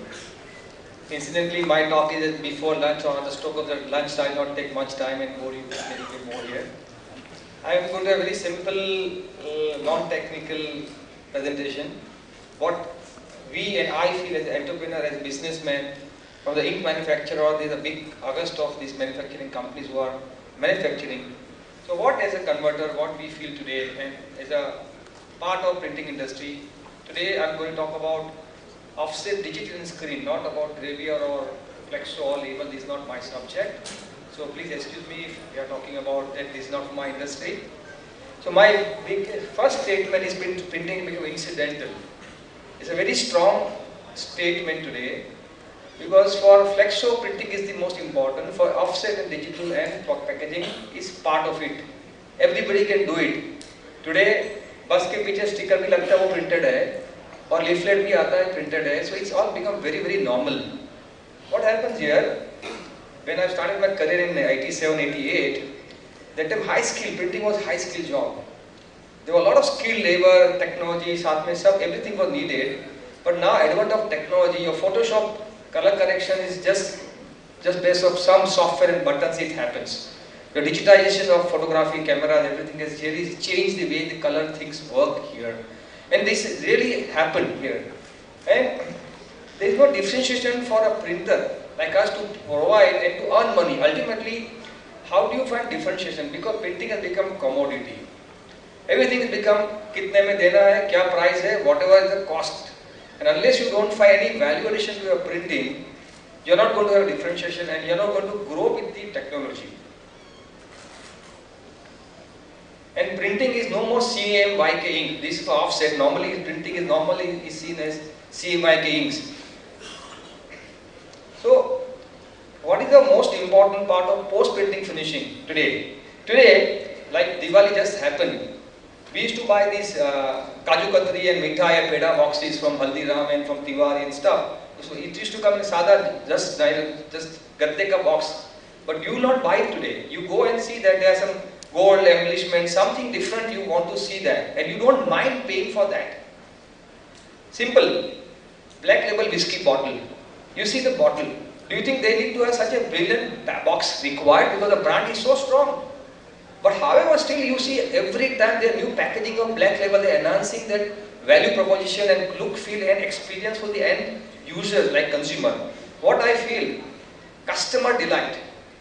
That is the most important inverted comma word what we use for our growth. That unless you don't do value addition, customer delight will never happen. And these are the small things. If you see any printed material, if it comes flat at you, you will not like to see. But any embellishment, if you see, I got this book from a printing manufacturing machine company. Now, these are embellishments. You can see, right? There are numbers of embellishments of different process techniques which have been used. It's fine, it's fine. These have been used. And everything, wow. My dear friend Pragati Printer is famous for his calendar. Of course, they are very big for packaging and their commercial printing. But their calendar has been sought for. Entire printing industry looks for that. Pragati ka calendar kabhi aayega. Printer printing calendars. You have seen calendars. These are date calendars, date pads. But he made a distinction by giving so much of a differentiation in how we produce post printing. So, and if you see that today. Visualization with digitization has become little more effective. You can see 3D, you can see visualize, you can change your face, how I look after 50 years, 30 years, 20 years, whatever. So visualization has become part of your life every day. If you visualize your printing as a product, not as a service, as a solution provider, not as a service provider, then you find a value addition for that is most paramount for you. Now see, here I am in the presence of such a huge manufacturing of inks, coating, varnishes companies. I don't have to tell you that what you have to produce. We are producing since ages before my birth, also third generation, fourth generation, 100 years, 120 years old company also is presenting here. This is not a way I am going to tell you that what you have to do. My only point of view is that as an organization like printing industry manufacturer, look for a product which give you a differentiation. Ink is incidental, yes, but it's also very important. A touch point last, even supermarket or anything, you see Cadbury, Coca-Cola, anything is required printed communications. Without that, there is no meaning. A blank bottle of cola has no meaning. It's important, but value addition is so important to make this distinction on the clutter. See, nowadays, so many methods has been changed, the way which was even embellishment, value addition was happening. Simple example of the foiling, stamping, gold foiling, hot foiling, stamping, embossing, what we are talking in general terms. There was a mold, copper mold, brass mold, micro embossing mold, then you take it on an embossing machine, you put your printed stuff, you do it. It's a lengthy and it's not cost effective solutions. But now, the new methods are coming in, and digitization also, like Scodix. You see the Scodix machine. You have heard of Scodix machines?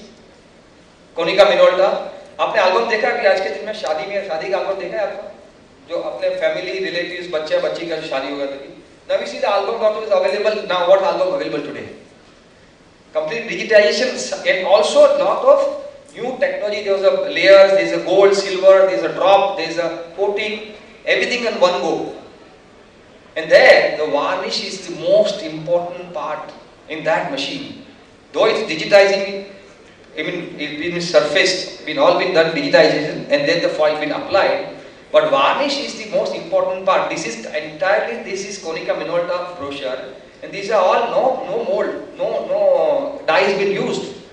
This is digitized. And so what you see on your regular wedding albums, this is an embellishment which is a post-printing. Printing, शादी का photo मेरे बच्ची के साथ मेरा photo अच्छा दिखता है, but then I want some special effect. And that's make the difference with every product right now in a high-end market. Now high-end market looks good. Whiskey bottle is high-end market. But can we bring this to a middle-level market where affordability is possible? See now, I was talking about hot foil, embossing, thermoforming, thermo transfers, everything was required a lot of pre-work before we take it on the machine to transfer these on a printed stuff still. Nowadays, okay, and how can we forget these extra special effects on your currency and also your passports, on everything what is required. Plain printing will not sell. We are from security side, right? So if I print on all 4-color or even flexo or anything, it's just a simple paper, plain paper. But then, how much you are doing special effect, of course counterfeit also to make it more durable, these all special coating, varnish and special method. So these are been so age old.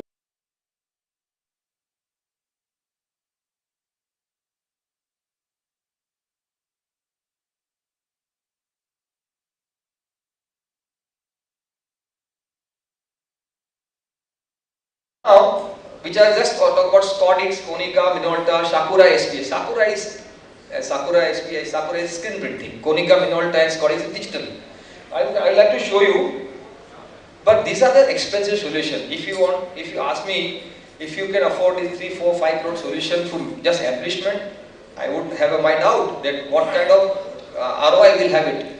Now, that recently, last 2-3 years, a small Indian manufacturer started making a machine which give you a lot of value addition. One area is the foil. I am going to show that small video of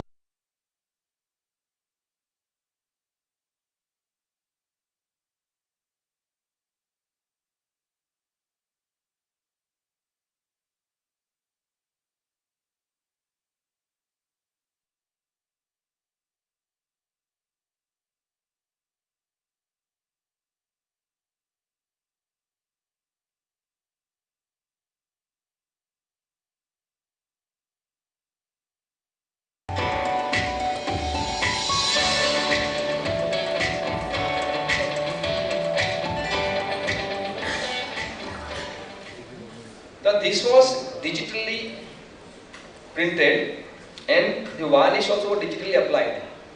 And then this digitally printed varnish is just gone through a foiling machine and the foil happened. So it's completely eliminated the micro-embossing mold, punching machine, whatever you're talking about. Now this can be also done with Sakura or any screen printing machine. With SP has also come with the technology where you apply a liquid varnish and then foil you apply and then it happens. Now this is the small example which this August gathering I am trying to put this point across, that as a manufacturer you are looking only for the large consumer. I am talking about not flexo, I am talking about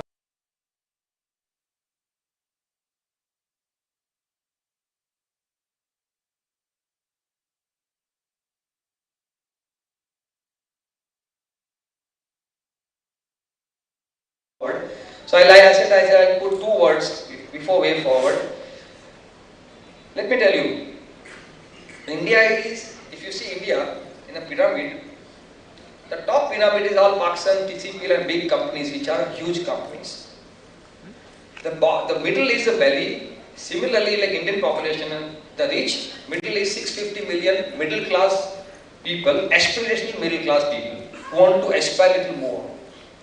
Now these are the aspirational middle class people, also a lot of middle class printers, converters like us who are residing here.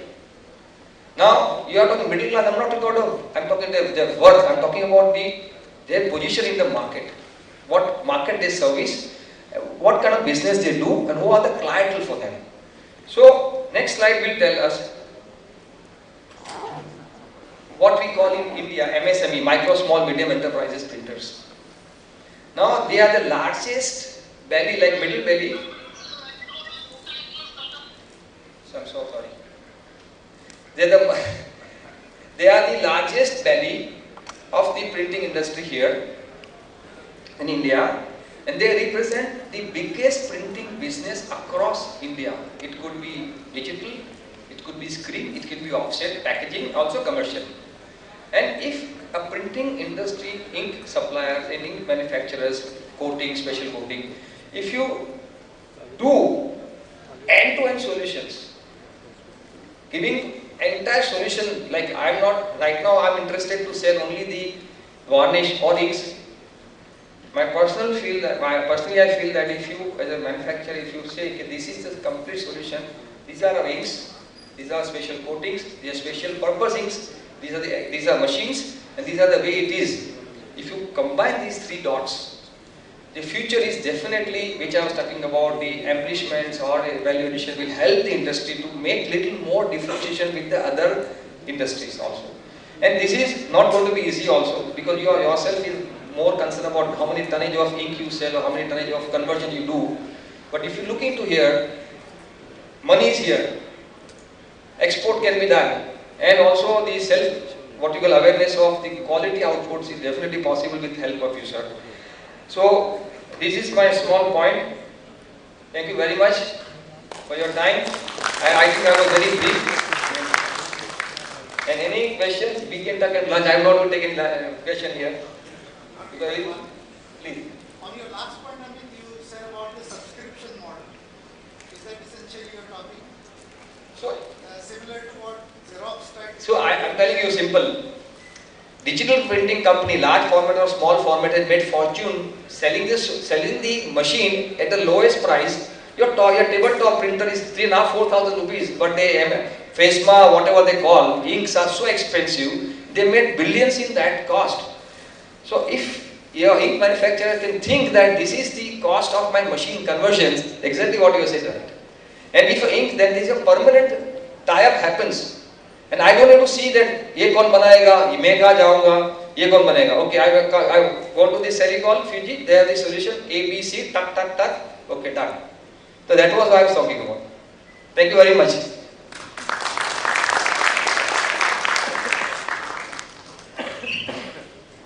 Thank you so much, Mr. Amit Shah.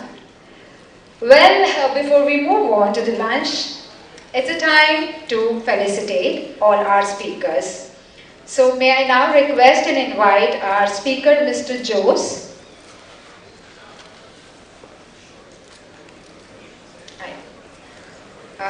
Okay, wonderful. So, yes. So, wonderful. Now, may I request and invite Mr. Karan Mahajan to please felicitate our speaker.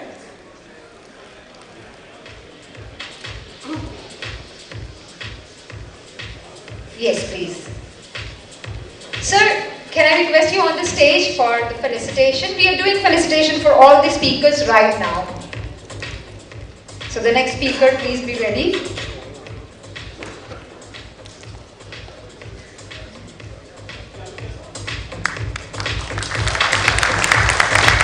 Thank you so much for your time. Now we would like to present the memento to the next speaker. And to present the memento, may I request and invite the presenter, Mr. Shekhar Iyer. And may I invite our speaker, Mr. Rajesh Srivastav.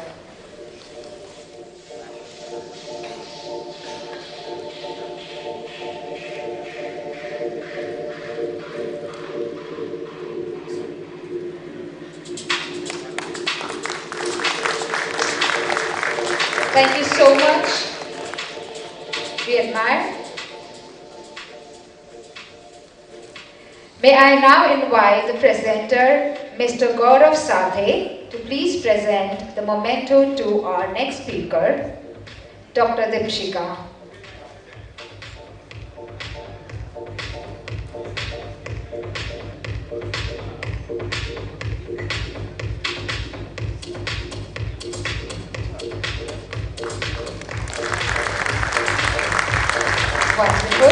Thank you. I like that energy. May I now invite Mr. Abhay Shah to please come on the stage to present the memento to Mr. Indrajit. Thank you.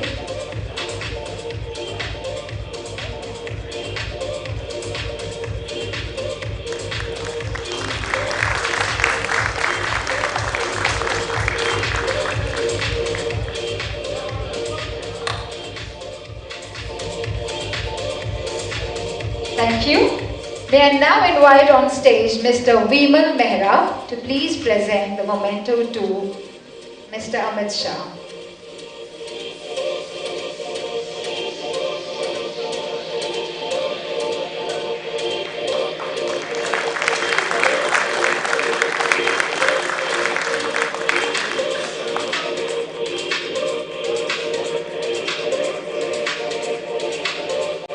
Thank you. Before we break for the lunch, let's have the next lucky draw.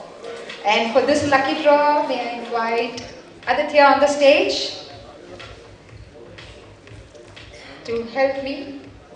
All right, and as well to do the lucky draw, may I please request Mr. D.N. Patil.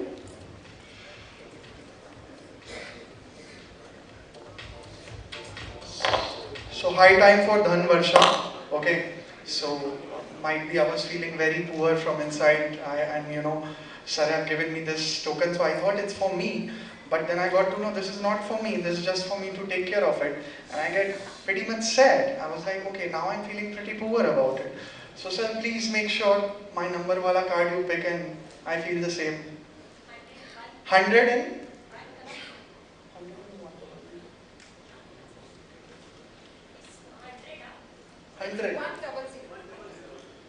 Police.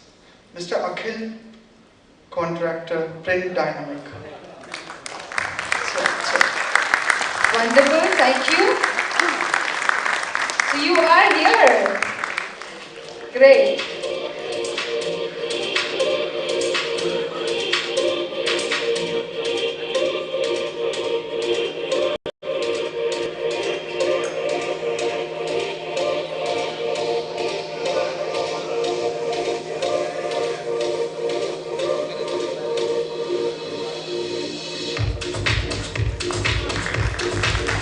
Many congratulations, and we have two more throughout the day.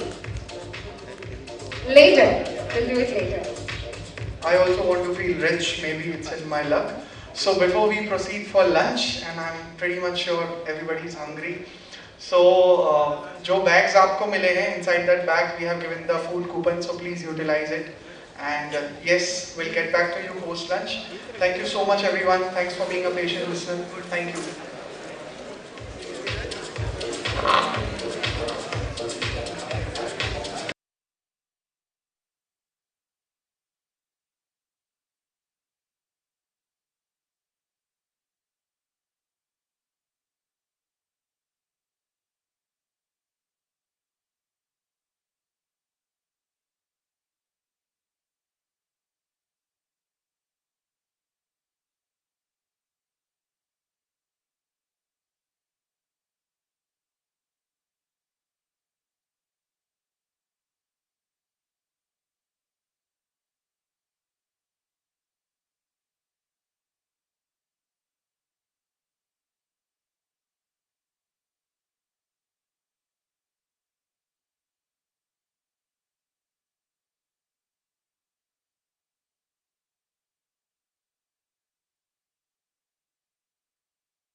energy more than the time. So Aditya, would you as well like to join for the ones who are outside? Maybe they'll love to hear you and listen to you. Yes, Aditya, please. Thank you. Yeah. She believed that people listen me. That's how I have. Yeah, we are announcing the bumper prize from Sathe sir. This is specially customized. This is not from the IPAMA team.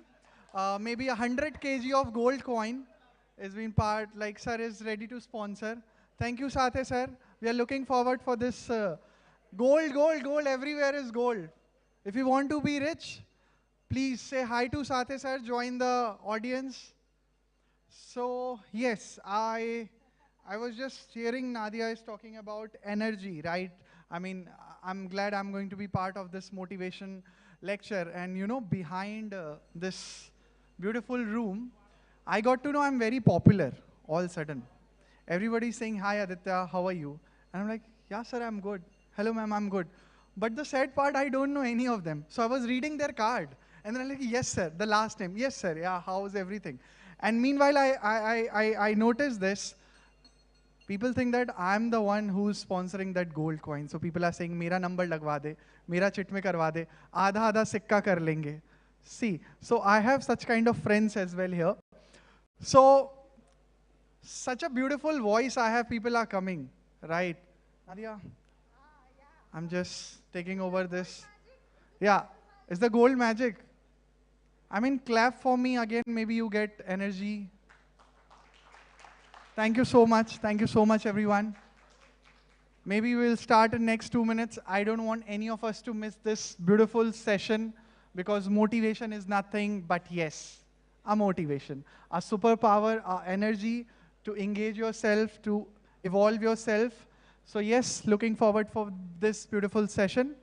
I'm still waiting for my beautiful guests, handsome men and beautiful ladies to join the show.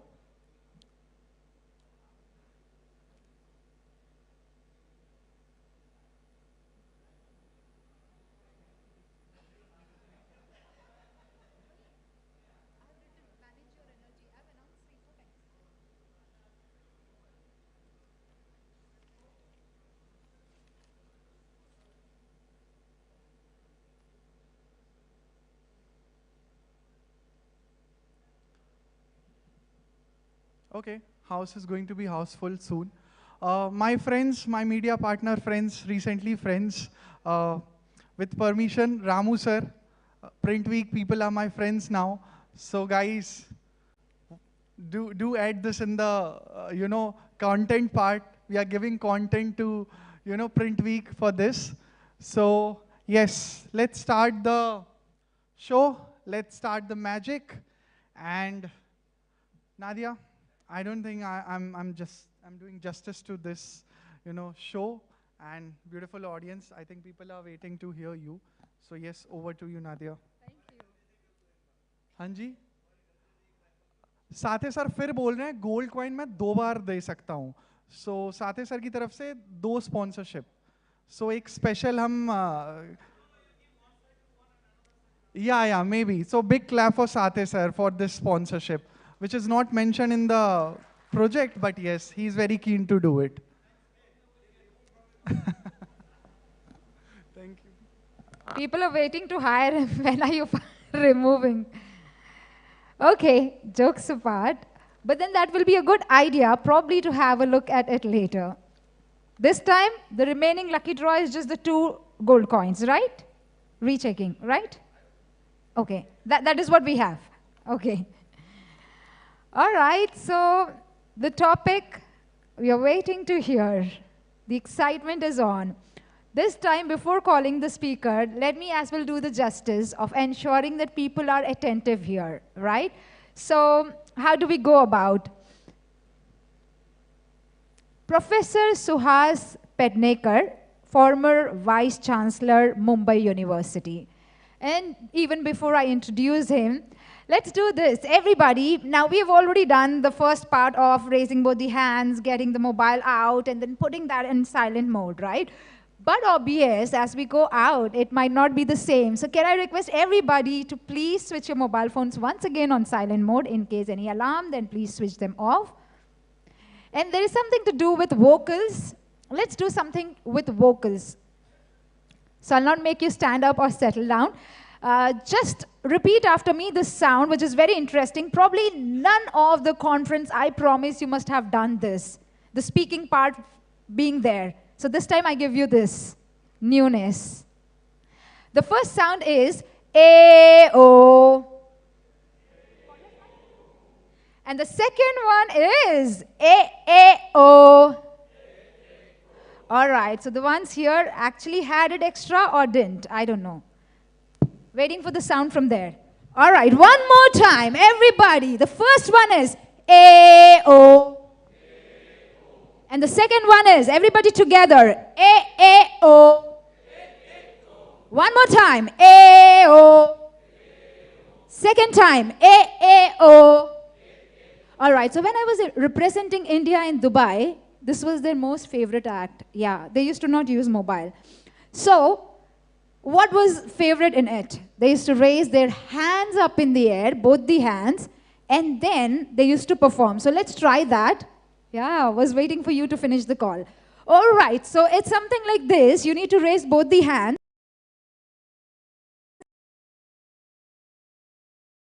and try that. Oh, look at you. Oh, few more requests. Thank you. All right, so after me, both the hands. You love it when you do it with both the hands. All right. Everybody in the house, put your hands up in the air. Say A-O. Say A-A-O. And say A-O.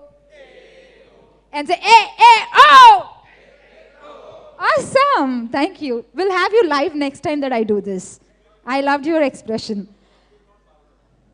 No? Was it for me? Okay. See? I was coming back to do it again. Oh, yes. Audiences as well back with your voice, not with me and Aditya. See, Aditya? Professor Suhas Pednekar was the Vice Chancellor of University of Mumbai during 2018 to 2022. He also worked as acting Vice Chancellor of Dr. Homi Bhabha State Cluster University. Professor Pednekar's area of research interest and green chemistry. Well, he has also so far guided 24 PhDs, and now not just this, right now over here joining me on the stage is Professor Suhas Pednekar, taking forward the topic which is the most interesting and the most awaited, manage your energy more than your time.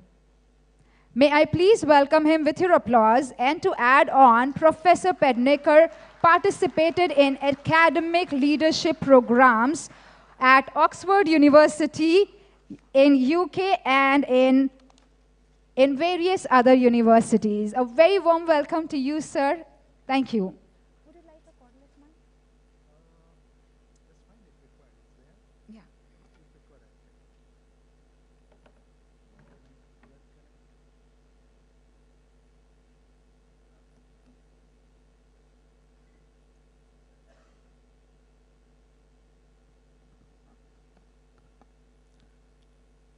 Very good afternoon. It's my privilege and honor to be here. And let me thank Mr. Sridharan, President of this association, all other office bearers of the association, with special mention to Sateji sitting here, who was responsible calling me here. And if you don't like my presentation, you must blame him. Well, I've been given a task to give a presentation and act as a motivator, motivation speaker. I think time is 30 minutes, right? Okay. You'll realize why I asked the time. Basically, though I was Vice Chancellor, basically I'm a teacher. And probably the reason why I've been invited to give a talk, mainly because the teaching is the only profession which creates all other professions.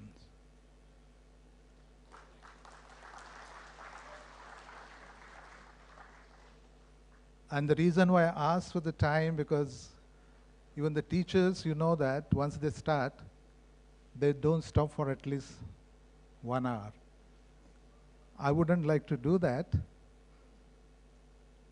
But as teacher, I have certain bad habits, as all teachers have.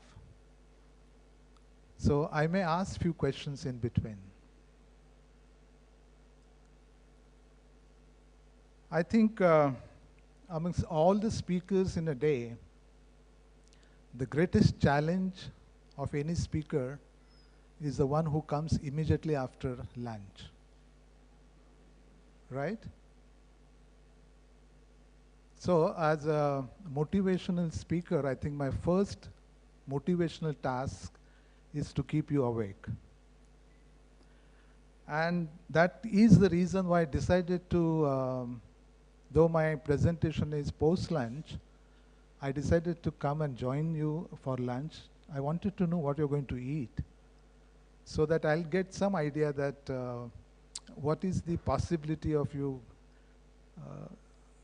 taking a nap, how long it could be, some idea. Anyway, I was told we are running behind time. Amongst all the audience, I think people sitting here, I may be considered as the odd man out because you all are from a particular field. I am from a teaching profession, may be considered as academic administrator. But at the same time, being an organic chemist, you will agree that whatever you were talking in the morning or you're going to make presentation later on, if not fully, but to a major extent, I would say, it is linked up with organic chemistry. And I'm very happy to meet some of my students here, and one of them is going to be a speaker after me, who studied in RIA College. So there must be people either from RIA or definitely graduations from University of Mumbai, where I was the Vice Chancellor. I'm going to begin with question.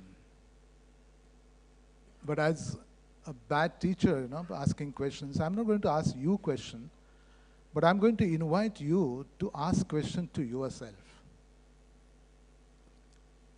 Many of you I can see in the audience that of different age, different maybe positions you are holding, different capacities of responsibilities. The question is very simple. Don't try to jump to answer it immediately. You take your time, maybe 1 week, 2 weeks, depends. And the question is, when the history is going to be written about you, maybe 10, 20, 30, 40, 50 years down the line, what do you think that what people should say about you? What do you think what people should say about you? And to answer this question, as I said, it is not that easy, applicable to everyone at any age. You must also ask 6 more questions to yourselves. Again, I'm not going to wait for answers as a taskmaster, as a teacher, but you take your own time. And all the 6 questions in turn will help you to answer the first question. The first question out of 6 is, where do you stand today? Whatever position you are in, organization or whatever capacity, as I said, where do you stand today? The question 2, how have you reached where you stand today? You must do some introspections, go back, try to see your journey till date. Third question, which is very important one, where do you want to go from here? What is going to be your so-called destiny? As an individual, as a company, whatever. Fourth question would be, how do you propose to reach there? Every question is important. Try and understand. How do you propose to reach there?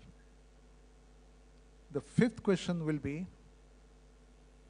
what according to you, you need as a support system to reach there? When I say support system, it's knowledge, skills, infrastructure, any support system you need to reach there. And the sixth question, which many times we ignore, we don't pay attention to. Do you know what it is or what could be? No. The sixth question is, when you start your journey, what do you think could be the likely obstacle you may come across? Very important, because many times we decide something and start immediately without realizing what could be the possible obstacle, possible difficulties, interference, and the opposition, any sort of you may come across. So if you try and answer these 6 questions, you will get complete clarity about what you have done so far, what capacity you have today, and what you can achieve in future. And that will make you answer the first question. Friends, we come across 4 types of people around us, wherever you go, any field. Do you know which 4 types? Any field, any sector. The first type, they don't know, and they don't know they don't know. Completely ignorant class. Not even taking any efforts to know also, to learn. They're not there, maybe few, whatever. The second type, they don't know, but they know they don't know. All students category belong to this class, and that is the reason why they go to school, to college, to university, to know. It's a good thing. And no one is perfect for that matter. The third class is to be handled very carefully and delicately. And that is, they know, but they don't know they know. It may be due to the fear of failure. It may be due to their own, I would say, laziness. But they don't want to do anything in life. They always try to be follower, you know. And the fourth one, you must have known by now. They know, and they know they know. They are the leaders. Considering the scenario we are going through today, post-COVID, in your own field, all other sectors, it's such a high level of disruptions we are coming across. Whatever is important today may not be so tomorrow. One tiny virus has taught us several lessons.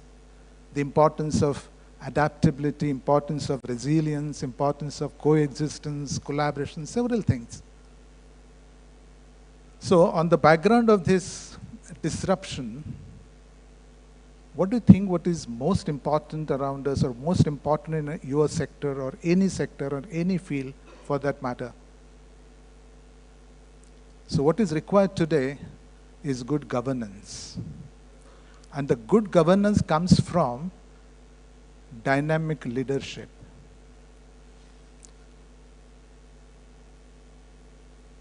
What is required in any field today is a relevance and sustainability. And that is possible if you offer that good leadership. So how to cultivate that good leadership amongst yourselves? And when I say leadership, does not necessarily mean that the traditional definitions of leaders we have in mind. Not, how many people follow you and on that basis, leader is decided. No. Even you alone working somewhere, you are a leader. It is the ability of owning the responsibility and finding solutions to the problems around you. So the 21st century problems cannot be solved by 20th century thinking or thoughts. So 21st century leadership is different than probably whatever ideas we have in mind. It is expected to be not vertical now, but horizontal leadership, shared leadership, because shared leadership leads to shared wisdom, taking everyone together. The leadership which is expected to be with knowledge, expected with character. So how to cultivate this leadership? And again, let me repeat, when I say leadership, even in your own organization, that doesn't mean your boss is the only leader and you are simply following. No. In any capacity you are working, or you may be an entrepreneur, you are leader. So how to cultivate your personality and the leadership qualities? So every human being, I'm sure many of you must have worked in chemistry laboratories at least once. So you know the tripod stand which you use to keep the vessels for heating? Our lives are also like that tripod stand. Our whole life is based on 3 pillars. First is your personal pillar. Second is a professional pillar. And third is social pillar. And needless to say that unless you have all the pillars strong enough, you cannot be stable. So what we do ultimately in life, through education, through learning outside classroom, is to how to strengthen these 3 pillars. There are so many lessons you take. Your teachers must have told you several times. You must have learned through experience without even reading books. So every time, every human being has to perform, play roles in your personal life. It is related to your own people in the family, your surrounding people. At the same time, your personality is there, your responsibility and the commitments are different. You are expected to perform, do something. At the same time, we are social animals. So we also have some responsibility towards society. The whole education ultimately is nothing but which fulfills or which supplements strengthening these 3 pillars. Sometimes I ask question to my students that what is the purpose of taking more and more education?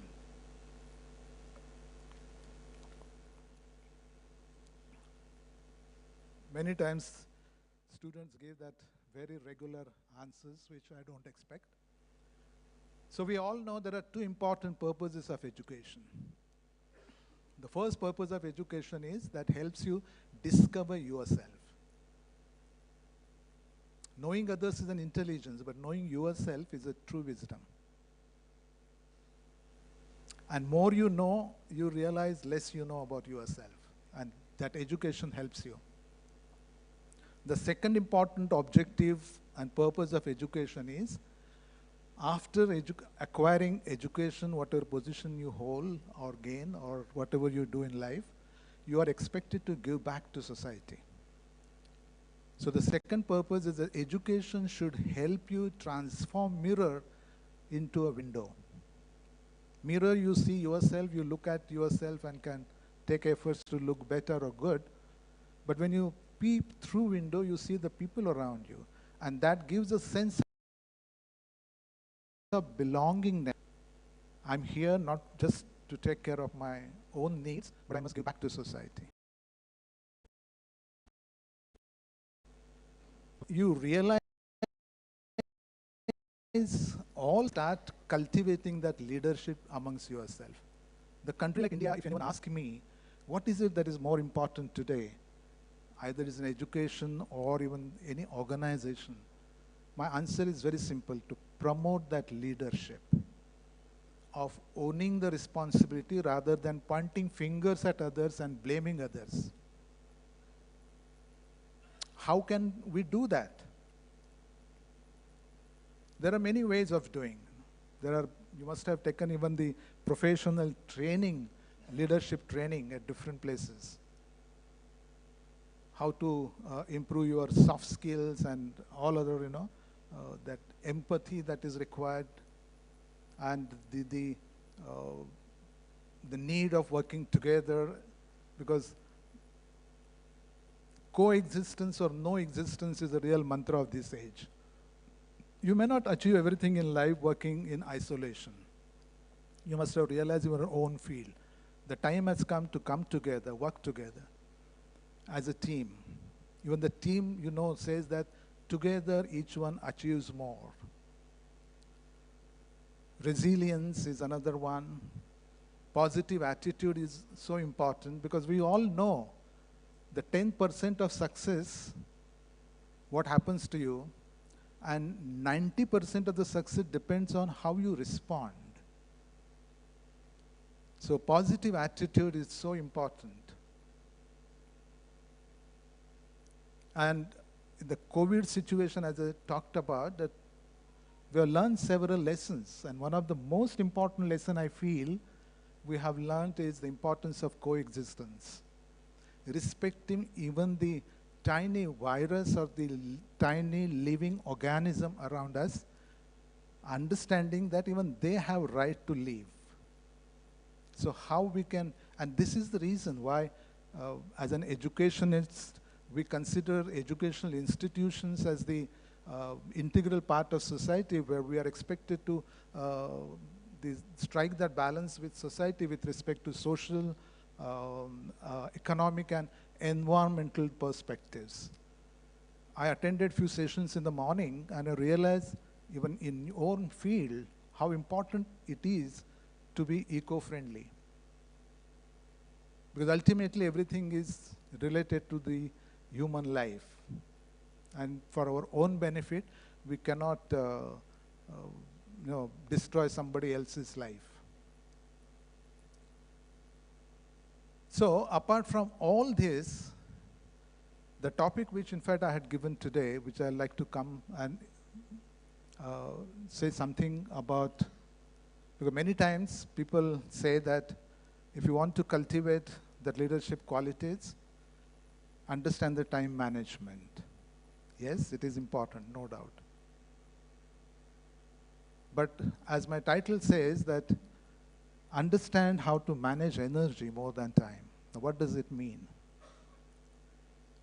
Now, each one of us, that possesses 4 types of energies. When I ask this question to science students, and you all are, I think, definitely with a science background, just out of curiosity, the other day I asked this question to a student, and some of them were so eager to answer that I asked them which you think are those 4 important energies. Some said potential energies, some said kinetic, and all sorts of energies. But as human beings, we have 4 types of energy. The first type is called the physical energy. Everyone possesses the physical energy. We take efforts to enhance it, and that enables you how much you can work in a day. Morning you take exercises and all sorts of things to increase the physical energy. The second type is called intellectual energy.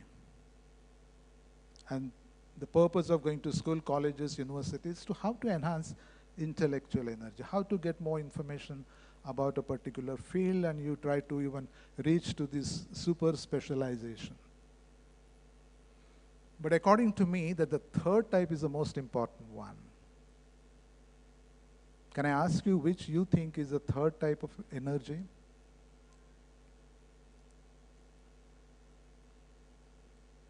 One research was carried out at Harvard University. You know Harvard, everyone knows. One of its kind research which took 75 years, nearly 3 generations. And 3 generation people were interviewed as part of that research. And when I tell you the topic, you will wonder then why it took so many years. The topic of the research was, what is it that makes human being most happy? It appears very simple, isn't it? I repeat, the topic of the research was, what is it that makes human being more happy? Some of you might say that why 75 years? I can answer in 7 seconds.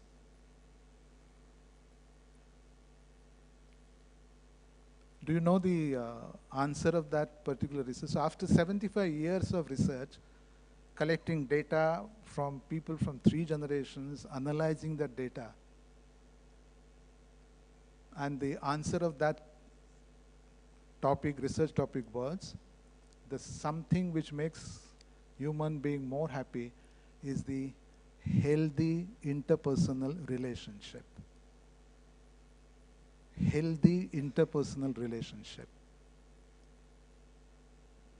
And the third type of energy which is associated with each one of us to take care of this relationship is called the emotional energy. Most of the people who were labeled as a successful leader in the world, it was found that these people knew how to use this emotional energy in a meaningful way. I give very simple example. I don't have to rather give. Each one of us know that emotional energy or the interpersonal relationship, how that makes you happy is, just imagine that the moment you get up in the morning, you talk to people in your own family, everyone is talking nicely with each other, no grumbling, no criticism. You go out to office and you meet some of your neighbors and give a smile with one another. In your working place, everyone is talking good about everyone. And when you come back home in the night, isn't it that will give a wonderful, nice sleep than anything else? So the happiness, we all know that it is not the standard of living that makes you happy. It's the standard of life that makes you happy. And the standard of life does not depend on the position you hold or how much money you have. The standard of life ultimately depends on how you behave with people around you. And that is exactly, because I think every human being on this planet is longing to love and to be loved. So in any organization, just remember, you may be the CEO of the company, but if you keep on firing everyone every time, not only you lose your temper and peace, but even your so-called subordinates, even I don't think that stress generated would ever help to, put more quantum or, increase the productivity. Instead, you show that empathy to understand people around you and try to help them. So that sort of leadership, if you want to create or promote in this century, you need to enhance your emotional energy more than time. I repeat, the time is important, but how well you utilize this emotional energy. I was Vice Chancellor, before that I was the principal of the college. Even I'm sure some of you our main job many times is dealing with people.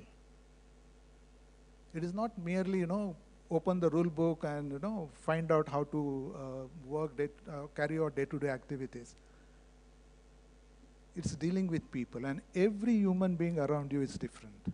So we cannot have the same parameters to judge them. You need to understand them. And I'm very sure you all, as leaders, you must have also experienced that. If you take people in confidence, not only their input increases, but even sometimes you get a wonderful suggestion even from a person where we always feel that, oh, he may not know anything. So that is where I feel this sort of empathy, this sort of understanding in any organization is very important. And do you know the fourth type of energy? What is the fourth type? The fourth type is called spiritual energy. The spiritual energy does not mean how much time you spend worshiping your God. The very simple meaning of spiritual energy is whether you have understood the importance of your own existence on this planet. I believe that every human being on this planet, irrespective of the position he or she is holding today, is here with some purpose. Do you realize that? Do you realize it for yourself, and do you take efforts to make others realize that? Your own organization.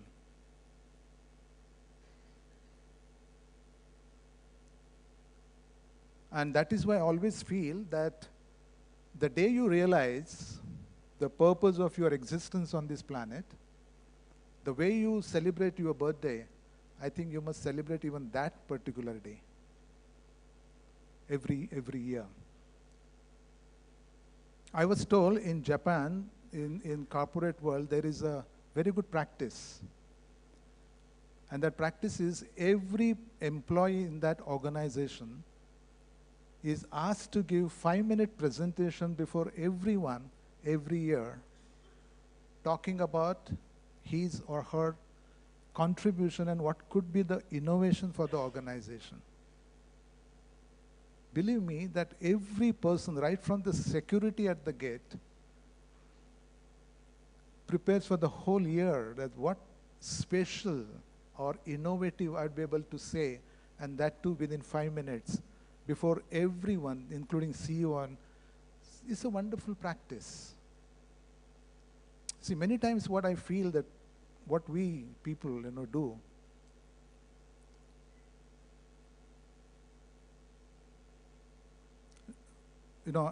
there's a very beautiful Hindi couplet, how we behave rather. बड़े अजीब है सारे दुनिया के मेले, बड़े अजीब है सारे दुनिया के मेले, लगती तो भीड़ है पर चलते सब अकेले. We are like that. We are, talking about ourselves, thinking about ourselves all the time. So the energies which are associated with us, do we really make meaningful use or not? That is the question. Today's world, as I said, in the disruptive era and the speed with which everything is changing, there are only two important things which will have a greater impact. The first one is innovation, and second one is technology. And you all have realized that. If you want to be a good leader, you need to be innovative. Creativity. You need to discover the limits of your possible even by going beyond it into the impossible. Great things don't come from comfort zone. We need to be restless all the time. But that should be a positive restlessness, not negative restlessness, because many times grumbling, pointing fingers at others is negative restlessness. And to be a good leader, there's one beautiful prayer which was written by Reynold Niebuhr from Harvard almost 100 years ago. And that has also has greater impact on me as an administrator. And that beautiful prayer says, God, grant me serenity to accept the things which I cannot change, courage to change the things which I can, and wisdom to know the difference between two. Thank you very much. It's 30 minutes. Thank you. I didn't take a minute more than 30 minutes allotted to me. Thank you.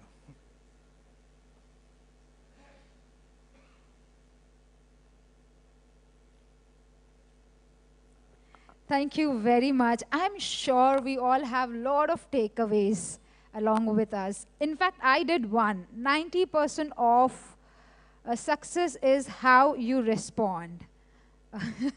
Don't ask me about my responses. I have experienced this, and I'll ensure that I'll carry this with me.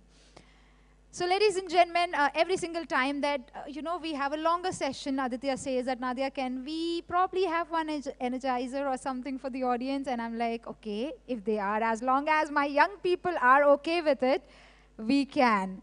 So,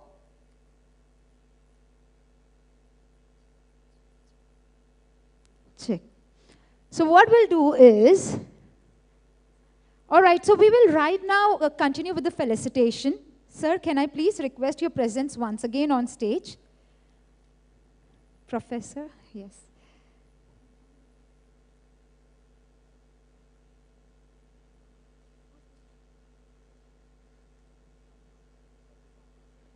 And may I request Sathe sir to kindly felicitate with the floral bouquet and the memento.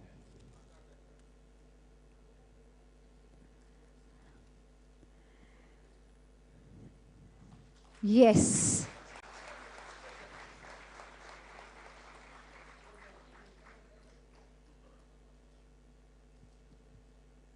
Thank you.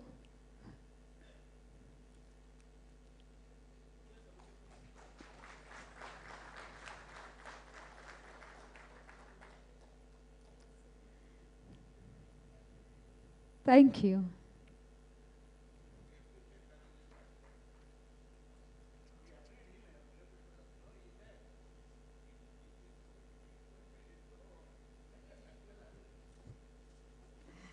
Thank you. Thank you so much.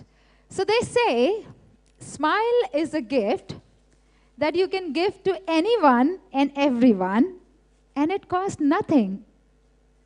Once again, repeating. Smile is a gift that you can give to anyone and everyone, and it costs nothing. So why not we pass a smile right now, which is the most precious, and add the face value. Oh, look at that. Yeah, you were hiding it since so long. Yeah. So let's get the treasure out. All that you need to do is, okay, all right, treasure out. All that you need to do is look at the person sitting next to you, be it right or left, and pass a smile. Oh, wow. You can even go ahead with the laughter. Come on, 10 seconds for that. 10 seconds. Come on. I see good handshakes as well. Wonderful. No, don't show your mobile. Show your face. Show your close-up smile. All right. To the gentleman there, who's still continuing. Okay, I'll tell you, there are few conferences I actually go and take the mobile phone if it is an iPhone, all right? So people still using iPhone, please. Yeah, sir, I've been waiting for you. Yes, thank you, gentlemen. Pass a smile to the person next to you. Yeah, thank you. Thank you very much. So with that, moving on to the next speaker. Or else should be asking, how's the Josh? To the ones here. But we'll do that later, yeah?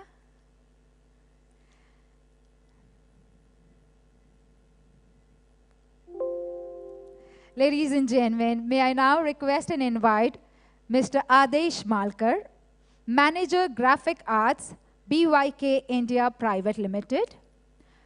Well, he has 15 years of experience in the coating industry. He started his professional career with Asian Paints Limited, Mumbai. Mr. Malkar is working currently with BYK India Private Limited. Well, taking forward the topic Trends and Way Forward in Graphic Arts by BYK Additives.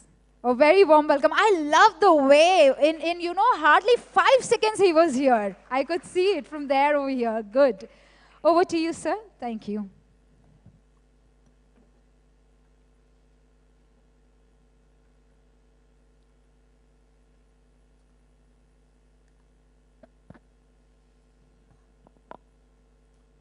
Yeah. So good afternoon.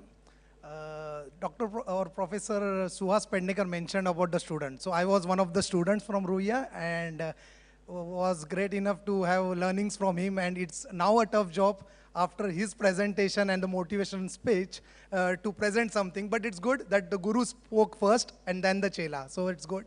And we have a few more over here who might be from the Ruya, and one was sitting in the same row where I was. Okay, I remember one statement today from our chairperson from the IPAMA, change is uncontrollable, right sir? You mentioned about this, and yes, so we will be talking about the changes, what happened over the journey within the years. I guess that's the right one. So over the years, so we are talking about the changes which are unavoidable, uncontrollable. And we can see on this first slide, over the years, the laws, when we talk about the regulatory affairs, it's not with us only as a big family, but it's all the laws which came up since 1974 till the years which we are passing by. There are too many stricter norms which are coming up from the regulatory point of view. And we need to know which would be easy and safe for us, for the environment, and for our products, which we also bring in through our raw materials for your inks. So the topic which I would be touching would be the cyclic silicon, stain-free, biocide-free, PFOA, which is perfluorooctanoic acid, the new generation additives, and the renewable and sustainable. So might be the people at the back couldn't see something which is at the downstairs in the bottom, but then I will try to see that I speak about those. So first we will touch upon the topic cyclic silicons. Basically, here we will be talking about the norms which are been set by the, or the regulations set about the D4, D5, D6 cycles, which are the silicon cycles, where we will be talking about since 27 June 2018, silicon-based products which contain a D4, D5, D6 silicon cycles as the compounds equal to or higher than 0.1% is not acceptable as per the URAGE.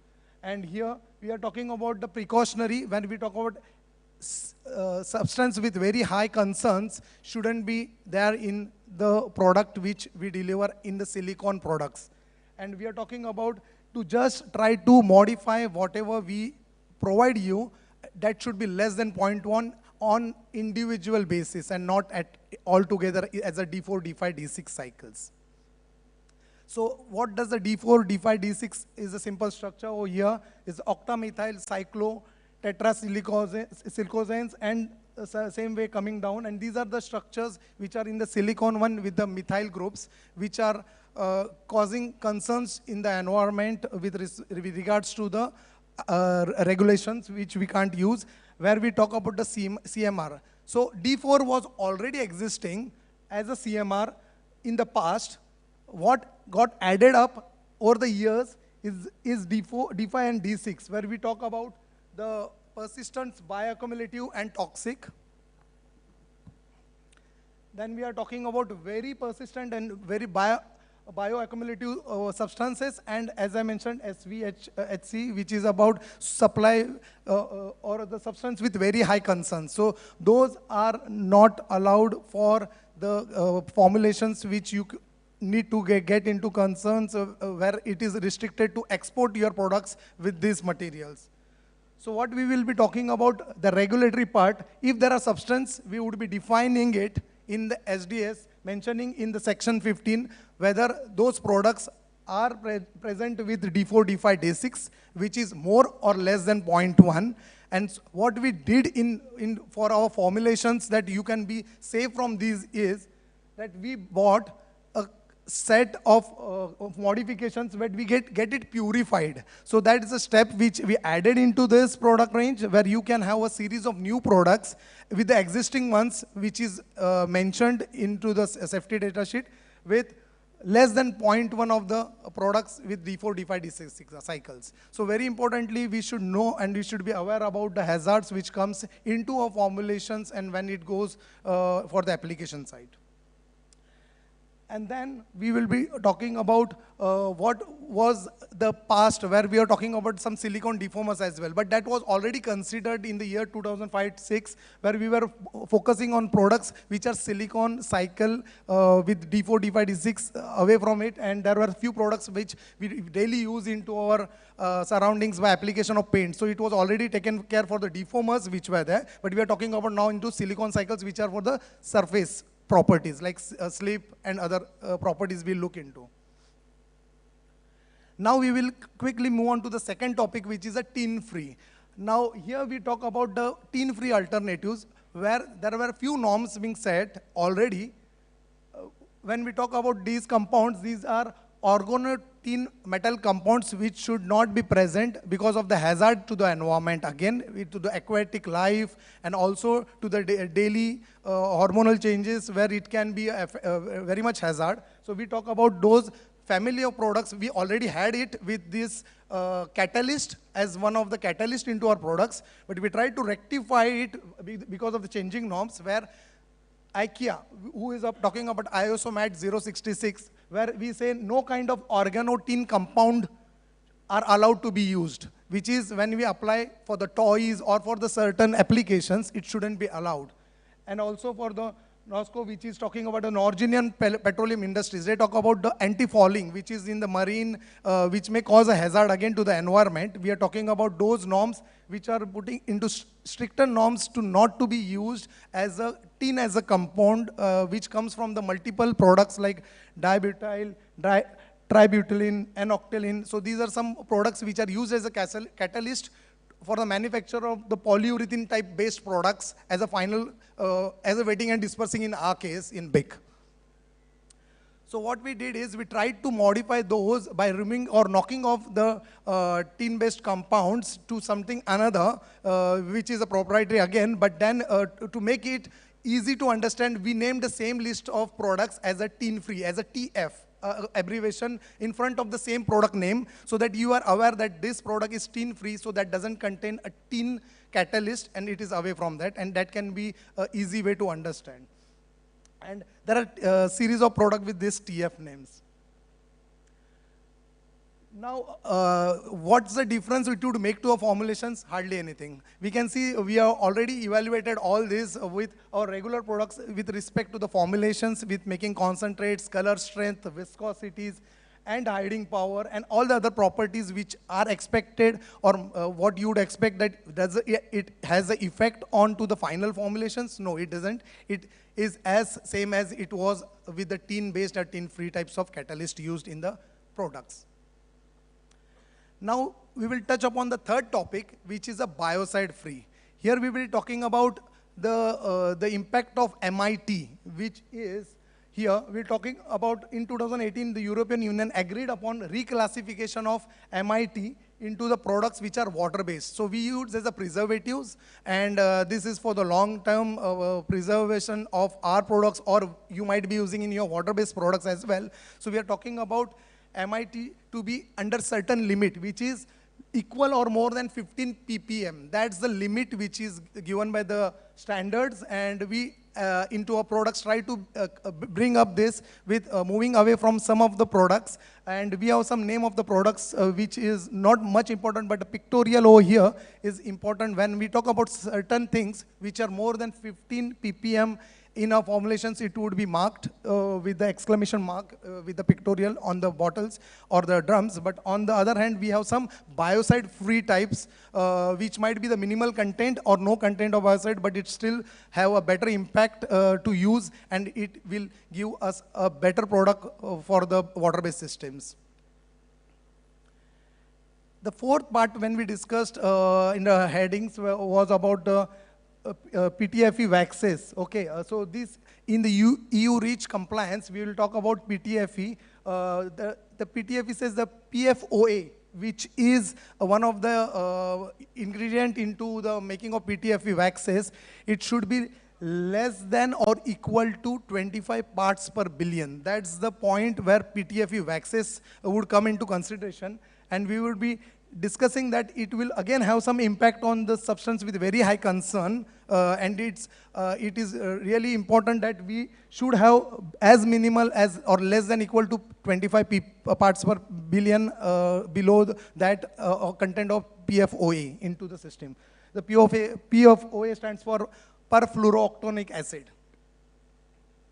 So here we will be talking about what does it mean? It is about, it should, the product, what we manufacture, on the dates mentioned, as of 4th July 2020, no product would be manufactured with content of PFOA in a PTFE waxes more than 25 parts per billion. If it is seen, or if we do that, it's not into the rights as per the regulations which are laid by the European Union under the REACH. And that's very important that we should set our products within the limit for the usage of such products. And that helps that we bought some more differential products with the same range of PTFE without PFOA, saying that R with certain name and number R as an abbreviation to say that it's REACH compliant. So any product which is bought by us in the market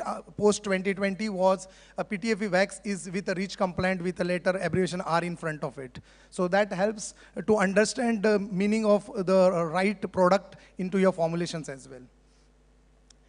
Then the guidelines, what we would be talking, it's not allowed to use PFOA in the production or in the European manufacturers and constituent for, or in a mixture of concentration equal to or about 25 parts per billion from 4th July. And it's not allowed to place such products as well. So that's very important that we can't keep it in the production sites as well. And on the other hand, the just contradictory, the things which are allowed, so we started manufacturing less of PFOA with the minimal quantity into the formulations of the PTFE waxes. Then a short, what is new or which way the trend is going on. As far as the additives are concerned, I would give a short 2 or 3 slides on this. Traditionally, you might be knowing the structures that any wetting dispersing additives, when it goes onto the pigment surface, it should have a pigment affinity group and a compatible chain. So pigment affinity group has a liking towards the pigment surface. The compatible chain has a liking towards the surrounding medium, which is a resin and a solvent solution. So that is the basic fundamental when we use a wetting and dispersing additive for a dispersion of pigments. And then there are a lot of building blocks when we talk about such products, and the architect looks like the polymerization methods, molecular building blocks and manufacturing process. So we have the molecular weights of the product going from low molecular weight to high molecular weight to disperse different types of pigment structures from fillers to carbon black with a very fine particle size with a bigger surface areas. But over the years, traditionally, if you go back in 1965s, we are talking about only inorganic pigments being available and what we could do with dispersions. We could do it with a low molecular weight wetting and dispersing additive. It was that simple.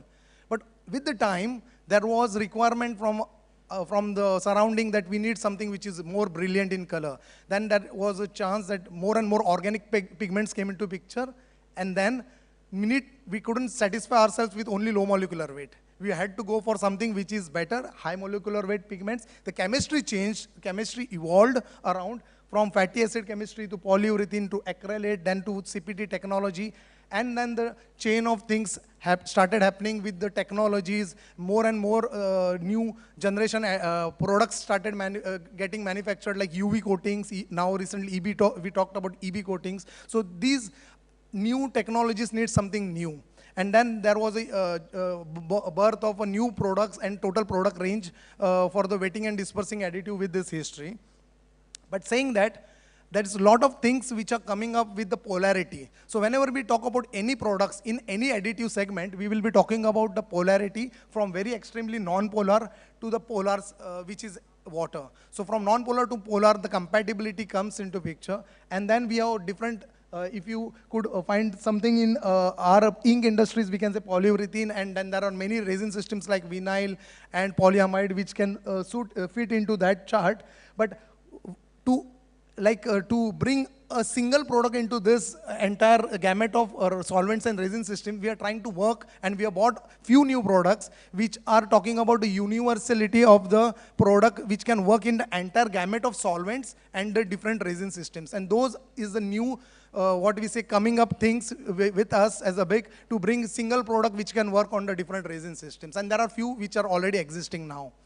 So then the last topic which I will be touching upon, when I could see from the MIWON, there was one important point about the measurement of C14, which is very important, and we briefly talked about something which is also coming up in our ink industries, which is a bio-based. And that would be a future where we would like to have more and more products into the bio-based types, where we can use into our formulations. And those formulations can be like stamped as its total renewable and sustainable types.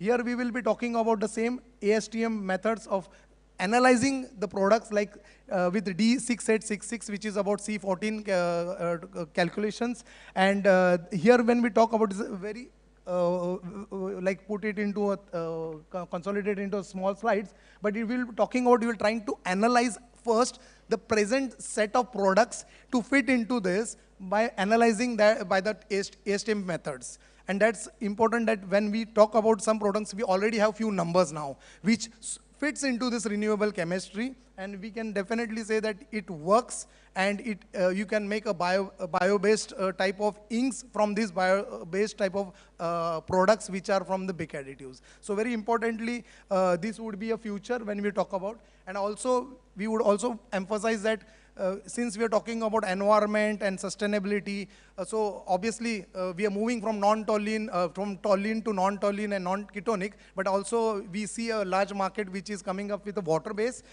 which we have to focus, and a lot of additives are being bought into this generation, into water-based segments, which will help us in future to bring a best environment around us.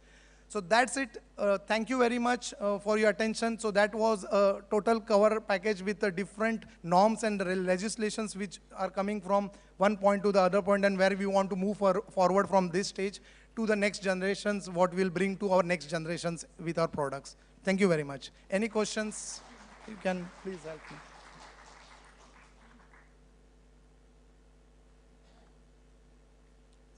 Thank you, Manoj. So you don't need this, sorry.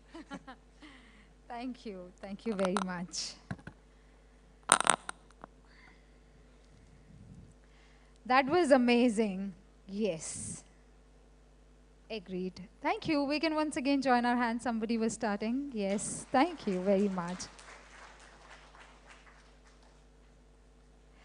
Ladies and gentlemen, now let me invite Mr. Lasantha Paris, Executive Director, FUJIFILM Sericol India Private Limited.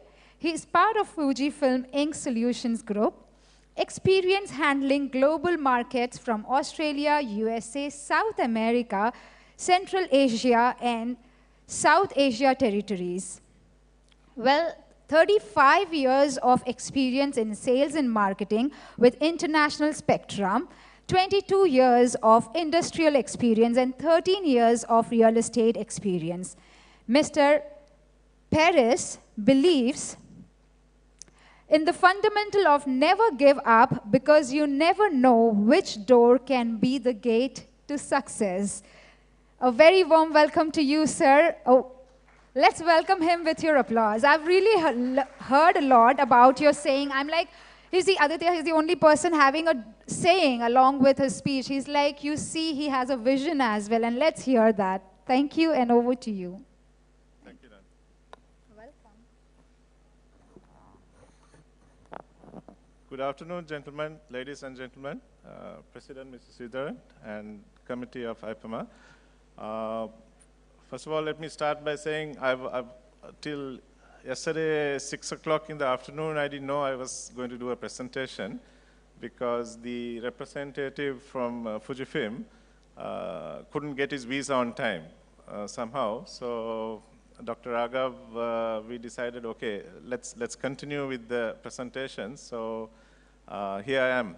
I didn't even get my proper ID. I had to write my own ID when I came in here. So yeah, good afternoon, gentlemen, and Professor, if you're still here, it was a very inspirational and very learning presentation we had.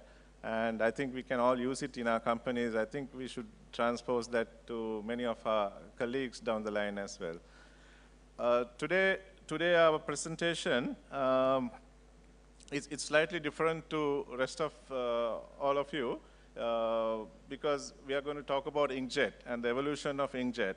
And before I want to get on to the subject itself, let me introduce, because Fujifilm, everybody thinks it's with cameras or films or offset plates, but here we are just want to making it clear. We are part of a Fujifilm group called Fujifilm Ink Solutions Group. So we deal mainly with inks. So just once more, just to give a recap. There's no pointer in this. This is our world map of what we do, and our representation in over 86 countries in the inkjet and analog industry. And these are, we are representing, here we see wide format inkjet, equipment-wise, then we do inkjet, dispersions, and analog inks, where we come, and Dr. Raghav is the managing director of our India plant, where we manufacture basically inks. And now getting on to what inkjet industry right now stands, with inkjet industry, we cater what you see on the screen: commercial, packaging, sign and display, textile, and industrial applications. So that's where inkjet industry is right now. And the next few slides, which I'm going to take you through, is mainly based on this.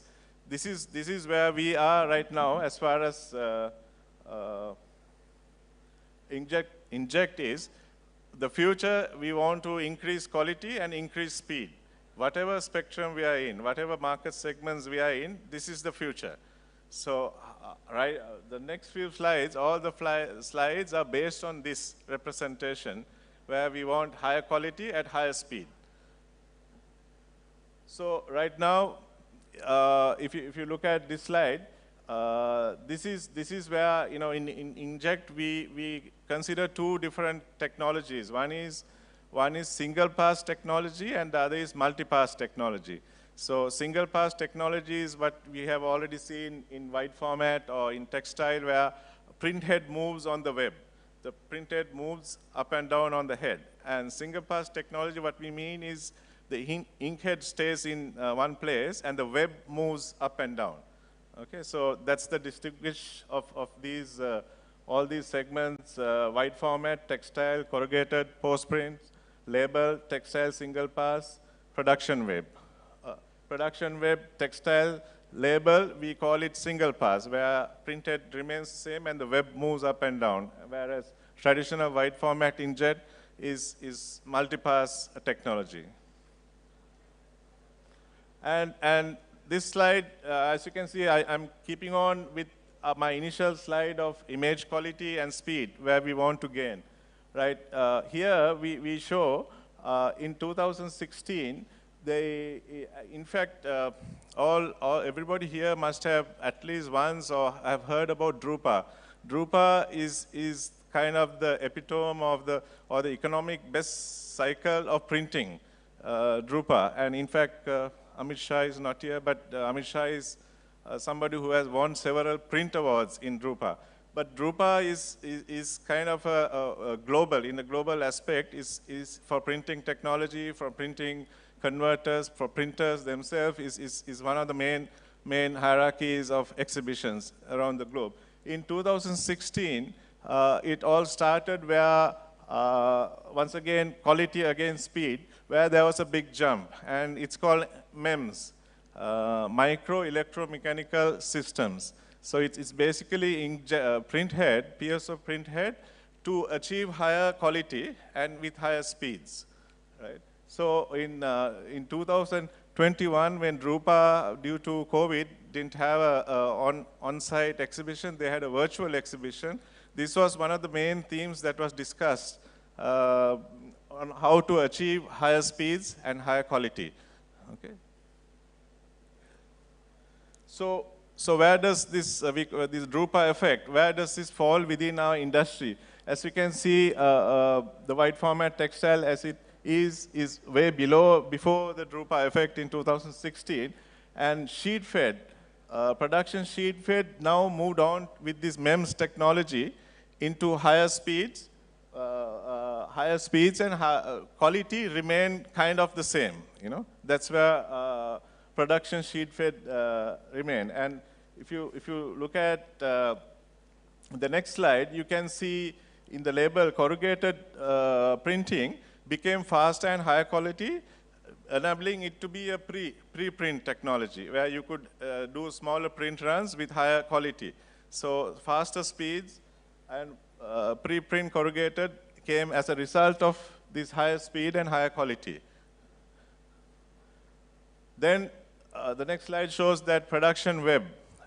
I'm talking inkjet. Production web also achieved much higher quality with a big jump with this new printed technology, and you could achieve very high qualities. Speed may not be the same because anyway speed was higher in production web, wide web, and quality became a big jump. Then flexible packaging, as we know, higher speeds and higher quality was always there in flexible packaging, but this became a big jump as well as far as inkjet printhead technology and inkjet technology is concerned. And these blue dots tell us where we are currently. As per Fujifilm market experience globally, this is where we stand. For example, flexible packaging, we are, after the Drupa effect, you can see we are at higher speeds and higher image quality, but there are a lot more chance for expansion. Corrugated preprint, also we have good image quality and speed. Whereas wide format, textile, corrugated post prints is still below there as far as inkjet technology is concerned, as per current standing. So inkjet technology, this slide I'm just showing you, inkjet technology services all these areas, label, wide format, corrugated packaging, post packaging, folding cartons, textiles, monochromic prints, you know, that's where inkjet stands. And I just want to show, then looking at UV ink technology, right? UV ink technology in the same spectrum of image quality against speed in textile, wide format, corrugated post printing, label, all those areas are still under UV, but you can see none has gone into the higher speed, higher quality segment currently. So with UV technology in wide format graphics, what we can see here, UV, normal traditional UV, UV LED, UV hybrid technology, and UV for thermoforming. These all inkjet these things. And here printing systems, we have flat belt and roll to roll. Scanning technology means multiple pass where the head moves up and down. And materials, as a lot of people may know, paper, board, there's a wide range of materials. And print heads also varied: Epson, Fujifilm, Dynamatic, Seiko, Ricoh, Toshiba, Konica Minolta, Kyocera, and so on. And general compliances that are required is ROHS, REACH, Green Guard Globe, all those technologies. And in the label segment, also under UV, you have UV, UV LED, and UV LED, UVQ combination as well. And here we have single pass technology where the printhead remains and the web moves. And materials generally PE, PP, BOPP, PET, and paper. And printheads, a limited number of printheads are there. Right now, Fujifilm, Dynamatic, Kyocera, and ZA printheads are some other printheads. And applications is, I think all of you must be already exposed, indirect food contact, and Nestle, Swiss Ordinary, ROHS, REACH, and FDA are the compliances that should be met. So then looking at aqueous, the green dot shows the aqueous ink technology. And aqueous ink technology, as you can see, has now gone on to the faster speeds like production, sheet fed, preprint, quality, flexible packaging to some extent. But aqueous is very omnipresent in wide web, in higher speed, but maybe lower quality. And sheet fed, as you all know, higher quality, maybe speed, maybe a little bit lower. And textile industry is quite low right now, low speed and low quality. So in aqueous ink technologies, right now we have pigment for textile, pigment and reactive technologies. And this is roll-to-roll and single-pass both options. That means multi-pass and single-pass, both options are available. And materials, generally cotton, linen, viscose, silk, polyester, blended materials, and so on. And print heads, once again, Fujifilm, Kyocera, Epson head. And in textile, you have Unige, Okotex, ROHS, REACH, and many more other compliances. So in aqueous technology going forward, production sheet fed, which is also still prevalent, aqueous and pre-coating and printing aqueous technology. And this also, we call it as a single pass, where printed remains and the web moves. And folding carton packages, also inkjet technology still exists, where single pass sheet fed technology still remains. Fujifilm Dymatics and Zamba heads are generally used for that kind of application. And aqueous going on is one more is corrugated pre-printing. Like I said, this remains for post-print and pre-print as well. Then there are other segments in the market, corrugated post-print, which uses UV LED, and also aqueous systems. So all the three ink technologies are used in this kind of corrugated post-print printing. Flexible packaging, I think everybody knows about this. Aqueous, UV LED, and UV LED mix combination also is used. It's considered as a single pass, right? And Fujifilm Dymatics, Zamba is some of the printers which are generally used. And then if you look at the total map, and here now I have added a new pink square, which is future development. So here you can see in the future, wide format, future developments are high-performing UV LED inks for wide format printing, indirect foot contact compliant UV printing technologies, high-speed MEMS UV technology, aqueous for production web, aqueous for corrugated preprint. This is where the total market is right now going into, and this is where we are currently as far as inkjet technology and this future is. So once again, I'd like to say that I'd like to thank IPAMA committee and president and giving us the opportunity to present our views. And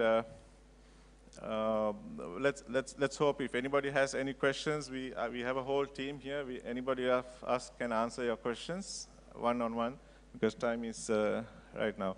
And before I go, I don't know whether it was mentioned, I'm actually from Sri Lanka, and before I go, as Professor said, I would just want to pass on some of my emotion and energies to 300 people here, is to say thank you, India, for helping Sri Lanka out in difficult times in financial matters.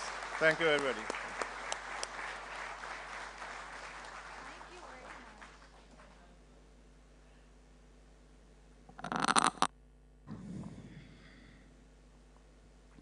Thank you, Mr. Paris. Ladies and gentlemen, the next topic, to talk on the next topic, we have Mr. Sri Rangarajan.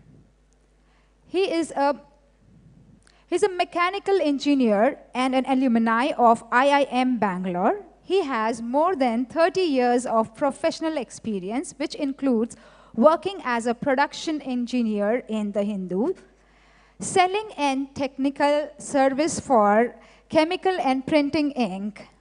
He was associated with setting up the world's largest sheet-fed ink plant, Asia's largest color plant, and a specialty ink plant. He is currently the managing director of Yestrel India Private Limited.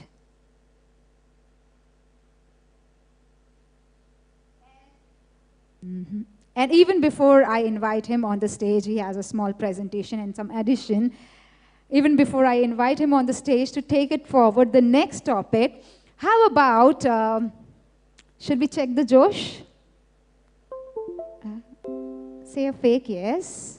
I'm watching you, yeah? Okay, thank you. Thank you very much. Or how about, sir, what do you say? How about AONAAO? I loved your expression. I'll call you on the stage for that. What next? Checking the Josh? Okay, so he's ready, so I'll just check the Josh. It will be very quick, so you ready, right? All right, okay, it's all mine. So can I have you on the stage, sir, please? I think we have some time, couple of minutes. I really liked your expression. I wanted to go live, please. No, no problem. We'll have the new version. All right, so we all know it's both the hands up and then AONAAO. Oh, it was like this. No, please. No, this is, okay, all right. So everybody, can I see your hands up? Hands up in the air. We have only few ladies over here. Let me reach out to all the ladies, yeah? Lovely. All the ladies bolte हाथ क्यों नीचे हो गया? ऐसे थोड़ी ना होता है. All right. I know it's too tiring, right? But good for health. Hands up. It's tiring, but it's good for health. Everybody in the house, put your hands up. Okay. Has to ignore. Oh, that's fine. Everybody in the house, put your hands up in the air. Say A-O. Say A-A-O. Say A-O. A-O. Say A-A-O. A-A-O. Fantastic, amazing. I so love that, huh? I felt like I'm holding a gun. He's like this. Yeah, thank you. So, we good? Yes. Over to you, sir. Let's welcome him once again with your applause. Thank you. Good afternoon, everybody. Thanks, IPAMA, for giving this opportunity. I'm trying to share more of my experience here. Most of the examples are really things which I have done in my life. These are not theoretical, let me be very clear. But this is a very big topic. I'm trying to condense it into few slides. Kindly excuse me if I'm going too fast. Okay,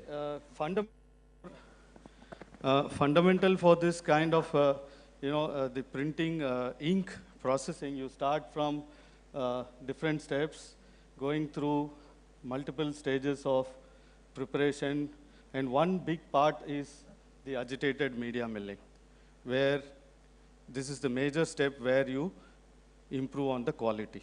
So we'll talk a little bit more about that. So what are the quality influencing factors? Of course, one is the viscosity, the bead charge, the bead size, the initial particle size, the power density of the mill, and then I'll summarize all these results. Okay, what is bead milling? Basically, it is a cylindrical shell with an agitating disc inside, which actually imparts energy. That's it. So what we define as power density is the power divided by the volume of the mill. This is what we call it as power density. So how important is viscosity? So if you see what is the influence of viscosity vis-a-vis the bead size. So if you see, if you have to the left, if you have too high viscosity for a certain bead size, then the beads do not go and break the agglomerates. The one you see in the middle is just enough, correct, to actually break the agglomerates. And the one to the extreme right is too much. So you don't need that kind of a size for that particular viscosity. So what is the second influencing factor? We spoke about number of beads or the bead charge. So it is really mind-boggling, you know, how many beads are there per liter. You know, there is an empirical formula you can arrive at.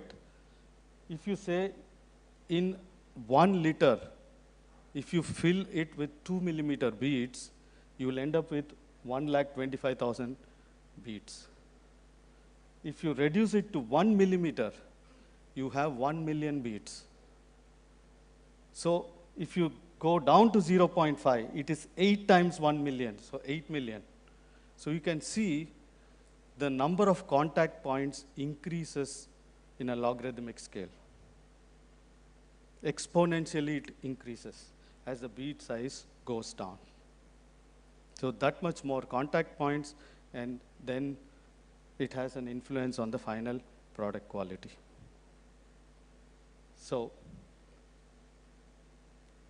this is just to give you an example of, because there are people from different manufacturing backgrounds of offsetting, liquidings, and inkjettings, and also nano dispersion. So I try to put some examples of all different types of products. So if you see, this is the raw material, which is the premix, and then you have a certain size of beads, and you achieve a certain quality. And then you reduce the bead size, you can see then you shift the graph to the left, and then you improve on the quality. So this is another live example where a heat set yellow of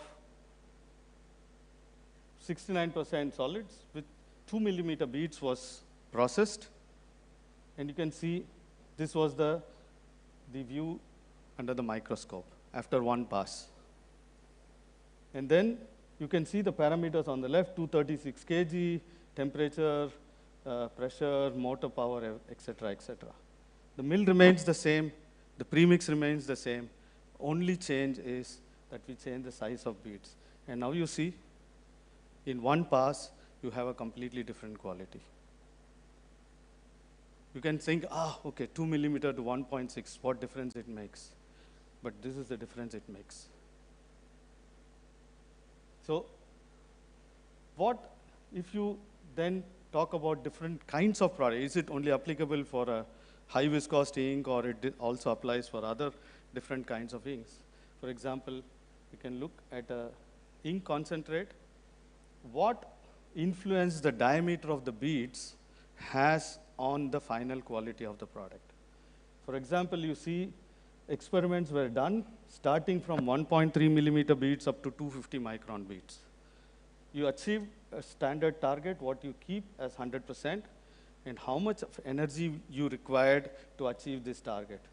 You see, starting from 4,500 kilowatt hour per ton, it keeps on going down and down and down. You see, sorry. Oh, can I go back 2 slides? Can I go back 2 slides? One more.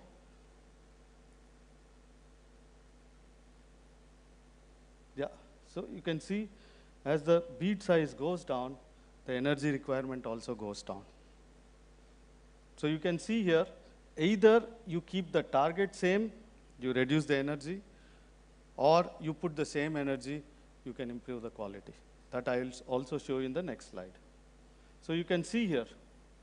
So the same thing, what is the effect of diameter and how much is the saving of energy? You can see here that 0.5 millimeter beads versus 0.3 millimeter beads. You can see then there is a huge difference. And you can see the difference in the flow rate also has an impact on the final quality of the product. So if you see 0.5, we achieved with a certain energy, with 0.3 we achieved, and when we increase the flow rate with the same size of beads, we are further able to improve the quality. So there is not one influencing factor, but there are multiple influencing factors to achieve a better quality, not only by reducing the speed, not only by reducing the size, but also on the flow rate. So you can see that there was about 48% saving of energy to achieve the same quality. So today, with the Ukraine war in Europe, they are starving for energy. And you can imagine 48% of energy saved is energy produced. It's a huge saving for them.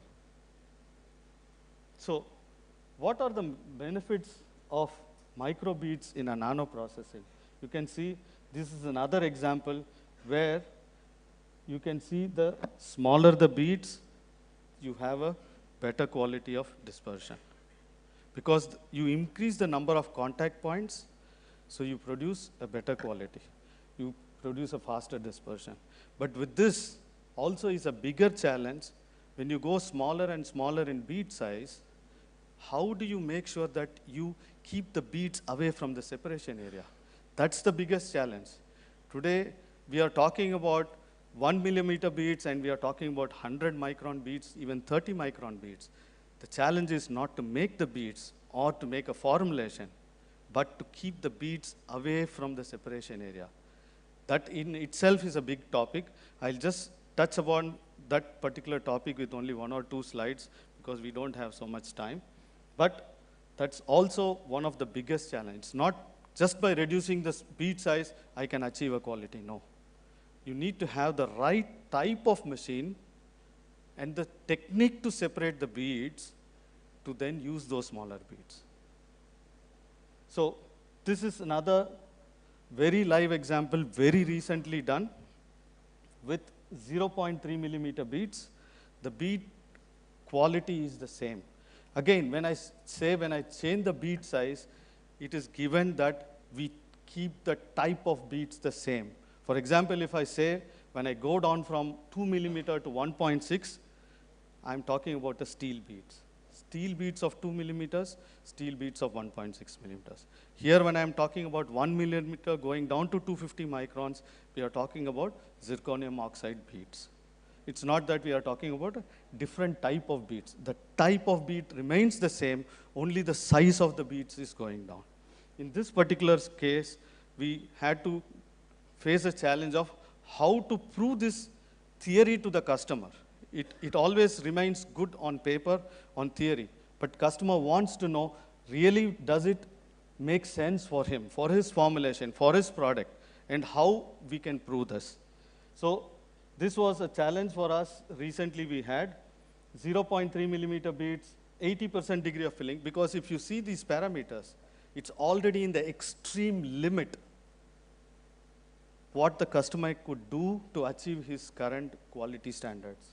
Target fineness 400 nanometers, D100, below 400 nanometers, and the batch size is 250 kg with 18% solids, and premix quality is 70 microns, beautiful, and then the grinding time required to achieve this quality was 180 to 200 hours.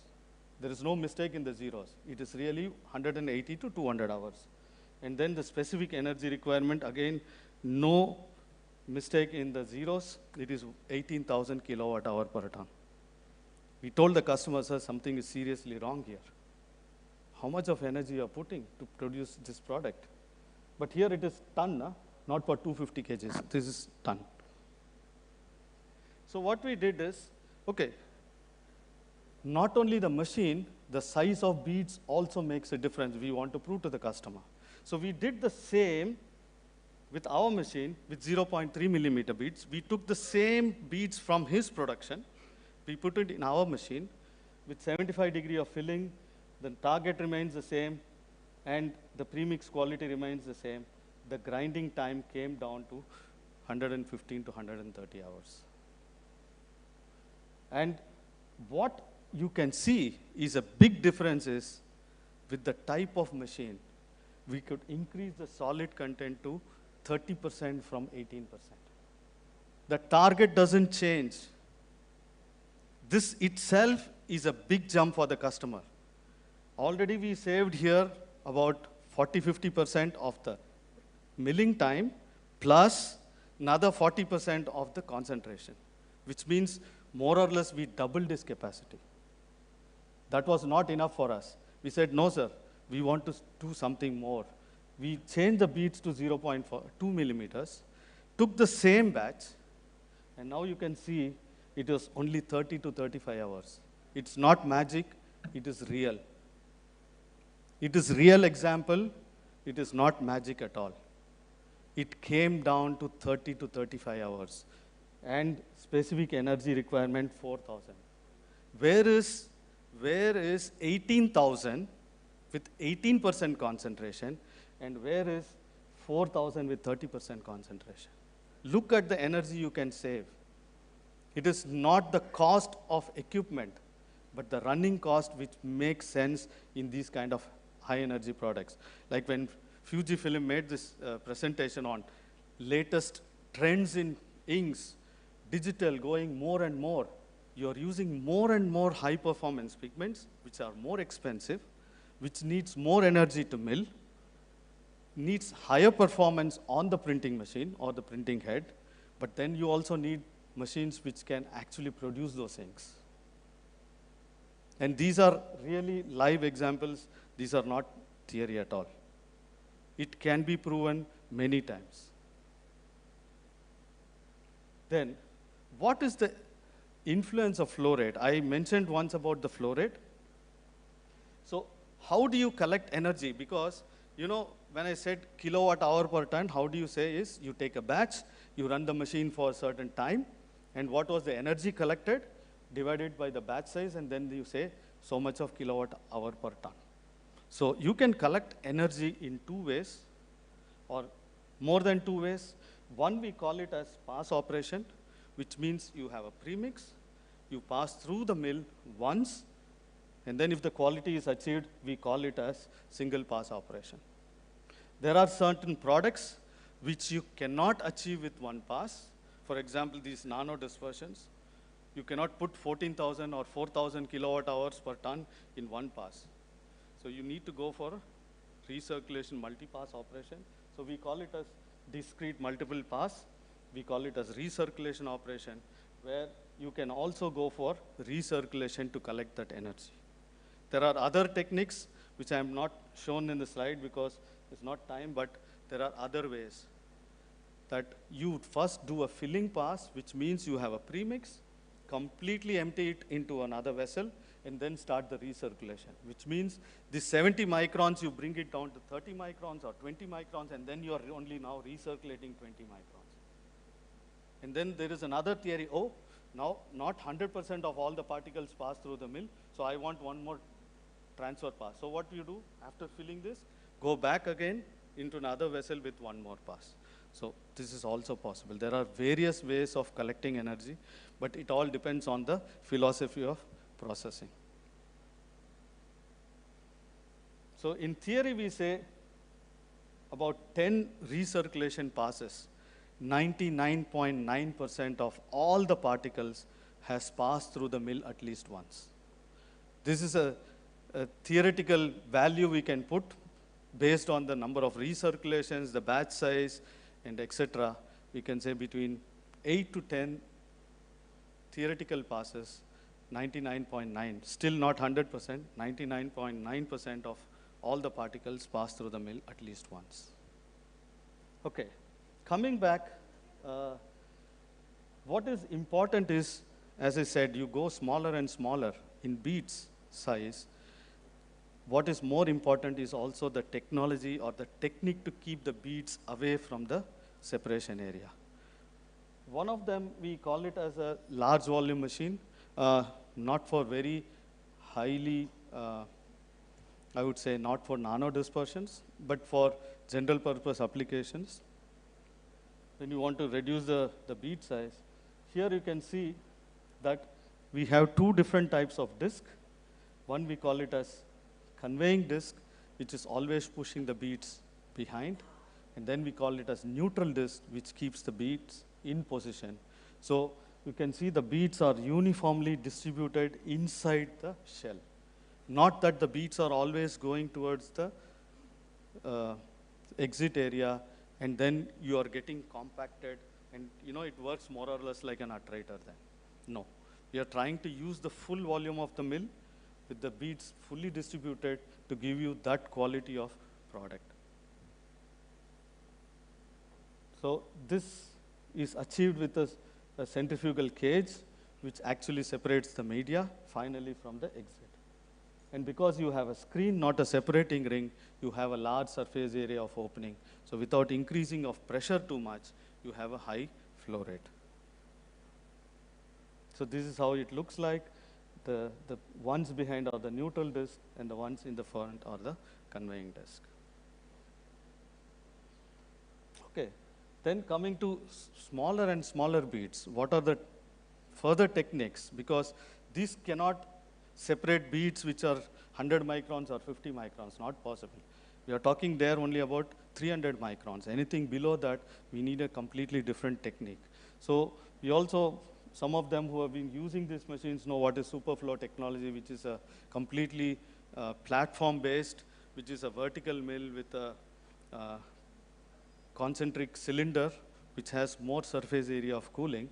Because many can claim that, yeah, we use a ceramic shell now, we have that surface area of cooling, we can put this energy, why we need these kind of high energy mills? But go back to the first slide I showed, we talk about power density. And I'll now come back to another point, what the impact of power density has on the quality of the product. Because it's not just the size of beads, the type of mill, the geometry of the mill, the material of construction, but also there is another factor, which is the power density. So here we have a completely different technique to separate the media from the product. So I will not go into detail because we don't have too much time, because this itself is a 2-3 hour topic. I'm trying to do it in 2-3 minutes. Basically, it is a pin counterpin technology where the beads are separated due to centrifugal force from the product. That's it. And because we have narrow shear gaps now, we need special techniques to keep the screen in place. Otherwise, you are not going to maintain those gaps. So we have special arrangements to make sure that the screen can be put in position and it always stays in that position. Because if you have the screen slightly at a different angle, then you are not going to get the same gap. So it's going to have a different effect. So, and it is also easy. It's not that it is very difficult or you need a very skilled one to do it. We have, definitely we have simple jigs and fixtures which you can be used by the operator of the plant itself to fix them and remove them. And coming back, I said about the particle size. The initial particle size also has an impact. I don't want to go into again, there is also a technology where we produce a premix with a completely different technology of inducting the powder under vacuum and making it as a completely different step of processing to create a good quality dispersion, which then reduces your milling time. Because, the biggest challenge in milling is you consume more energy. And because you have beads, you wear the beads more because the beads tend to hit each other and they are also shearing and they are also running at high speed, the wear and tear of the beads, and the beads prices are also, the smaller you go, the prices are also going up very high.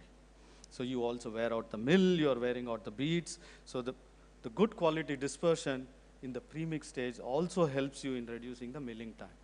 And I'm not going to go into too many examples of that, but just one simple thing, that you start with a premix.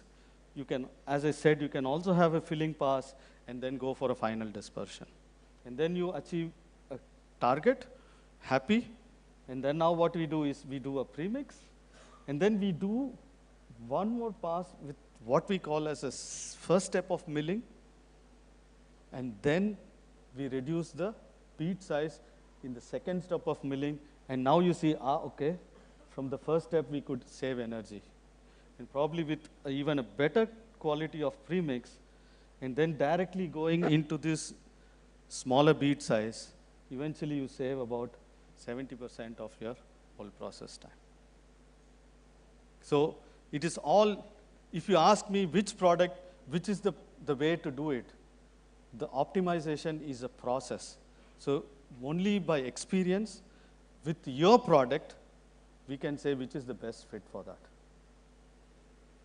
And coming to finally one point I said, power density also plays an important role. It's not just I have a large surface area of cooling, I achieve everything. No. See here, same product, nothing was changed, only the mill was changed. From a mill which has only 2 kilowatt per liter to 3.3 kilowatt per liter. And see the difference? It improved from 104% to 137%. Nothing changed. Bead size, concentration of beads, the product, formulation, everything is same. The only difference here is the power density of the machine.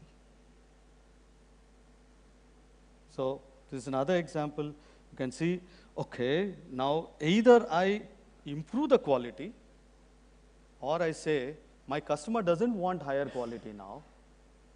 He is happy with what I am giving, so I save on the energy and the raw materials. So it is finally your choice what you want to do. You want to give somebody a better product, now you can sell it as a premium product, but still you can go back and say, okay, now I've saved energy and raw material, I sell the same product, but with a different technique used now to produce. That's it. So now we covered everything starting from viscosity to bead charge to size, initial particle size, power density. And to summarize, as I said, definitely increase in efficiency, energy saving, increase of productivity, but steps, as I said, we have to go through this process. There is no thumb rule to say, oh, this product, do it like this. So we have to evaluate the sensitivity of the formulation, then you have to determine the bead size, charge, viscosity, optimum power density, and then select the operating mode, whether it is sparse or recirculation, and then we have to decide, okay, what is the best fit for your product. Similarly, if you go to the next step of higher quality dispersion, again, it goes through the same step. So it is not only this, if you go through a cenomic machine, which I said, with a horizontal mill with separation of media, or you go to a vertical mill with separation of media, only thing is the bead size capability differs, but the steps to optimization still remains the same.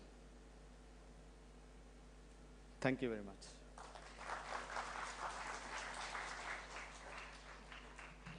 I'll be happy to answer questions.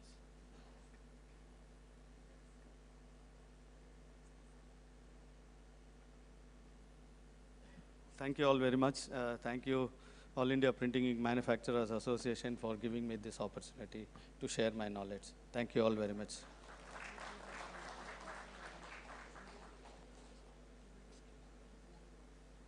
Excuse me. Yes, sir. Thank you. Thank you very much. Yes, that was actually a superb session and an interesting one too. So now, the ones in the hall. This is for you. We are doing the lucky draw. So the ones outside will miss this. Aditya, can I have you to help me for the lucky draw?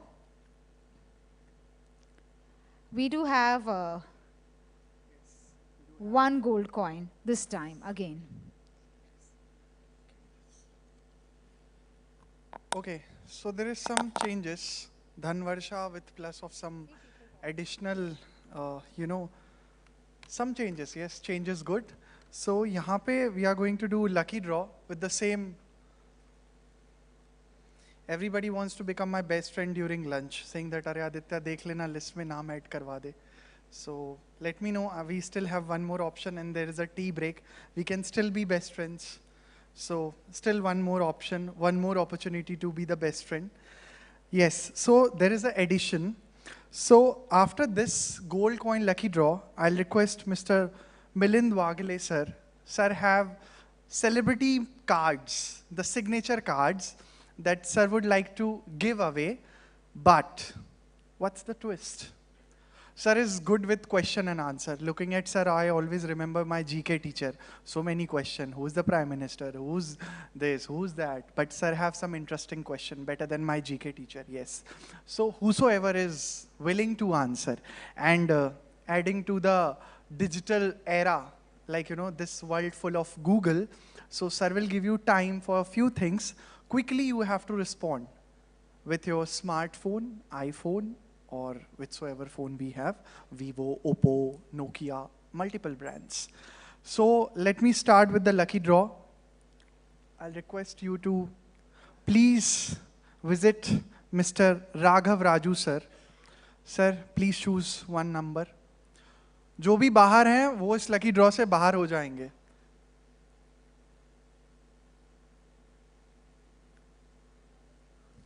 Sir, please. 60, 60.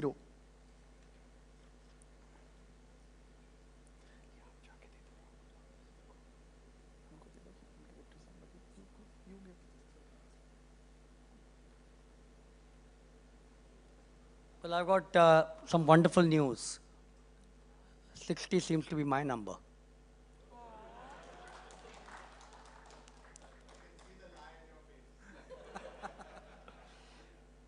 So 60 is, but I've got another twist there. Yeah. If that's okay with you all? Yeah, perfect. So I'm going to call this gentleman here, and he gets the coin, provided he answers 5 questions in 10 seconds. Is that acceptable? Right. Sorry, Sajia, right?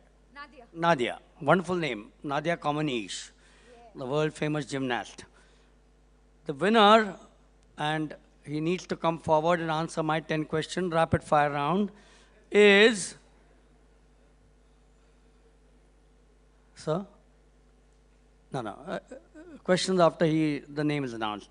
Is number 60 is Bhupendra Sakaria. Check. Oh, disqualified. That's the rule, that's the rule. So which means we need one more draw? Yes, yes. No, sir, we have already announced. That's okay. I think everything is fair in love and war. Everything is fair in love and law. Is that Mr. Bhupendra Sakaria? Yeah. Yes. I've overruled the beautiful Nadia.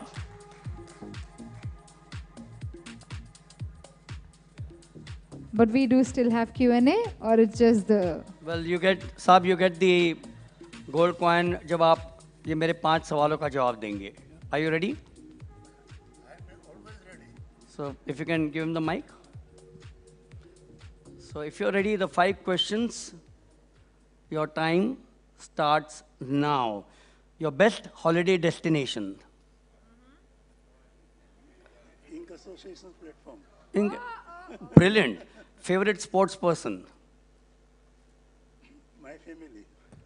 Favorite city. Favorite sports person? My missus. God. Okay, earlier it was family. God, now we need to know what games they play. Favorite city. Favorite? Favorite city. Favorite? Mumbai. Mumbai, wonderful. Favorite film star. Dilip Kumar. And your girlfriend's name. Meena Kumari. Meena Kumari is your girlfriend name. Brilliant, absolutely. Thank you. You earned the coin, sir. Awesome. Okay. Yeah, sir. Okay. Okay. Brilliant. Absolutely brilliant. But I think the association, I'm not going to take much time because I know that the next speaker is on, so I've still got 2 questions. But the association certainly needs to find out what games he plays at home. Thank you, sir. Thank you so much. Right. Okay, here's the quiz question. I've got an autograph of a celebrity. Unfortunately, this was planned at the last minute. It's not mounted on a card, which I normally do, but since this was planned just about an hour back. But this is an autograph of a celebrity. The question is, and you're allowed to Google, right? You're allowed to Google. This autograph is the autograph of Group Captain Nachiketa. What is he known for? Yep.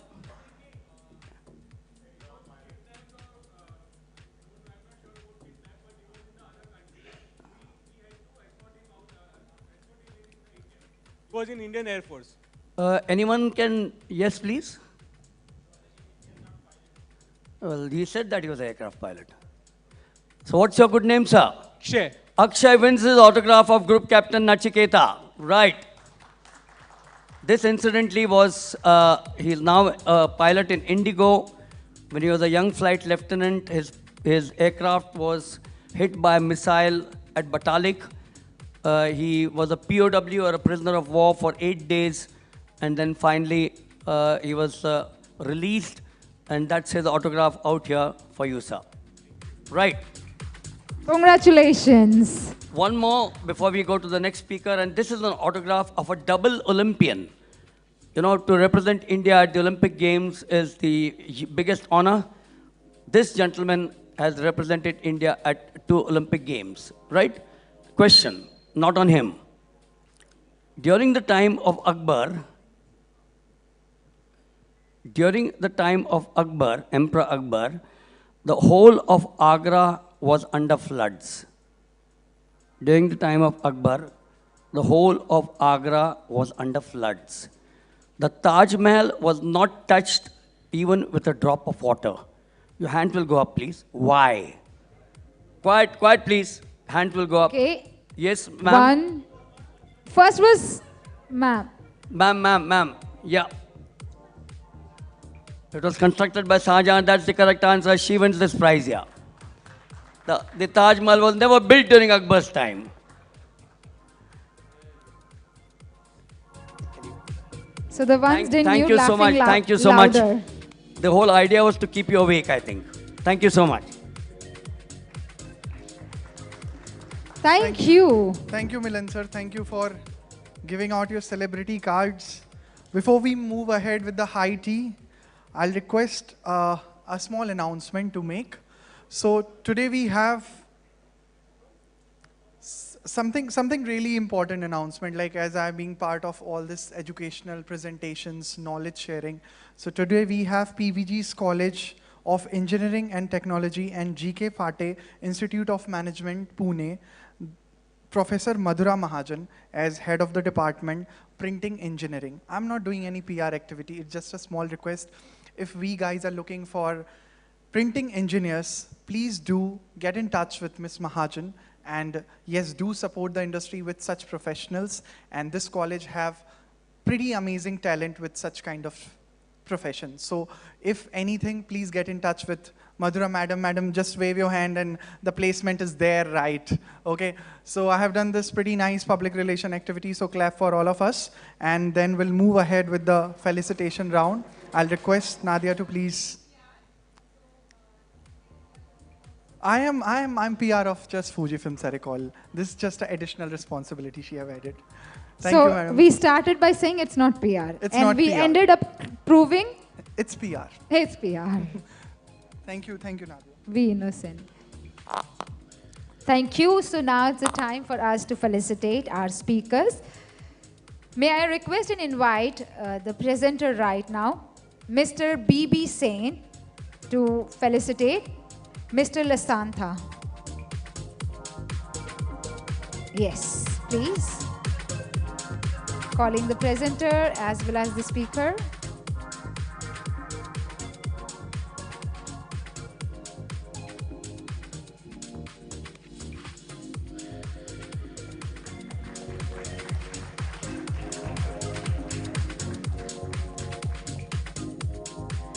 Thank you very much. Now may I request and invite Mr. Bhaumik Mehta to please present the memento to our speaker, Mr. Adesh Malkar.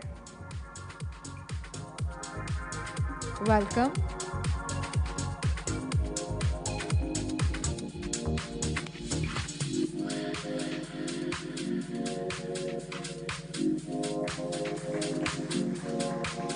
May I now invite Mr. Shekhar Iyer.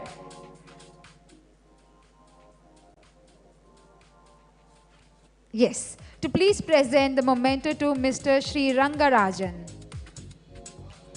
Sir, we can have you first on the stage. Yes, and joining.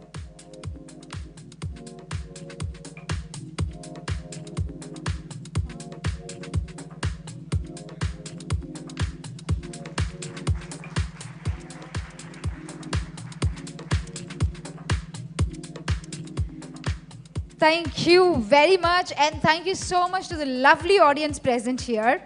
I must say we are breaking for the tea now, and the tea break is for 15 minutes.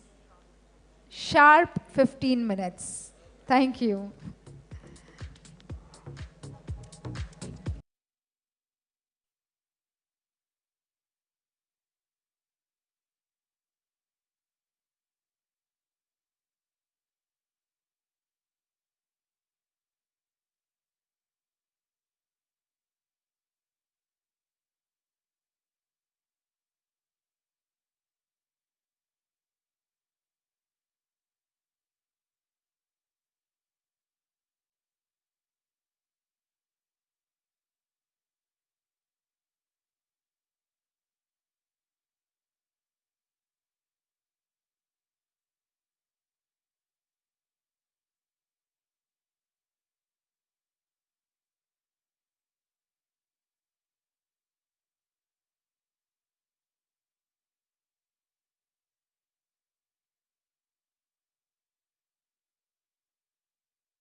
It was a short 15 minutes tea break. Please come.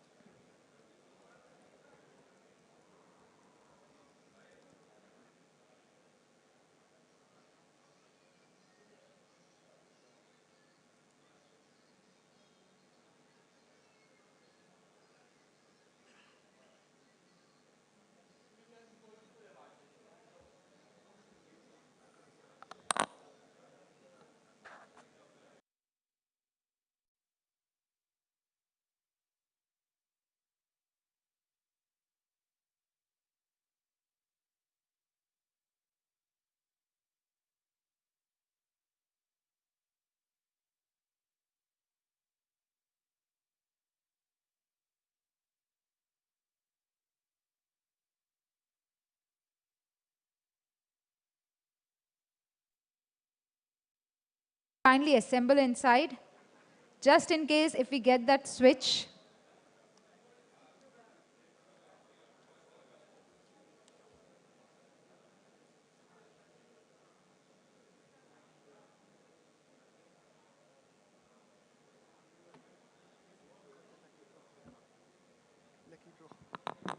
So we have one more lucky draw. Quickly. Audience, we are having one more lucky draw by Sathe sir. 100-gram gold coin. The sooner you come, the sooner you get. Lucky draw number 5,670. Who's 5,670? A virtual coin for sir. Lucky draw number 2. These all coins are sponsored by Sathe sir. They are virtual coins.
So in the meantime, to save time, let's do this.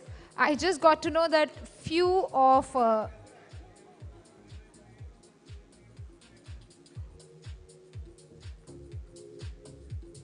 So I just got to know that few people have few queries, few doubts. So I'll invite the speaker once again.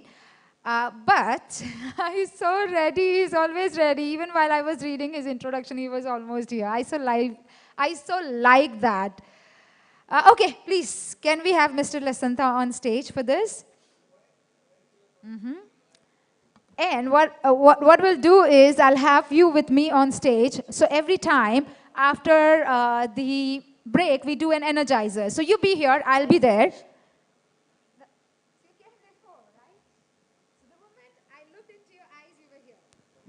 Yeah, it's on. So they take just 1 second at least. So let's do this time. Let me check how's the Josh. It will be just one line, right? And then it will be all yours. Everybody.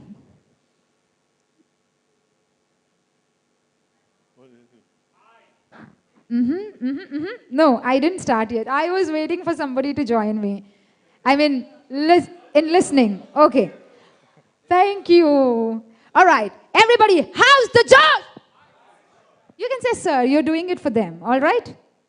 I'm just the mediator. All right, one more time. How's the Josh? That's just that I can hear only you, and probably, no, I didn't.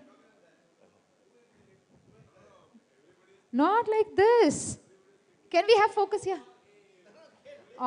They're thinking, they're loving AO, right? Copyright kar lete hai. Come here, just here. Very pricey, huh? Okay, come here. It's okay, go ahead, it seems. Yes, I'm going ahead with you. I'm giving you center of stage. This is how. They love the PR. They love the PR, all right. So, how's the Josh? You're saying it to him, all right? Not to me. Everybody, hi, and then sir. Thank you. How's the Josh? How's the Josh? How's the Josh? He's so loving AO and AO, huh? Everybody in the house, put your hands up in the air. Say AO. AO. Say AO. And say AO. And say AO. Thank you. It was like this. He has made it this and rest all this. Awesome. Over to you, sir. Thank you. No, during the break, I had a few questions from various people, me and my team, was that in my presentation, I didn't touch on sustainability. And yeah, because we were speaking about the theme of way forward, but if you look at sustainability, see all our projects start from LED is based on sustainability. So I thought I'll address it one time for everybody because only a few people came and asked us questions. But yeah, sustainability has been in the forefront. And in fact, we have a separate division looking after sustainability. Our sustainability director is also in the audience. So if anybody has questions, please fire us. Myself, Dr. Raghav, sustainability director, Dr. Jeevan Bonde is also here. So please do let us know if anybody has questions. If anybody has any doubts, please fire up. Yeah, our aqueous inks, LED inks, aqueous inks are all geared for sustainability in all segments of printed technologies. Okay, thanks, Satisar. All right, thank you. Thank you.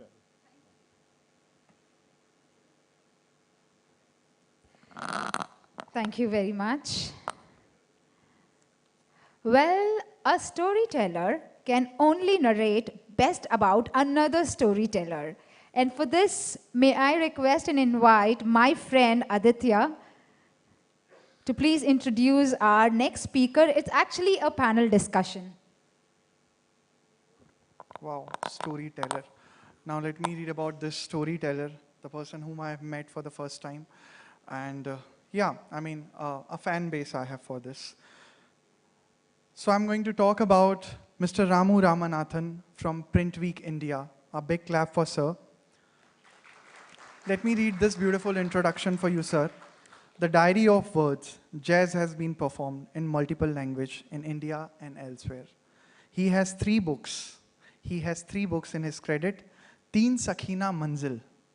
Teen Sakhina Manzil and other plays, which is a collection of 8 plays and 2 collection of poems.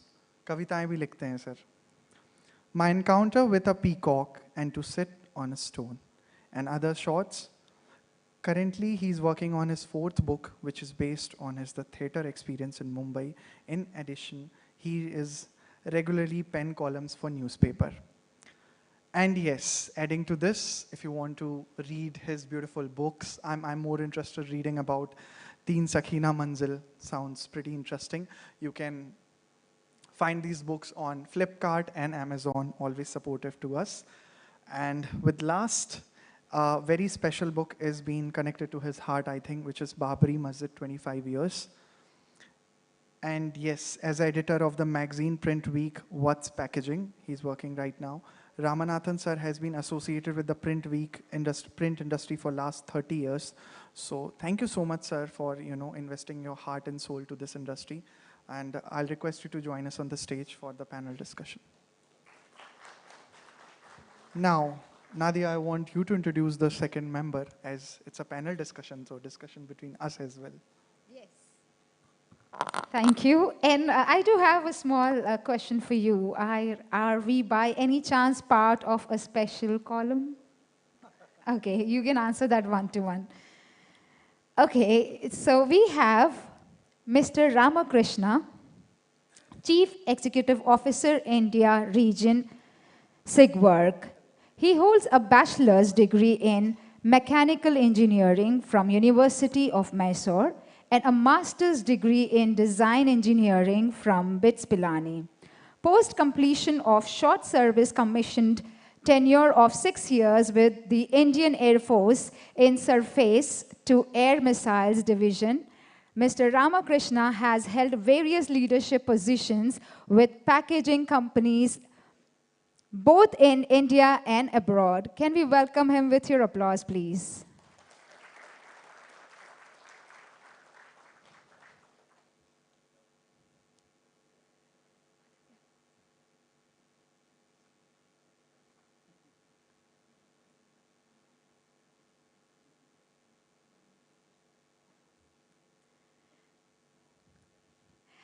Now we have Mr. Ajay Kohli, Senior Vice President, Acroma India Private Limited, postgraduate and MBA from Faculty and Management Studies, University of Delhi, with 30+ years of experience with strategic assignments across a value chain for specialty chemicals. May I please welcome and invite him on the stage, please. All right, wonderful. And moving on to the next speaker for this panel discussion, may I invite Aditya on the stage.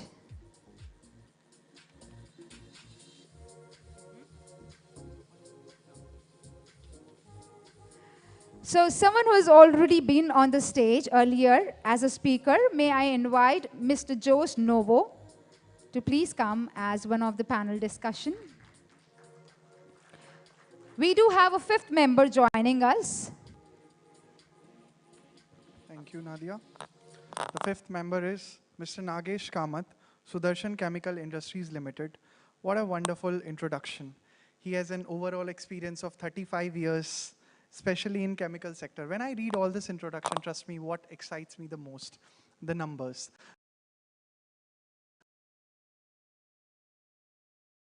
"35 years, those 35, 40, I don't know how much experience plus knowledge I'm going to gain from you guys, but you guys always keep promising me, but nobody comes to me and sharing those knowledge. So this time I'm going to be behind through WhatsApp messages and call and all the support system to help me to reach those 35 years or 40 years to gain the knowledge as well. Sir have done a mechanical and an industrial engineer by discipline. What a beautiful line. Who's the PR for sir to write such introduction?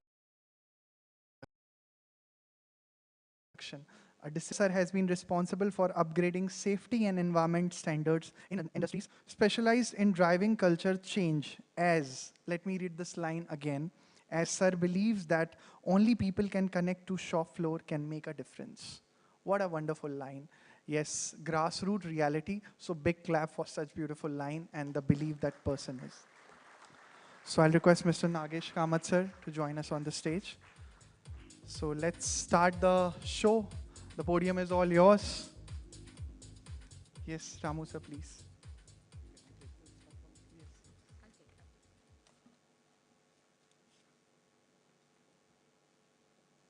Good afternoon. I'm going to, if it's okay with the panel and the audience, I'm going to stand here and do this because I was told by Gaurav that also involves the audience in the open house.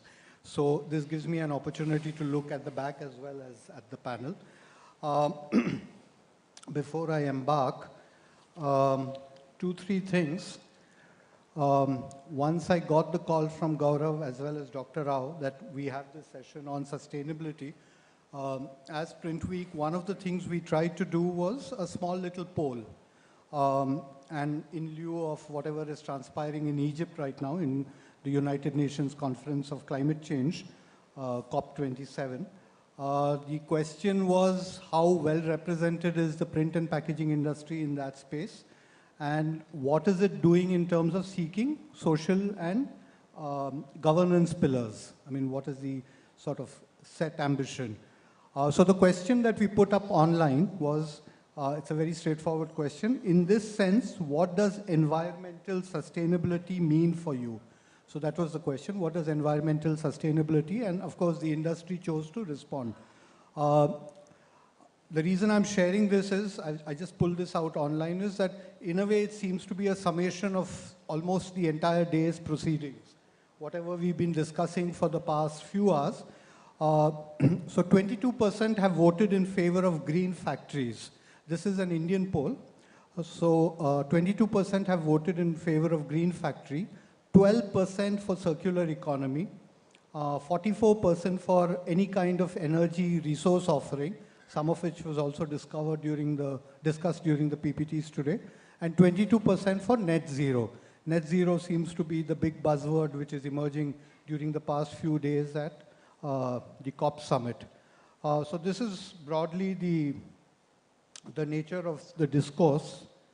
Now, interestingly enough, the first question that one wants to ask, I just have a few preliminary things and then we'll open it up to the panel, is that all these green initiatives that some of which we have been discussing, etc., suppliers, specialists, etc., to what extent are we seeing a trickle down in the actual industry?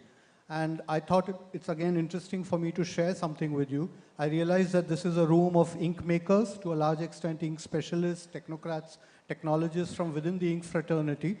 So again, just a little bit of PR. At PrintWeek and What Packaging, we do something known as the PrintWeek Awards. We do it once in a year. During the 2 COVID years, we did not conduct it. This year we returned and it was our 12th edition. And what was encouraging was that about 120 odd companies across the country participated in this. This included packaging converters, printers, and of course, people in the fraternity, flexible as well as rigid, as well as monocartons. We have a very strong component which deals with green and sustainability. And again, the interesting trend that we've been finding is twofold. One is the participation has been pretty poor in the early years. And now gradually as greater awareness is being, there is a greater visibility and a greater awareness, and people are realizing that sustainability is not just a marketing tactic, but an essential element for future trading. You see greater participation. So that is the trend number one, which we have been noticing. The second trend, and I mean, a lot of this data has been published, so it's, you can always pick up a copy of the magazines or go online. The second trend, which is quite interesting, is that earlier we saw only the premium players, operating in the green and sustainability drive or the eco drive. Now you find that a lot of the tier 2, tier 3 cities, what we would call the middle of the pyramid, are equal contributors in this whole thing. So I think it's very encouraging for the entire fraternity that it's not just isolated pockets and islands here, but it seems to be a consolidated presence. And of course, the intention is there. A lot of what we receive, we audit, and what the auditor goes through, it has been shared with us. I just have these few points which I'll share with you, and then, because I think it, in a way, lays the foundation for the panel discussion, and hopefully it will also elicit some comments and remarks from some of you in the audience. So the trends that we are picking up, and I think these are interesting, is one is the various kinds of sustainability certifications. And again, what are the types of certifications and what is the framework which it provides for them, and then the environmental improvements that they can do in their own factory floors and shop floors. The second thing we are realizing is a lot of, awareness of what competition is doing.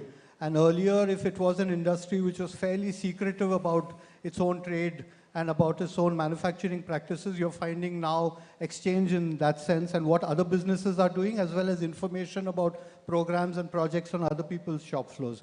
That is number two. Number three, and again, we are seeing a growth in this, is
hello, yeah, good. And the third is, again, you're seeing a lot of companies which are looking at energy, a lot of companies which are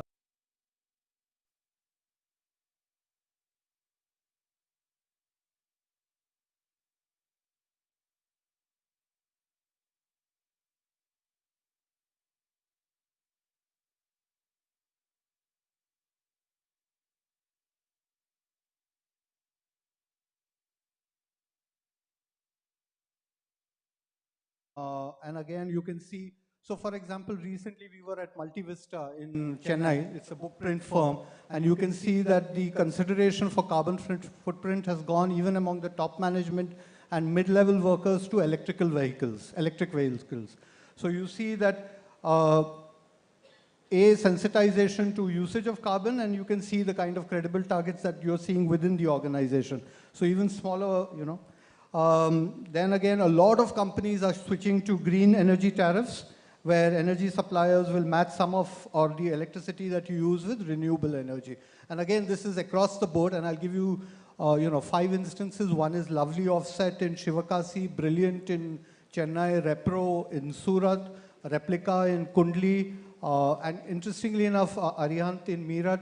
Interestingly enough, all these are book print firms. They're not packaging players, they're not in the other spaces that we are much more familiar with, but they're all book print firms. And that's the other big story that we saw emerge during COVID, that the resurgence of the printed book. We'd all given up hope on that sector. The reason I'm mentioning it is because I just felt that there was an absence of the printed book in the discussions today. But you see not just production, but also a huge amount of investment in this particular component. The other thing that one is seeing across the board in about 350 to 400 companies across India, the ones that we have mapped, is almost all of them have a sustainability champion who is actually working within the organization and doing this. Someone who keeps a close eye day to day on this operation, looks at further improvements, examines what are the green agendas which are there, what are the latest policies that are coming in, and then accordingly ensures that that information is percolated down the line to every staff member.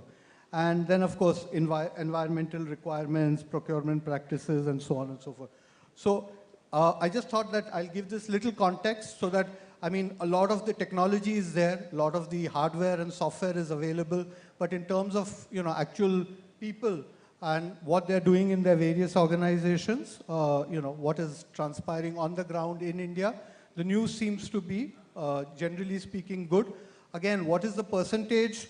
If you look at approximately 27,000 companies registered who are on our radar. The number is still about 10 to 12% who are following these practices. So that is the sort of reality of the entire situation. Which brings us to our today's very, very eminent panel. I've been given 45 minutes by Gaurav. I'm hoping that we managed to educate everybody in the room about every single aspect of what sustainability is. So my first question to the panel is fairly straightforward. I mean, there's obviously a lot of churning that is transpiring. Each of you are obviously captains, in the industry, and each of you are championing a certain kind of a cause. My first question is, number one is, how important is sustainability within your organization? Mr. Karan, we can start with you. And the second thing is, in lieu of this gap that I mentioned, that about 10 to 12% have achieved these targets, and we still have a huge, huge sort of number of people who haven't yet converted to the whole sustainability agenda, eco-drive, etc. Where do they start? So if again, simple pointers from you as SIEGWERK, what are you doing, and where could somebody start? Yeah. Okay. Good evening, ladies and gentlemen. Thank you, Ramo, for that question. I would put it across like this. I'll give some figures to talk about initially. If you look at the plastic waste generated globally, 380 million tons per annum. 380 million tons. Let the figure sink in. Out of which only 9% gets recycled. 9% across the globe. 13 million tons ending up in ocean per year. These are the hard facts, and if you look at the enormity of the situation, then we will realize where we are heading. 380 million tons, only 9%.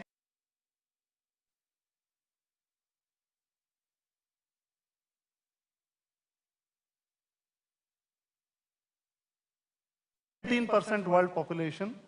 India generates 3.6 million tons against 380 million tons of world plastic waste. Out of 3.6 million tons, as per CPCB data, 50% gets recycled. 50%. Reason to feel happier, but there is a flip side to it. We are 464 people per square kilometer. World average is 51. Hence, our impact is much more severe, first thing. Second thing, we are an agrarian country. 20% of the GDP comes from agriculture. A little bit of a climate or ecological imbalance can be a death knell to the economy. Hence, it's all the more important, it's the most important factor for any industry is to look at circularity, sustainability, and how we prevent plastic waste to end up as landfill and in the ocean. Hence, the enormity of situation, we all need to accept it, understand it, and go ahead. We are driven by profitability, growth, bottom line, top line, ROCE, ROI, everything. But along with that one, whether big, small, multinational, MSME, whatever it is, if we don't look at sustainability, we are only living for our lifetime. For us, lifetime needs to be leaving the planet in a better shape for the next generation. Hence, all of us need to work on it. How to work on it? I can only tell you that what SIEGWERK is doing. This one, I can tell you about a few things. We have got a campaign known as Horizon Now. What does Horizon Now say? By 2025, we need to be achieving certain targets. Like every one of you believe that anything that cannot be measured, it's very difficult to achieve. You need to quantify the things, measure them, track them, and then achieve improvement. For that one, what is being done? In the Horizon Now, we are actually following a 7-step process. There are 7 different targets which are fixed up. The first and foremost, carbon neutral emission scope 1 and 2. We need to be achieving this one by 2025. The second one, 100% of our suppliers will be committed and will practice the global compact, UN Global Compact considerations of the requirements will be met. Out of this UN Global Compact, the clauses 7, 8, and 9, they very clearly cover the environmental aspect.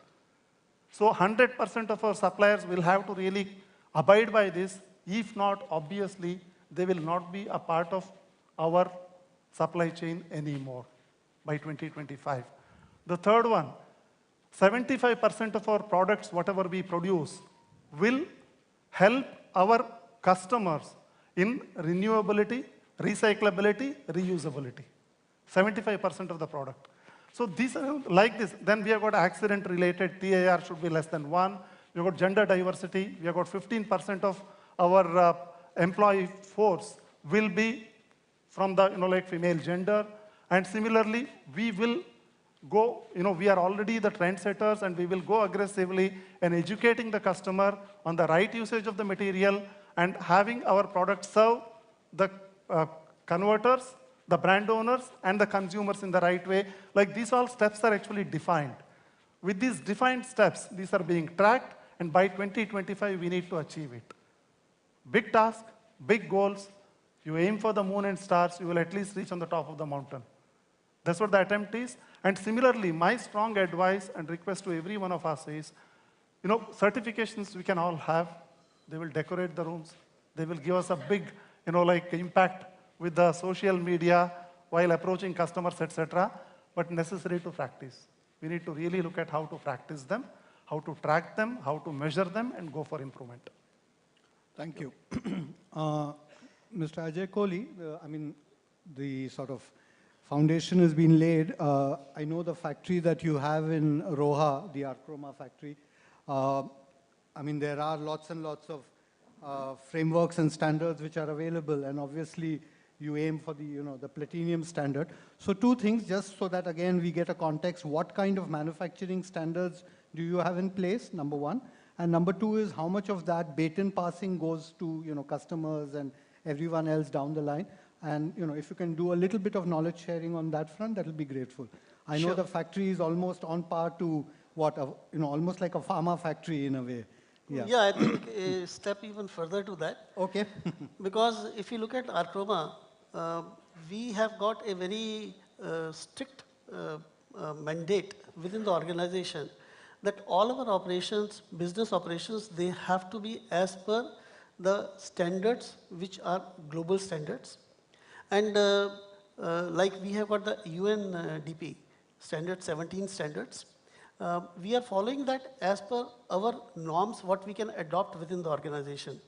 So whatever we are doing, we have segregated all of our operations and the processes, whether it is within the organization in our mills, or when we are talking about the customers, it is basically divided into 3 initiatives. That is safe, efficient, and enhanced. Because if you look at the foundation of this all sustainability, that is talking about our commitment and our kind of initiatives which are going to roll around 3 different pillars. One is environmental, second is economical, and third is social. So if we talk about safe, whatever we bring into our mills for any raw material, that has to be as per the standards, and has to be non-hazardous. What we produce, that has to be non-hazardous as per all the norms, because we are participating along with the paper and packaging. We also have got a big setup for textile industry. Yeah. There the norms are much, much stricter, because it's a lot of brand association which is there, and brands are very active on all these norms and compliances. So we have to follow all those norms. So whatever we produce has to be safe. Whatever we get into our mills, that has to be safe. And what our consumer is also consuming, even that also we ensure has to be safe. Sure. And whenever we are talking about any kind of a process, that has to add some sort of a value to the mill where it is being produced, or any packaging industry. In that, we have got a very digital kind of a platform, which we call as one way. Whatever we do, we try to make the processes efficient in such a way that the energy saving should be there. there should be a BOD, COD conservation, COT norms, they need to be, the emission norms, they need to be reduced. And this all we can produce in a digital platform even before we initiate anything at any customer level. So we can demonstrate very clearly that what is likely to be the outcome of our process. So that enhances the kind of confidence with the customer, and they know that by using the process, it is going to be a clear advantage in economical terms which they'll be getting.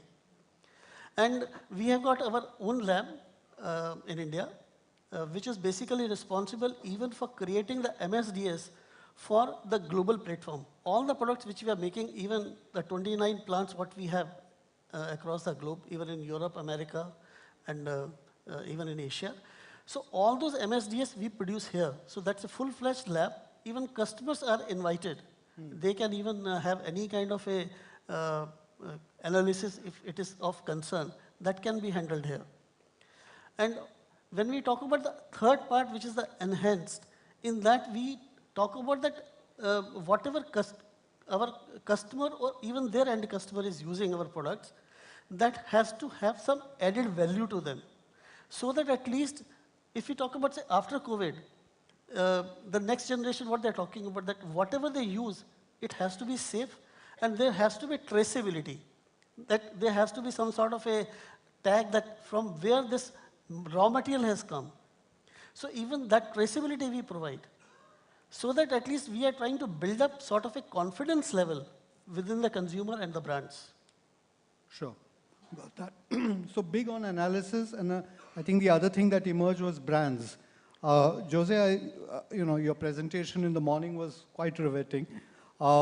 We briefly spoke about life cycle analysis, and again, in lieu of whatever Mr. Kohli just shared with us, two questions really. What kind of life cycle analysis are we seeing with, if we bring the subject back to ink systems, what kind of life cycle analysis are we seeing for ink systems? And again, how are we seeing, say, reduction for carbon, recyclability? What are the kind of conversations that are going on, and to what extent are they being addressed?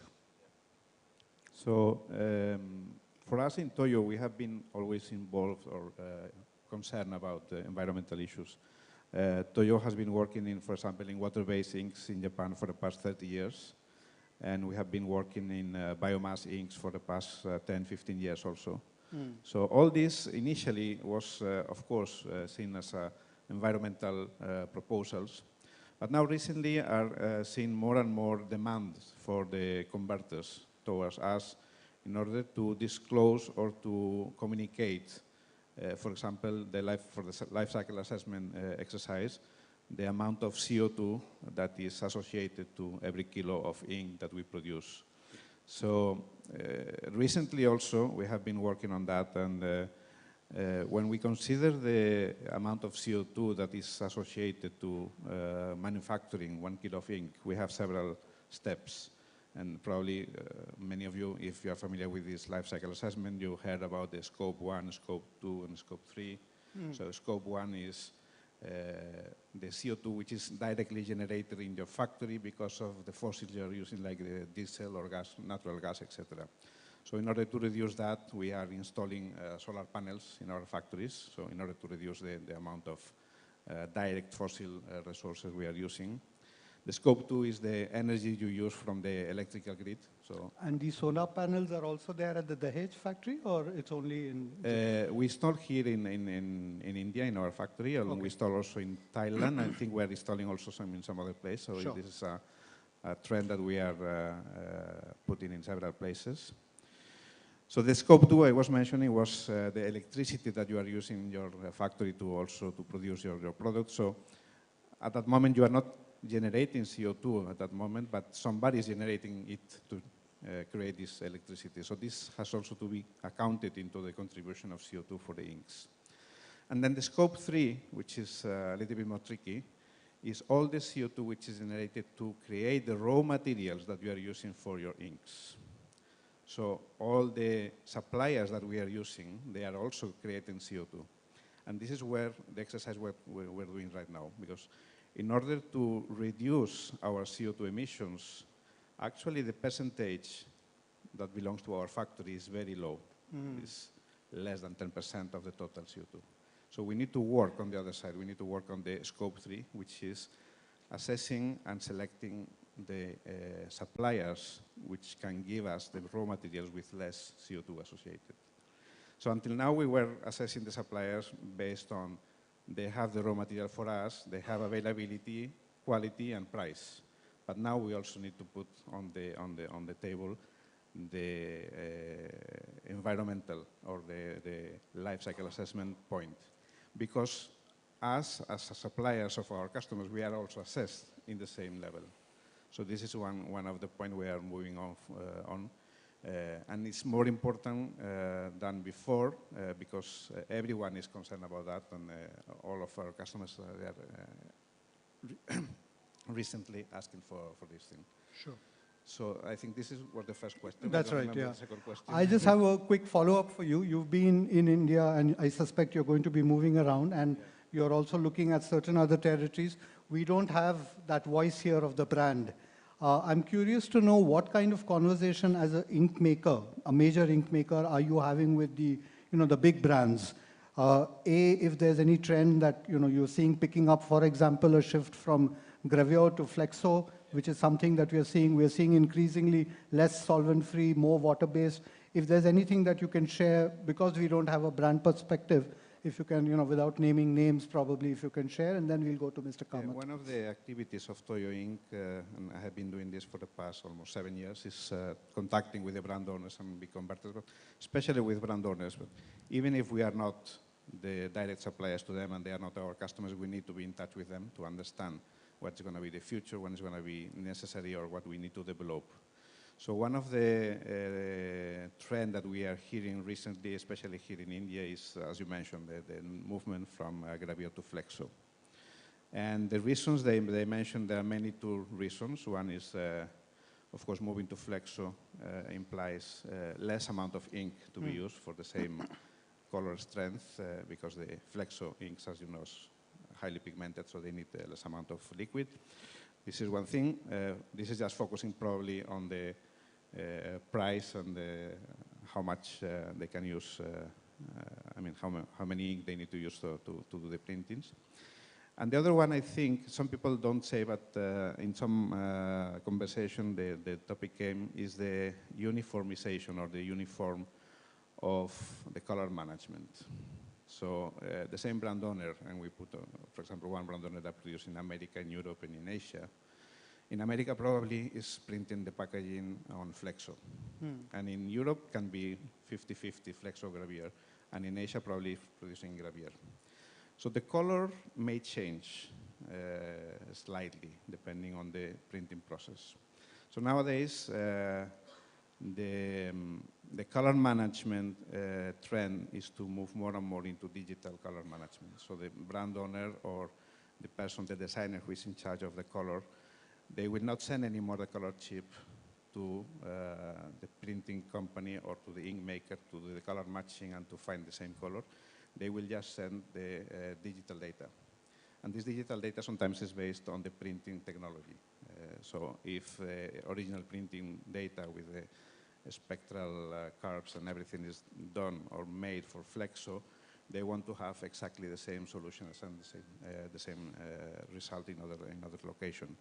So that's also the trend that we saw, that some brand owners, they mentioned, because we are doing in America or in Europe flexo, we want to also do flexo in Asia.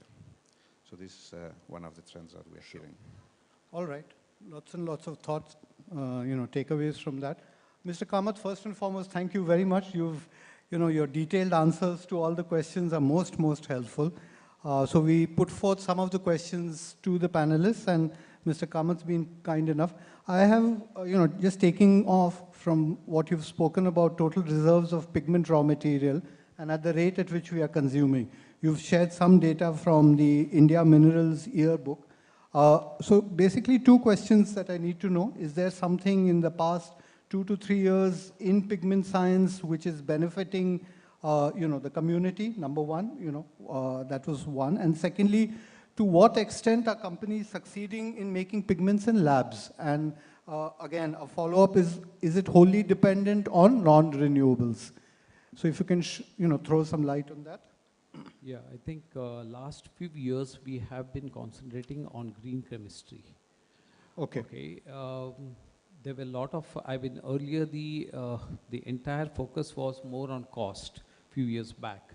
And obviously I think that was the approach. But now with sustainability coming picture, at the same time if the companies start working on the environment and safety side, we have seen that there are, the stability of the company is much, much higher in terms of its profit share or profitability. We have consciously started working on reducing the solvents, okay, which are there in the chemistry. There are certain raw materials which have high carbon footprints. Okay, that is another area where we have concentrated and tried to tweak on the chemistry, because as pigment industry, we don't have any new molecule since last almost 1993 was the last one. So tweaking the chemistry based on the application is the only way forward right now. Coming back to the question of how do we take this thing forward, I think very important part is whether we deep dive in this supply chain. Many of the companies, what we see is either they are MSMEs or they are suppliers who don't have awareness. Whether companies like, established companies like us, we try to work with them, try to help them to, educate them and see what best can be done in their areas so that they can improve on their efficiency, at the same time reduce the carbon footprint. Okay, this has really helped us to reduce the cost. The other part is as far as the minerals are concerned. Yes, I think to a large extent, many of the raw materials come from abroad. Okay, and some of these minerals are from our local procured, like Rajasthan and Kerala and all. But we have to see that the waste which is generated is reduced as minimum as possible. This is no rework, first time pass batches.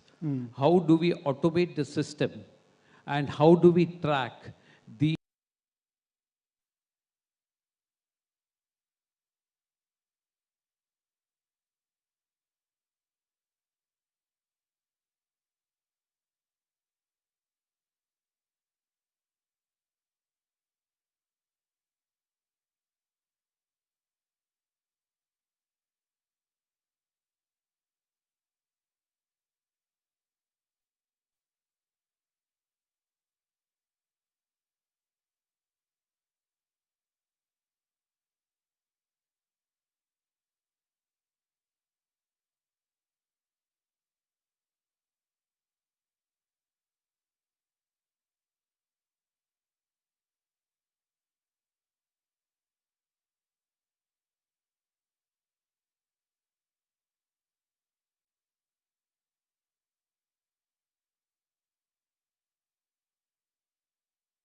most of the Indian companies have started backward integration.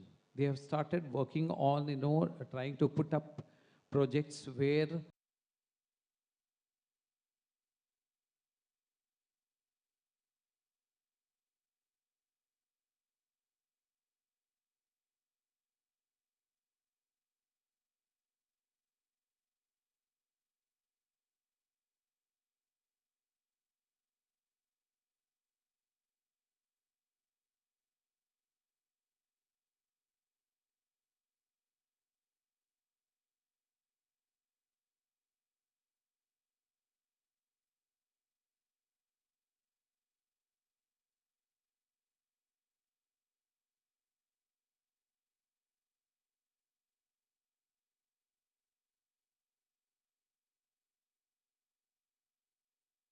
pigments or ink, it has certain, chemicals which can leach.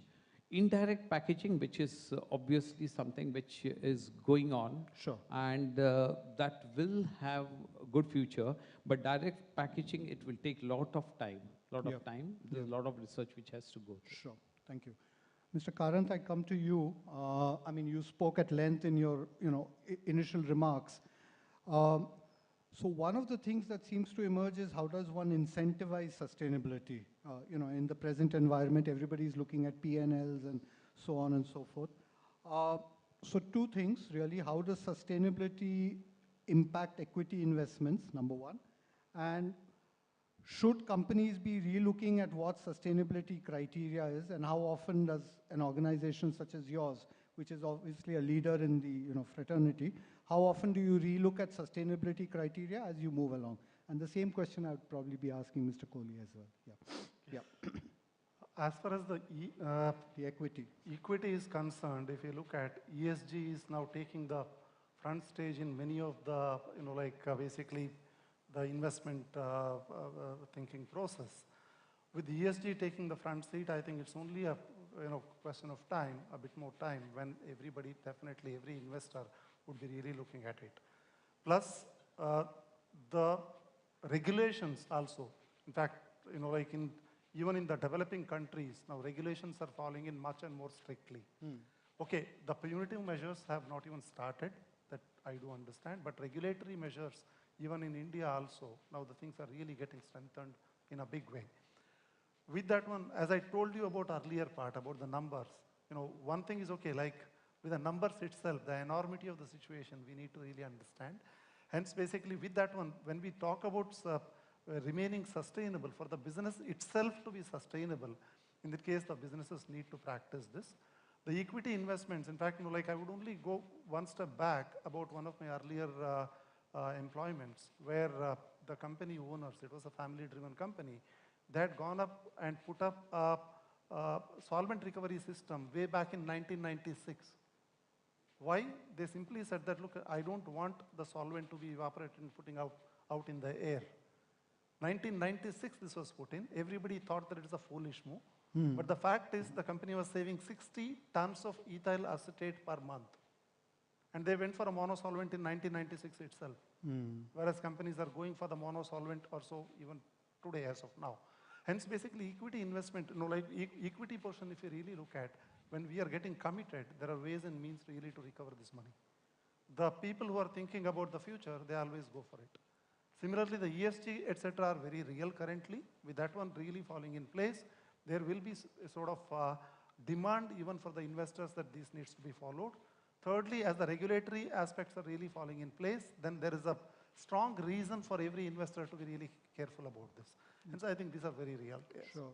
When you say regulatory, you mean the entire EPR regime and things like that? Okay. Absolutely. EPR as well as, a few things like maybe, in fact, slightly different from sustainability, even things like in India, toluene ban. Right. For the food products.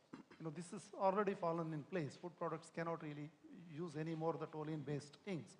Similarly, we are still a long step away on mineral oil ban. But mineral oil-free inks are already launched in India by many companies. Few companies like us, we have gone now completely mineral oil-free. We don't produce any more mineral oil-based, conventional inks. So these things, with this one, I think it's only, and I am also aware that there are certain CPCBs, certain pollution control boards, which are already talking about how to really strengthen and ensure both on the EPR part as well as on the product safety part, how to really implement this one. These talks are already on with the PCBs as well as the regulatory bodies. And these things will also fall in place eventually. Hence, I think it's in the interest of every one of us to really move in this direction on our own before the life becomes tough. Sure. So the thing that I'm hearing from what you're saying is lack of recycling to some extent and probably the right kind of recovery streams that we should be happening and which maybe we need to be a little more pro. Mr. Kohli, you would like to add? Yeah, for us, I think there is no way that we can avoid any of these compliances. And because almost all of our production is only water-based products. Sure. So as far as solvents are concerned, we have got very little kind of a friendship with them. So as far as effluent treatment and all these aspects are concerned, these plants, what we are running today, 29 plants, they are having the right kind of investment and the latest technologies. So this all is going on, but whenever we are talking about any new project or debottlenecking, we take adequate care about that, and that is always part of the capex. So these things are always taken care of as part of that entire journey what we need to travel for the future. Apart from that, I will just try to address one thing, that when we are talking about this food grade, Yes. We have got some coloration systems, especially the ketonic dyes, which can be directly applied, and they can be with the food contact kind of compliances. And plus even the coating part also, we have got number of products which could be helpful where we are talking about the direct contact with the food. Right. So replacement for polystyrene and plastic-based boxes for That's a possibility. For fast food, street food, Yeah. that kind of thing. Yeah. Nice. Mm. Even for the burgers and all that, the greasy oil-containing mithais and all that. Sure. That is the kind of solutions what we have, which are going to be useful for the Indian industry also to look at. Sure. But in terms of recycling and composting, it ticks all the boxes? We have got certain systems, okay. Especially if we talk about the coating part of it, which have got right kind of composting parameters already tested. And we are also working on that how we can refine it further for the use of the industry. But these certifications for the existing system, they're already in place. Sure, sure. Joseph, I wanted to pick your brains about EPR. We are taking sort of baby steps. We have a fairly formidable regime and which has sort of unfolded the policy. And we are looking at a roadmap in the future, and I think about 5 to 10 years for 100% compliance. What I want to pick your brain about is what is happening with EPR in other corners of the planet, and if there are lessons that we as an industry, industry body, converters, the packaging community can take from EPR guidelines elsewhere.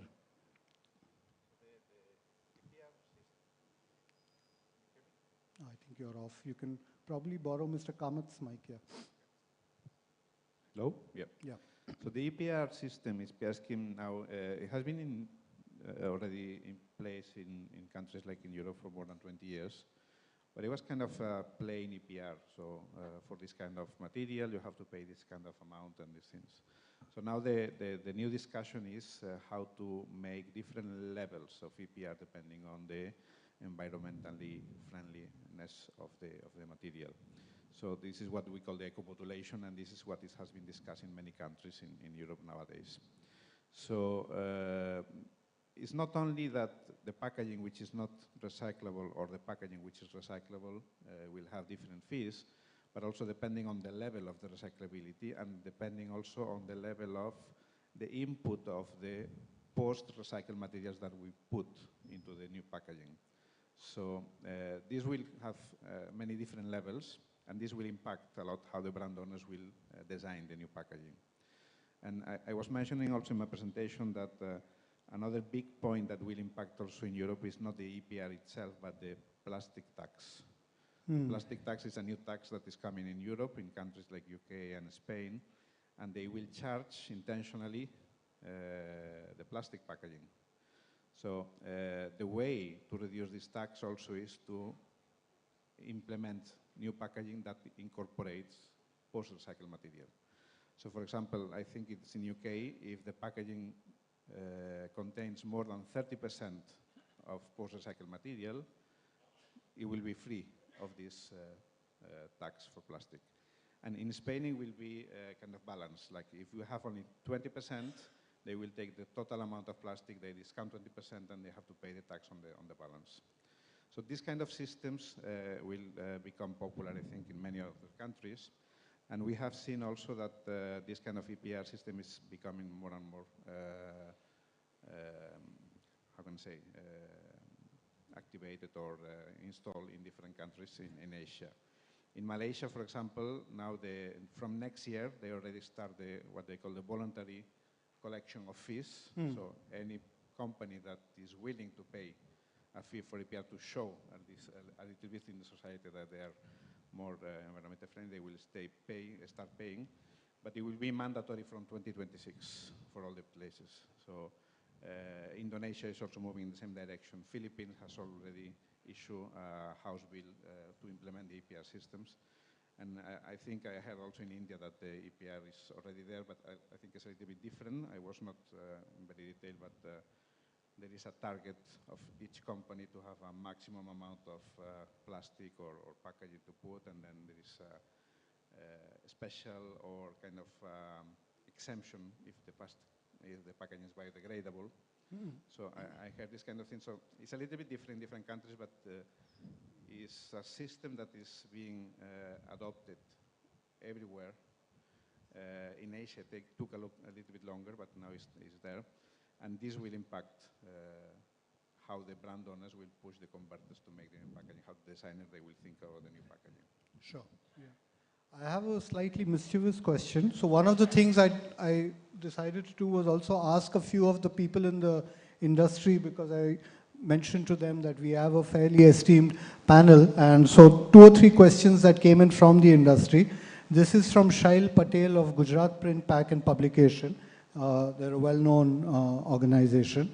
So his question is that you have, inks with various properties. This is a question for Mr. Karant and Jose. So you have inks with various properties: light fastness, chemical resistance, scuff resistance, migration-free, opacity, recyclability, and all the, 10 to 15 items which are there. Can ink makers make this a standard feature and put everything in one ink which everybody can just buy, and life becomes simple, and all this sort of, technical jargon that we need to keep absorbing constantly, this nightmare we go through. Is that a possibility, or is Mr. Karant? Yeah. Okay. Possibility, I think there is nothing impossible. Everything is possible. But finally, as I initially mentioned, we are all driven by P&L. Including the flexible packaging, label manufacturers, box manufacturers, everybody. So if you want to put everything into one ink system that runs for everything, it will cost a Rolls Royce. So if people are willing to really sort of work it out, I think the possibilities are definitely there. But then, in fact, the thing is then, basically when we are talking about sustainability, the point also comes up that how much should we really build? Over-engineering is never good. Over-engineering is definitely not good, because then we are straining the resources to such an extent that it is unwanted. Why increase the carbon footprint? Why waste resources on something which is not really required? Hence, my answer is possible, yes, but requirement, I think no. That's what my view would be. Jose, you would want to add to that? Yeah, I think this is a very good answer. This kind of super ink, we can make it, but what is the point of making it? Yeah. So apart from the cost also, and all the negative aspects also that would bring incorporating all the properties in one single ink, that normally we develop the inks according to the printing methods that is required.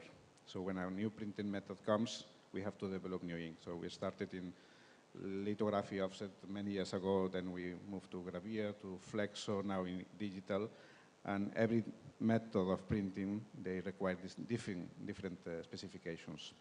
So even within the, for example, gravure, we were having initially the first cylinders, and now we have the ultra thin engraved cylinders that need inks that adopts to that. So depending on the evolution of the printing methods, the inks also evolve accordingly. We can go kind of involve instead of evolving to one single ink, but also we need to go to one single printing method.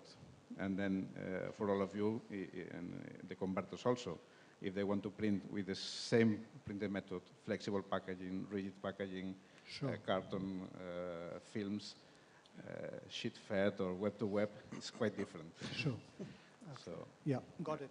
One more question, which is, I think, slightly more grounded. This is from Chandrakant Gadia. He's from Mark Embelage. They're a player in the narrow web flexo space. They have a plant in Buddy, which is, again, quite impressive. So he says that a lot of the ink fraternity have created an ecosystem of training and ink centers across India in all the major towns. And of course, a lot of ink science is imparted. A lot of color matching and ink mixing is, shared over there. Is it possible now, in lieu of whatever is transpiring with sustainability, and there is this sort of captive knowledge that the ink majors especially have, that in addition to whatever the ink centers and the training centers for color matching are doing, that you actually look at wastage control with ink, de-inking, green parameters, barrier properties, recyclability, and the various sustainability parameters. So I think what he's trying to basically ask is that instead of the knowledge remaining within this room, if through these ink centers we are in a position to ensure that every single operator in every single plant in India also is on the same page as the conversation on this stage, number one. And number two is that that is spread across the country. It's not just in pockets of excellence. So is that a doability? And yeah. Yeah, I think doability, I agree. In fact, yeah, it's very clearly once again doable, yes. While we talk about various things like, like maybe the de-inking, maybe the, how the ink will really sort of allow the recyclability, how the ink will not become a barrier for compostability, how the ink will not really harm the operators doing maybe the reconversion into the making the pellets, etc., all this stuff. For this one, building the ink system in the right way and educating the people in the right way, yes, in fact, this aspect, every one of us have got a responsibility to really to do it. That like at the same time, all these, most of these products are on the evolving stage right now. Like be it de-inking, like de-inking, if you really look at it, we are on the we are on the work currently. There are various developments which are going on, certain trials which have taken place in the early days. Similarly, the coatings, barrier coatings, etc., what were coming up for ensuring that instead of so that basically the recyclability becomes easier and all. Here, educating the people is definitely one aspect which we need to really look at, all the people. In fact, that's where there are several things, like various webinars we conduct, various customer meetings we conduct. We go to the, like all the converters and tell them saying that what all things are being done. We also interact with certain NGOs, etc., about, how we can do a safe kind of recycling, whereby they won't really, in fact, the process becomes much simpler and there are no harmful side effects, etc. These works are in progress, but the point well taken. I think all of us need to accelerate it much better. Sure, yes. sure. Mr. Kamath, there's one question for you from one of the food majors. This is basically, how do pigments play an important role for migration and food safety? And there is a follow-up, how to separate, differentiate food-safe packaging pigments versus non-food applications. I think I may not be an expert in the food okay, because enough, yeah. we are more in industrial pigments. Okay. So any of the panel member who is all right, competent can. Sure. Sorry about that. And one question for you before we open it to the audience is, Mr. Kohli, barrier coatings facilitate better recovery as compared to MLP? Definitely. I mean, it all depends upon what kind of system we are choosing. Sure. And there are systems available, even from our range, where we have got absolutely fluorine-free kind of systems, sure, formaldehyde-free, and these are odorless systems. And the way we are trying to design the recipe, it can definitely help in better compostability. Sure. So this eternal debate, paper packaging versus recycling. Yeah. What should, the opinion is divided. What is your take on that as Acroma? No, but definitely if we look at from the environmental point of view, it is always advantageous that if we are going for the coating part of it. And I would also like to share that we have already doing a lot of research work on it. Sure. Today we are ready with at least some of the systems which have got 30% renewable and reworkable kind of component, which can be recycled easily, even from the coating part. That's right. So paper as such is recyclable. Sure. So even coating, at least 30 part is coming from the renewable sources. So that can be done. Even if you look at even for the coloration part, There are some systems for which we have got IP kind of patents already there with us, which we are already working on in Europe and in some parts in America also. Sure.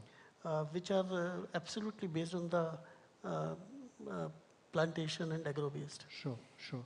And are you seeing a rise in usage of barrier coating and Definitely, yeah, yeah. definitely. Well, We are also working with some government agencies also Sure. for the implementation, but the process is slow because adaptation and even the kind of confidence which they need to build up, even in India, Sure. that is taking a bit of a time. We are also working with some big companies who are into packaging Sure. for these initiatives, and the response is quite positive. Wonderful. So I think we are sort of running out of time. This is the sort of Q&A for the audience. I know that there is one question from Mr. Sen. Mr. Sen, would you want to ask your question to the audience, I mean to the panel?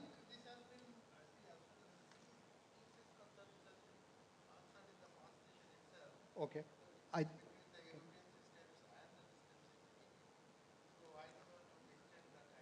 Okay.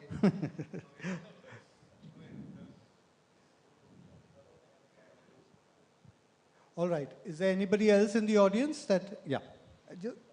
Just for the sake of housekeeping, if you can just announce your name and the company. Yeah. Yeah, my name is Anuj Agrawal from Texochem Industries. My simple question is, what would be your word of advice for the MSMEs on how to take the initial steps for moving towards sustainability? Is this the right time for them to completely invest or partially invest, or they should wait for some time when the market is ready for accepting their products and sustainable practices also? Who would you like to answer that? Any open thoughts? Oh, okay. I think Mr. Karant, you might have to repeat. Okay. Yeah. I will go for a simple analogy. You know, we practice HACCP and BRC in factories. According to me, the best HACCP and BRC practice was in my mom's kitchen. That always used to be BRC compliant and HACCP compliant. Hence, whether MSME or MNC, I think sustainability is, as I mentioned in the initial phase itself, I think it's basically a business imperative. It's very much necessary for every one of us, but the scale obviously can be different. When mom did the BRC HACCP in the kitchen, she never asked for a budget. She just did it. So similarly, I think, it's basically we need to be committed to what we are doing. If you're committed, things will automatically really work out.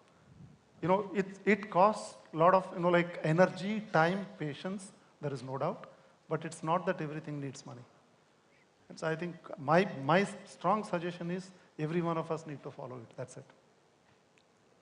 I think it's a mindset, and once you decide for it, you will like to go for it, because ultimately it's a gain, and it is for the benefit. I see that few MNCs are having some particular portfolio, like 10% or 20% of their companies invested in sustainability. But say a similar kind of model won't work for an MSME, because say they're just making one kind of a product or two products, then there's no 10% or 20%. It's just this way or that way. Yes, please. Hello. Yeah, I think one is, you have just heard that this is a must, or it is something which is going to help you in the business. What is practically possible is wherever you are supplying, most of them are all organized sectors.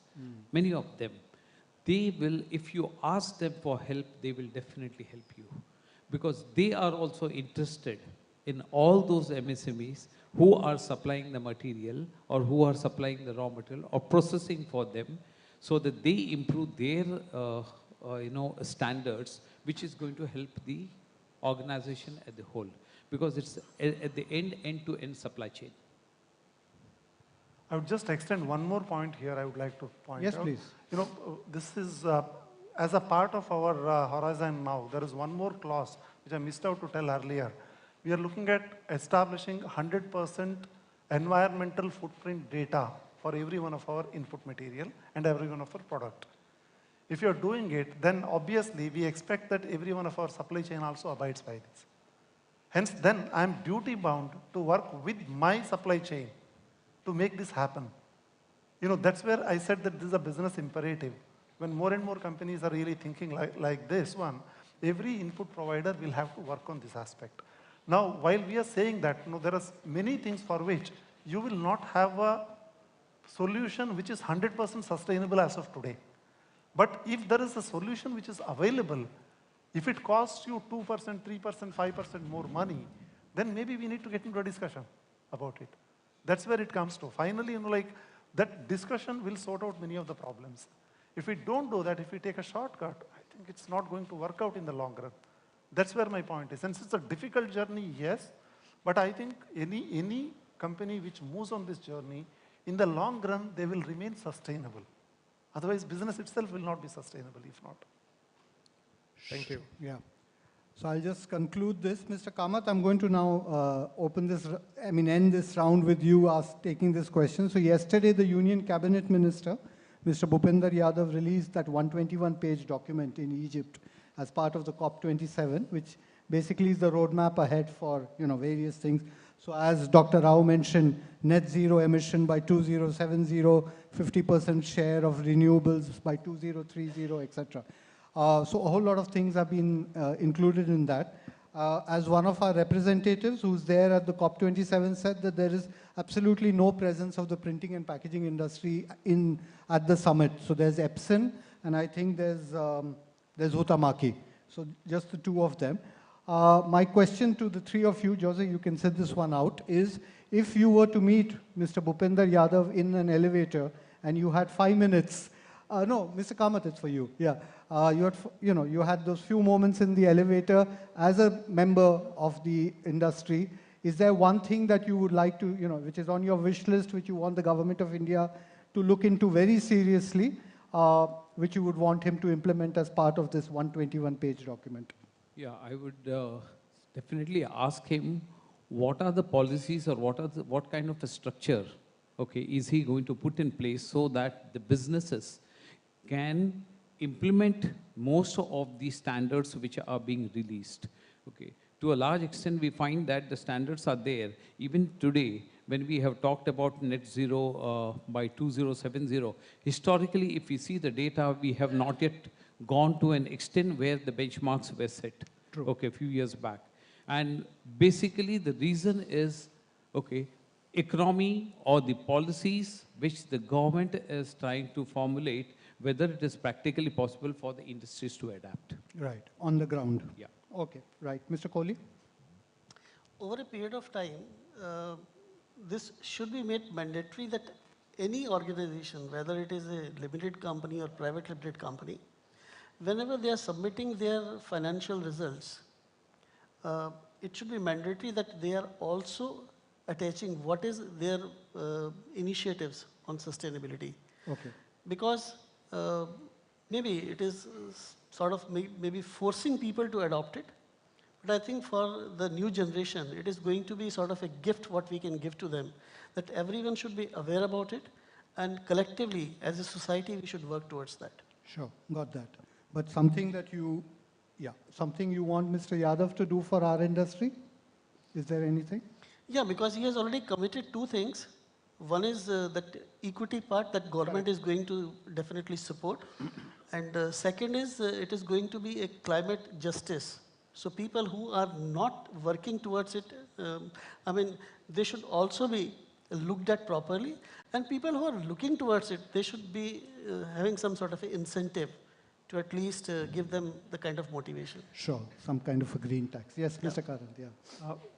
While I agree with both the points what both the gentlemen mentioned, I would really put up something which is not very relevant to us, but to sustainability. I would really go and request him that cover all these rag pickers under a scheme whereby they are well supported. Very good point. Because 50% of our material, if it's going for recycling in India, as against a world average of 9%, it is those environmental warriors who are doing a fabulous job. And that's where if we bring them into a cover whereby they get ESIC facility, maybe cover them under NREGA, incentivize them. These are the things which will reduce the load on Mother Earth and reduce the load on recycling in a big, big way. Well said, well said. Yeah, thank you. All right, I've got this sort of reprimand, so I have to conclude this session. Thank you very much, panelists. Thank you. This is my list of questions. There are about 100 and odd questions in this. Unfortunately, I was able to ask about 7.5. But what I propose to the IPAMA body is that along with PrintWeek, and this is an open suggestion, is that there are relevant points that we were able to embark on in this past 45 minutes, but we can probably do this at a thorough way and come out with a kind of a technology report, which is the voice of the ink industry, which is not only for the ink makers, but also the broader community out there. And as PrintWeek, I think we'll be more than happy to disseminate the knowledge, as they say. So maybe some of these 120 questions will come back to you and we can take it forward. And of course to some of you. All right. Thank you very much. You've been a wonderful audience here. Sir, I would request your presence on stage. We'll quickly clean the stage and...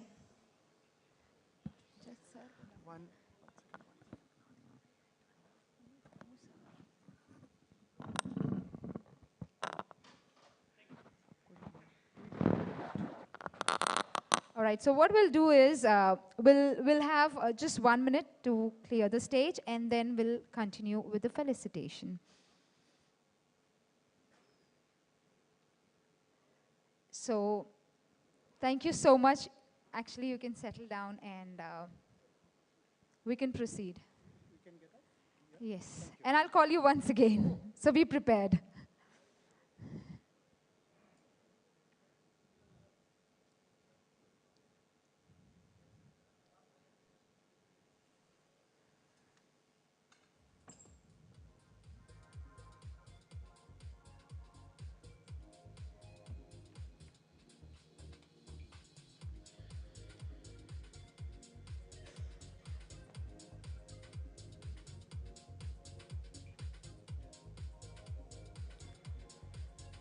Thank you very much. Would like to felicitate. May I request and invite Mr. Karan Mahajan to please felicitate Mr. Ramu Ramanathan. We would like to felicitate with floral bouquet and memento.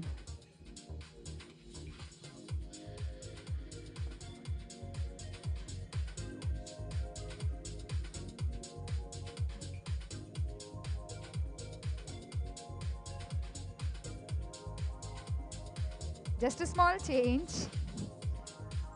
We would like to present the memento. Thank you. That's the catharsis of any mistake that is done.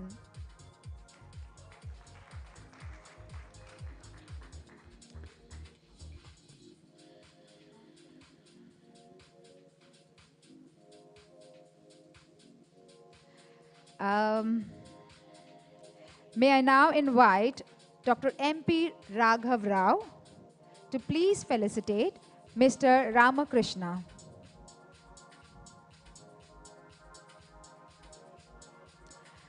As a gold sponsor. Thank you so much, sir.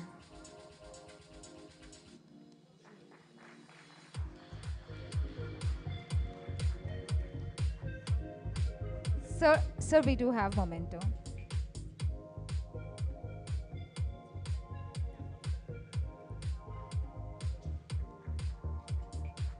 Thank you. May I now invite Mr. Manoj Biani to please felicitate Mr. Ajay Kohli.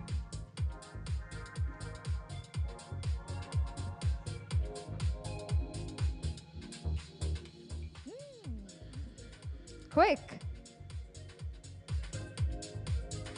Okay, I just realized we are going down with the energy. Everybody, one. Thank you.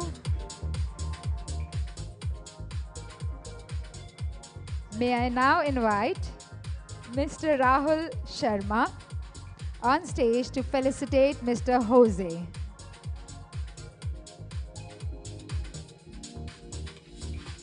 Thank you.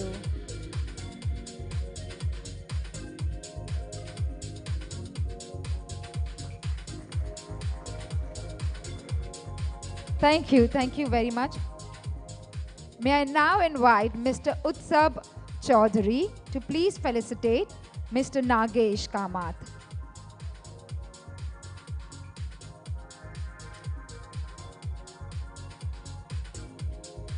And let's have a bigger round of applause for all the panel discussion speakers and the panelists.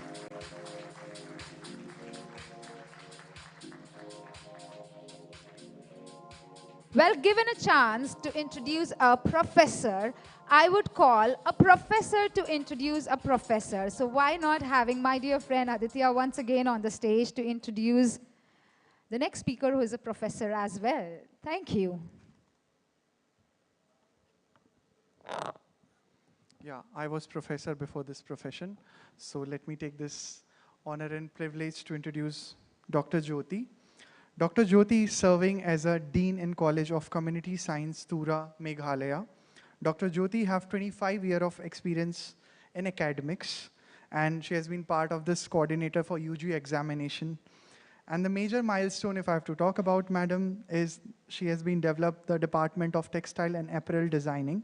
Also, Madam has 2 patents which has been published involving commercial production of cloth bags for seed bagging and the agricultural research. As part of extension activity, or maybe I would say extra activity which support a good noble cause, is that ma'am have supported 2 SHGs, which is self-help group, and that SHG has been supported 4 to 5 beneficiary members to start a sustainable entrepreneurship. Madam have published a great number of research articles, which if we count is 96, and yes, 4 books has been published by Dr. Jyoti. So over to you, Madam. Such great milestone, and we are privileged to have you on board with us. So thank you, Dr. Jyoti. Yeah, I should be lucky enough to be presenting here, and I'm sorry I could not come offline there and present because of so many unexpected happenings in the ladies hostel here in the Northeast. So good evening to all the delegates present there at the Marriott Mumbai, and the respected organizing committee members, the multi-talented, I have seen all the time here, multi-talented, highly experienced representatives from different international and national firms and institutions. This is a great opportunity. After listening to the discussions in the high-tech industry level sustainability, I thought, oh, I'm going back, to the grassroots level. And then I thought, let me take this as a challenge, and let me try convincing few of you at least to know, to tell what institutions are doing on sustainable textile dyes and fabrics. I hope my screens are visible here. I think I'm seeing the screen there.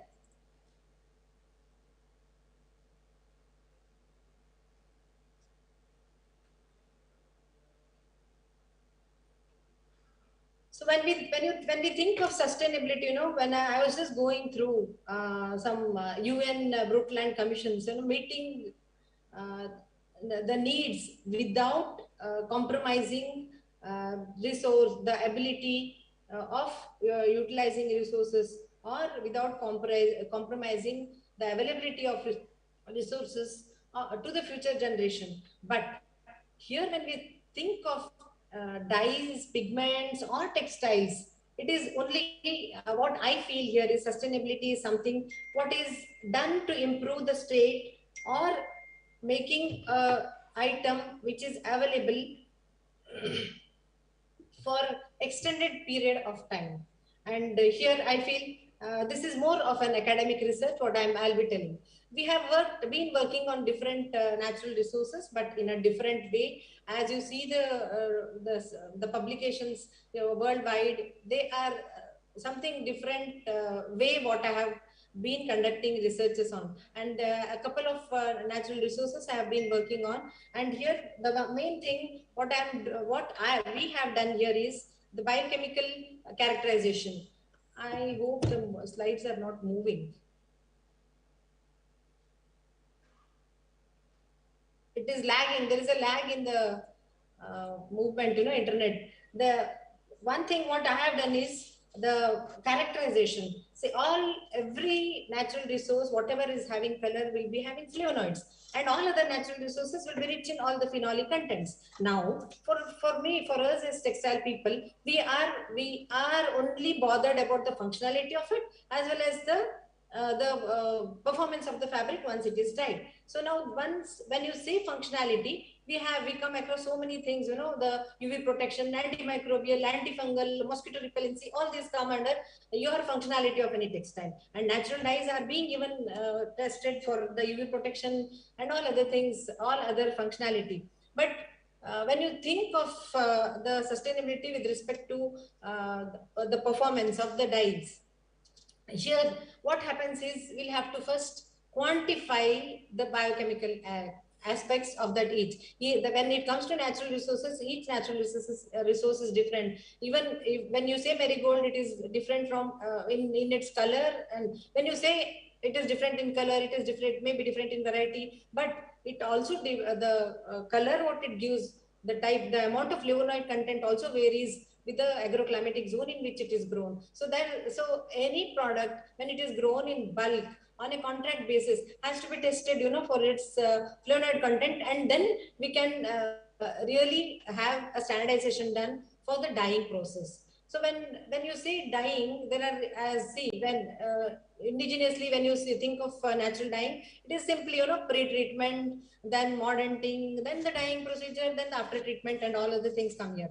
But there are so many technologies coming in. There are so many machineries coming in. See, there are microwave technologies. There is high temperature, high pressure, where nobody in the country has, or worldwide has experimented on high temperature, high pressure machines. There is, of course, IR dyeing technology, which is almost saving the water resources as well as the natural resources. So here, when we think of pre-treatment, the plasma technologies have come, and when you talk about post-dyeing treatment or after treatment, we have worked on nano cross-linking so that the performance of the dye is enhanced during washing and this after post-care treatment. And I have just made a few slides here depicting the colors on cotton as well as silk, with using different dye resources,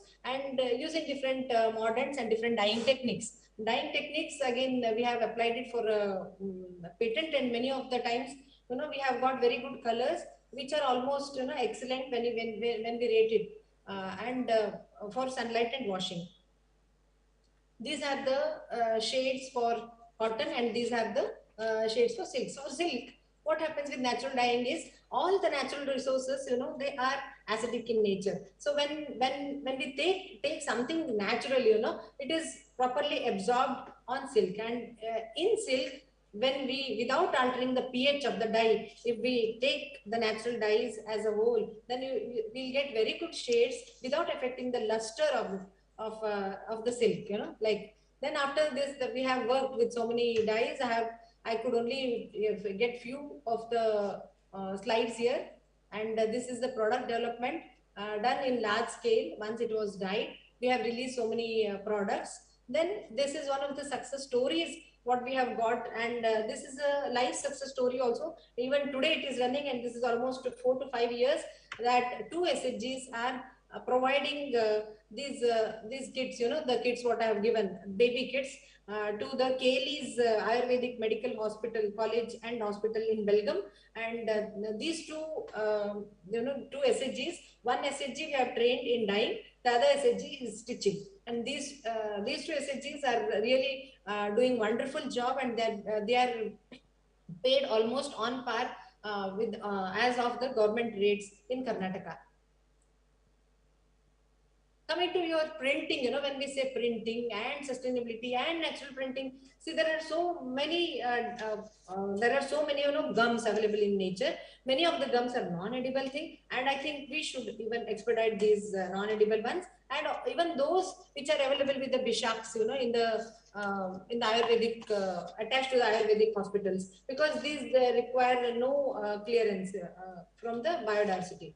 So biodiversity authority. So here, these are few natural printing, gums, what we have worked with. So when we say printing, there are two things what are coming up. One is it should have the thickening property, as well as it should have the binding property, which is all the more important. Now, when we say this, characterization here comes again. It is again a barrier there. The compatibility of the print, the gum with the natural dye source is also important. And here, using these, the extraction of these gums is important. Of course, we get the ones what are available in the market already, but they are costlier. But taking them in an indigenous way, taking them forward in the indigenous methodologies can prove to be more economical than using the biochemically extracted gums. Here, the pigment can always be made. We have tried a lot with barefoot gum as well as cassia tura seed gum. Guar gum is already there in the market, and tamarind seed gum is being experimented by many in the country. Astracantha longifolia, this is kokilak seed, which is used by our Ayurvedic people, and this is found to go well with sodium alginate, which is a synthetic seaweed gum. The cassia tora, it is a weed in agriculture, and these seeds, they are used. These are known to used for eradicating the growth of Parthenium. So these seeds are very commonly available with the farmers, and this could be, this has very good thickening as well as binding property, and that has given wonderful prints with marigold. We have tried this printing, these natural printing inks. They were prepared, and printing pigments were prepared. And here, one of the challenges what we face is the dye extraction, the concentration of the dye, at what concentration we are going to use it, and for what concentration of the thickener and binder we have to use it, and all the dyeing variables. This needs to be optimized at least once for a particular thickening agent. Now, when we say pigment, here there are so many challenges which are coming in. The pigment what we make is already made, once with the natural dye and all, it is already made. But what about the preservation? The preservative, what we add should also be eco-friendly. So there is no work, literally no work carried out with natural preservatives, and the period of storage and the storage strategies, all these have to be experimented upon. These are few prints, which we have done this in large scale in the industry, in the cottage industry level. And the print, with using cassia tura seeds, the print it could be printed on both using both the techniques, the most commonly used techniques, the block printing as well as screen printing technique. We even did a few data collection on different products, product development. One with using myrobalan as pre-treatment, but the other without using. So this was the first of its kind in the country, to get prints, natural prints on white background. This was really an amazing technology what we have developed. And today when we think of natural dyeing, it has become so common in the name of, eco-friendly, what is that, environmental sustainability. All these are buzzwords now, and due to which, we are seeing natural dyes more commonly available, or in many of the cottage industries here in the Northeast, all our neighboring countries, Bhutan, Myanmar, I have come across, the industries or small cottage industries. I am in touch with them. The Bhutan, Myanmar, then Nepal is there. Then even in Japan also I have seen lotus silk dyed with areca and all, when I was experimenting on areca nut slurry. And so much of waste is also generated. All these could be used. The mid processing byproducts, whatever is available. Areca slurry, for example, is a byproduct during processing of areca nut. That was simply thrown off. Now it is used as an antioxidant. Areca tea is available, and it is the best. It is highest in tannin content, catechin content, and that has given very good results, which could really be commercialized. And I was just thinking, why don't we have some digital inks made of natural colors? And this is all what I wanted to say about natural dyes and pigments. But there are so many other initiatives also in the textile industry, apparel industry, moving towards sustainability. We have developed, all agriculture universities, they are working on genetically modified cottons. The cottons are colored. So these colored cottons are available in cream, brown, medium brown, dark brown, and green hirsutum varieties. The red is also being experimented upon, and it will shortly be released by US Dharwad. And this is one of the product development activity what we have done. One beautiful thing about this is in the first wash, that is alkali, when you use a highly soda content, the detergent having high soda content, the color of it enhances to double of its time, and then there is slow increase in this. The same with the arachnid dye also. In the first, when I first exposed the arachnid dyed fabric to the sun, the color of arachnid dyed fabric, it enhances by 15%. That will take a lot of time, and you can even increase the number of wears during arachnid dyeing. And these dyes, these type of fabrics are going to be very common in the future days. See how to embellish them, how to print over this, having a competitive ink for these type of natural colored things is the need of the hour. You will have to focus on that. There are so many non-conventional hemicellulosics coming in. Because I'm from agriculture university background, we usually work on different types of non-conventional hemicellulosic, all the agriculture residue, we experiment upon them and try to extract fiber from them. And we have even produced the gadgets or small items for use in agriculture. These are the biodegradable mesta planters, and this is a new material. Composites are a new area of in textiles, wherein it is a new type of material, wherein we have used natural gums only, and we have experimented. We have developed a technology for making the slurry of it. The mechanization of pot production is very much important here, and this is almost due for patent grant. And we also have, in composites, we also have this seed, we also have germination papers developed. This is also a composite.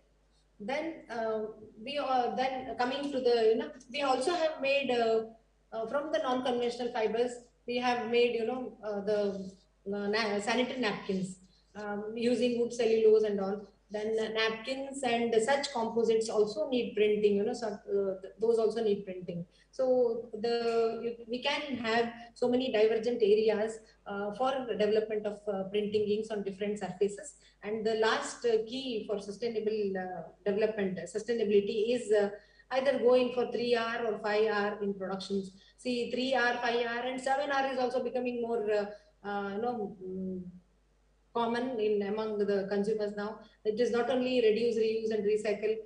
They have added, refuse, reduce, reuse, repurpose, and recycle. All these things, we have so many traditional technologies which have come, as folklore in the country. Every state has one or the other type of handicraft item, what is being prepared, which is skill development, skill oriented. And we have other examples in agriculture universities wherein all the biodegradable ones are being put into vermicomposting pits, and the quality of that is used. There are polyester fabrics which are being experimented as mulches in textile, in the textile. Here, the type of fabric, the color of fabric also matters. So there is a lot of experimentation to be done in color as well as in pigments for application in the agriculture. And finally, here I say, the saving. This is all about saving our Mother Earth. And so to save, to keep her healthy and happy, we'll have to have quality in clothing and apparel, especially when we are processing or using the eco-friendly processes or the biodegradable processes. And the energy saving is the funda, and this natural resources, so it is the key. Saving all the natural resources is the key for sustainability. I think we have to focus on 4 different labeling, eco-labeling, or 4 different aspects. That is environmental footprint, then I think it's carbon footprint, then water footprint, as well as chemical footprints. You will have to, in the near future, I think every person, every product has to have certification for all these when we mark it as eco-friendly. So I wish that such, India, what is that, your institute industry interface, when it is there, or public-private partnerships, when we have such collaborations with the educational institutions, that would be more more fruitful than working individually or independently. There is a lot of research what is being done in the universities. If there is someone who will take these technologies up only through an MOU or through some contract, there will be a lot of development for saving our Mother Earth. And I thank Raghav sir and Shri Mohan also recently for giving me this opportunity to talk in this beautiful conference. Thank you. Do I have any suggestions or any questions? I would be highly obliged to answer.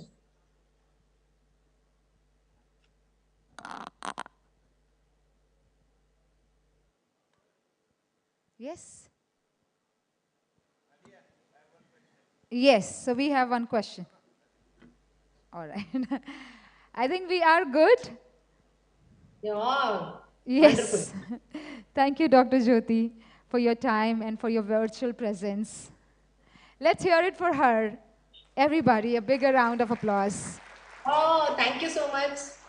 And I thank all the dignitaries there for giving me this. Thank you. So we'll close this virtual link right now. Thank you. And now moving on, I would like to invite our next speaker. Shri Sagar Singh is currently working as Deputy Director in the Chemical Department, Bureau of Indian Standards under Ministry of Consumer Affairs, Food and Public Distribution, Government of India.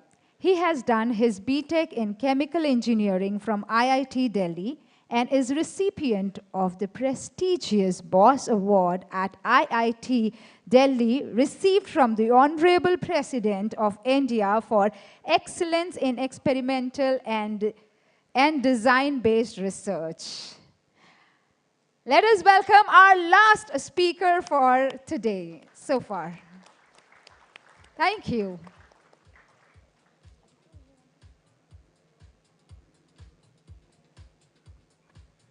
Okay. Good morning, everyone. Good morning. Yes, very good morning. Last speaker for the day, trust me, I take all the privilege to be here, stand and talk about Mr. Sagar. One small line, this person is full of worth content. The content, what he's going to deliver today, is something which is pretty much meaningful. All our presentation were full of content and meaningful, but it takes a lot of efforts to come all the way and give your contribution to such things. So we are really happy, Mr. Sagar, that you are part of such body. And yes, as always, our long-term relationships are always there with us. So thank you, Mr. Sagar. Over to you. Thank you so much, Aditya and Nadia. So good evening, all.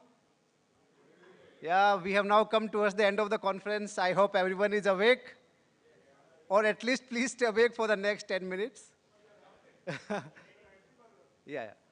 So far we have seen presentations from ink makers, brand owners, technocrats, but now we are turning the tables a bit. So this presentation will be from a regulatory body point of view. So from Bureau of Indian Standards under Ministry of Consumer Affairs.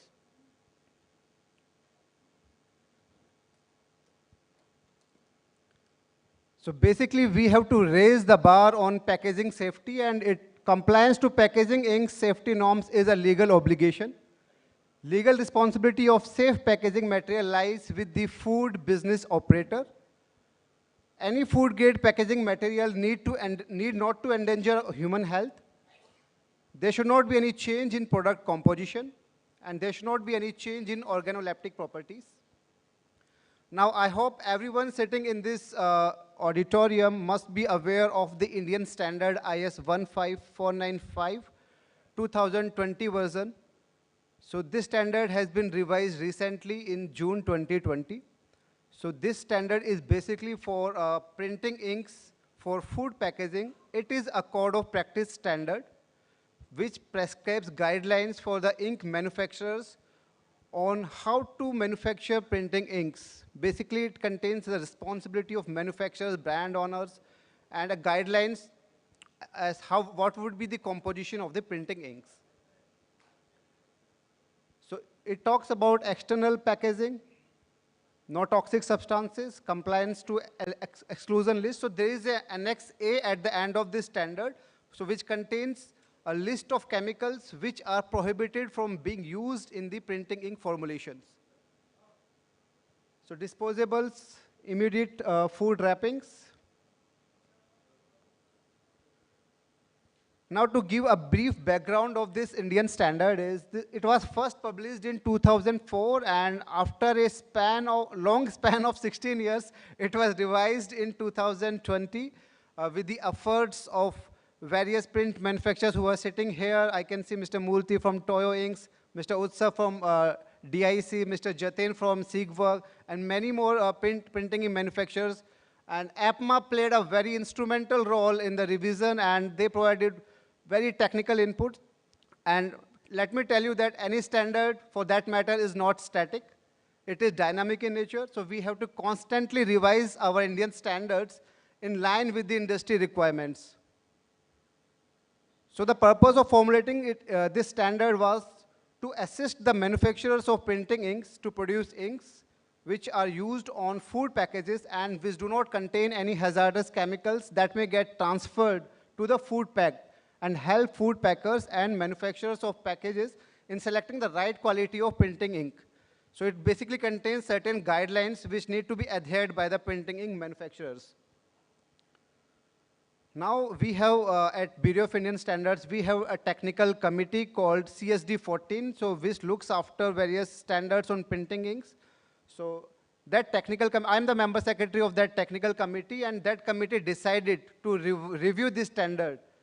Why we reviewed this? To assess the overall impact of the constituent chemicals of the ink formulation, considering their reported toxicological profile, hazardous to environment and health of human beings, and possible contamination of food product while food products are being packed in the printing packages. Now, what was there in the revision of the standards? So the revised version of the standard, we prohibited, as already you must be aware, toluene ban was done through that revision. So we prohibited toluene under solvents category, phthalates under plasticizers category, and titanium acetyl acetonate under various compounds category in Annex A of exclusion list on the basis of their hazards to health and environment. Also, some of the concentration levels of heavy and toxic elements like lead, cadmium, mercury, and chromium-6 was put to 100 ppm for printing ink. So the limit was set to 100 ppm. It should not exceed that limit. So this, I think already we have talked about this. The responsibility of the ink manufacturers. They should make every effort with the supply chain to ensure that impurities are kept at minimum level. The printing ink manufacturers shall inform the converters and point buyers on suitability of ink towards packages of food and the norms followed in formulation whenever there is such need. MSDA should be declared by the ink manufacturers. The responsibility of the printer and converter is to ensure that food packages are manufactured and stored in such a manner by which all preventable transfer of material from the ink or coating to the food contents is avoided, even if such transfer is unobjectionable on the grounds of health, odor, and flavor. The storage environment should be free from potential volatile contaminants which could have adversely affect the organoleptic characteristics of food. So this is the Annex A for those who have not seen the Indian standard. So this contains the list of all prohibited chemicals. As you can see, from top, toluene has been incorporated. Accordingly, various chemicals, these chemicals are prohibited being used. So that is why we characterize our Indian standard as negative list standard, because it says that such and such chemicals are being prohibited from being used. So our endeavor has to be to switch from negative list towards positive list of standard. So already we are working towards that, and soon we will achieve that goal as well. Now, what is the work in progress? Where are we heading towards? So our next efforts is to make our Indian standard IS 15495 at par with international norms by incorporating the following through issuing an amendment. So we are working towards it. So we are working on NIAS, non-intentionally added substances, mineral oil and cobalt carboxylates, benzophenone, xylene and methyl cyclohexane, UV photoinitiators. So NIAS, you all are aware that non-intentionally added substances are chemicals that are present in a food contact material, FCM, but have not been added intentionally for a technical reason during the formulation. Many NIAS can migrate from the FCM into the food, but it is very difficult to completely understand and control. NIAS have various sources and can be grouped into side products, breakdown products, and contaminants. Although the European Commission mentioned NIAS in the framework regulation EC 1935-2004 and in the plastics regulation EC 10-2011, no clear advice is given how to handle the complex issue of its risk assessment. The analysis of NIAS can be challenging due to the lack of knowledge concerning the chemical properties of unidentified substances.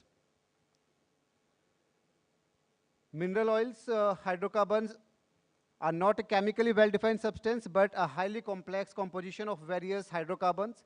These mineral oil hydrocarbons may be used intentionally during the production of food or may unintentionally migrate into the food from packaging materials. They are divided into two types, mineral oil saturated hydrocarbons and mineral oil aromatic hydrocarbons. So I will just quickly go through it as we are already running behind the schedule. So benzophenone is another chemical that we are working on. It is used in personal care products such as lip balm and nail polish to protect the products from UV light.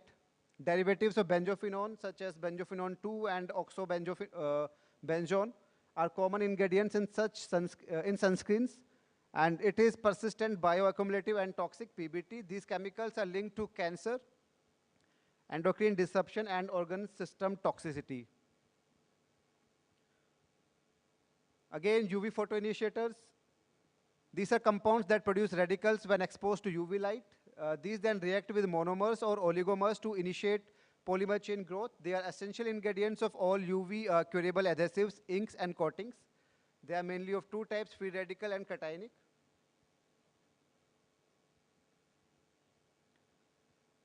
Now next comes xylene. Xylene is primarily used as a solvent in the printing, rubber, and leather industries. Along with other solvents, xylene is widely used as a cleaning agent, a thinner for paints, and in varnishes. Exposure to xylene can irritate the eyes, nose, skin, and throat. Xylene can also cause headaches, dizziness, confusion, loss of muscle coordination, and in high doses may also cause death. Workers may be harmed from the exposure to xylene. The level of exposure depends upon the dose, duration, and work being done.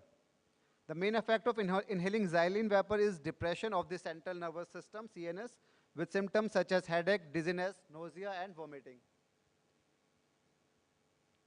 Then methyl cyclohexane is a volatile organic compound classified as saturated hydrocarbon. It is a colorless liquid with a faint color. Methyl cyclohexane is used as a solvent.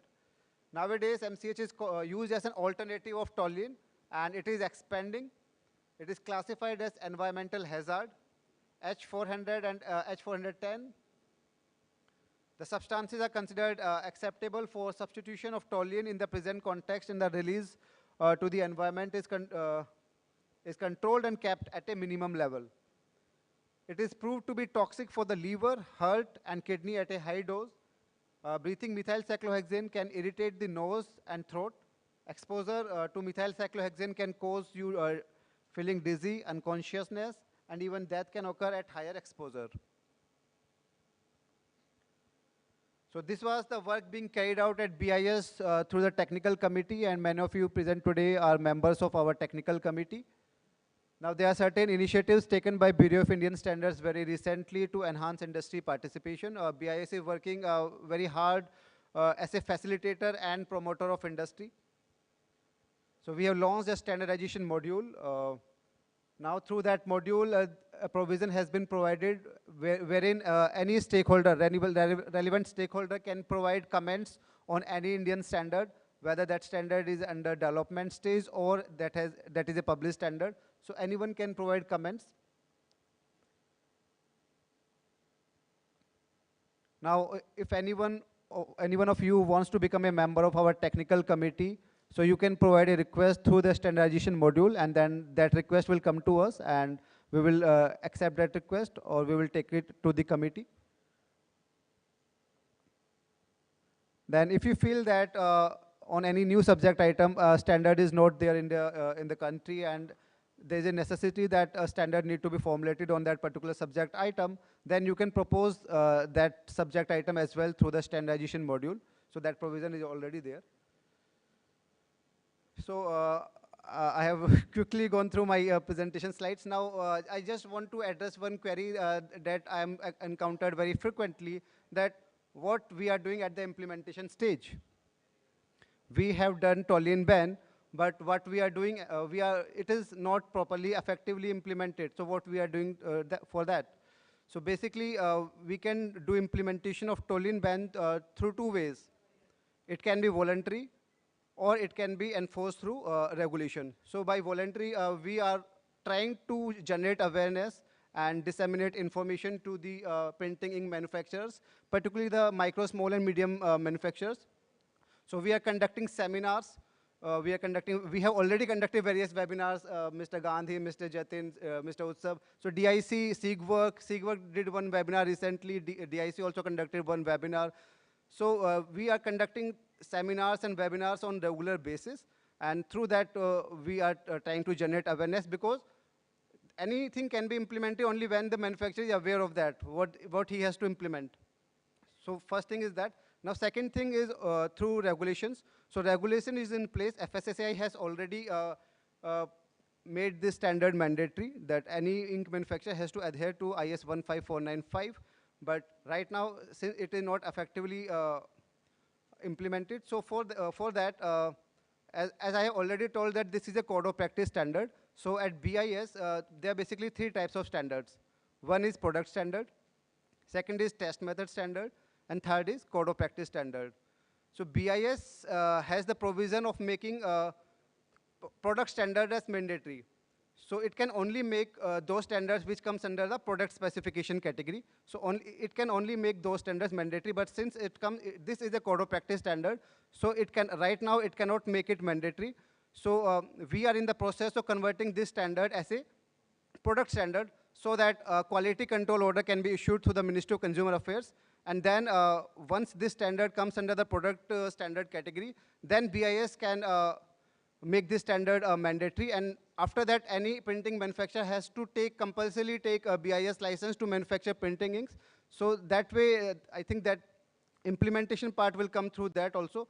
And we have various branch offices at every in almost all cities of the country. So through our branch officers, we will be able to do inspections and regular checks on the manufacturers, whether they are adhering to the standard or not. So I think through these steps, we are trying to do a regular, or we are trying to make the implementation effective. And I hope it will be done very soon. So so this is from my end. I'm really thankful to IPAMA for providing this opportunity for doing this conference at such a good level. And they have already always collaborated with BIS. They have already been supportive of BIS, and also BIS has been, done. We have acting as a promoter and facilitator, so both sides. So in the near future also, we have to work in such a way so that we can facilitate the industry and we can make standards in line with the industry requirements. So this is from my side. Thank you and have a good night.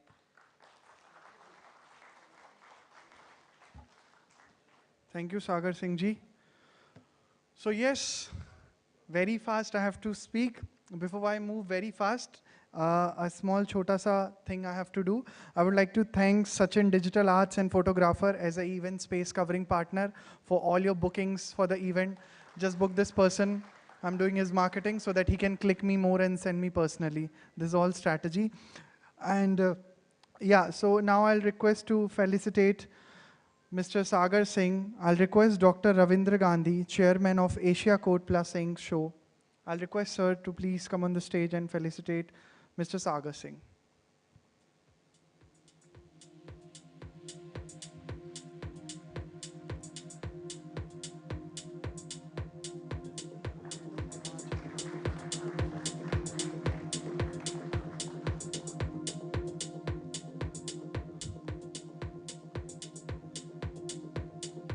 For Dr. Jyoti, this award has been going to, we are going to courier her as she is not part of it. Now, moving ahead with the bumper lucky draw. It's the same lucky draw, but I'm just doing a little marketing, adding bumper word into it. Same excitement, same coin, but just bumper. So bumper lucky draw, I'll request Mr. BB Sen. Sir, please pick one number.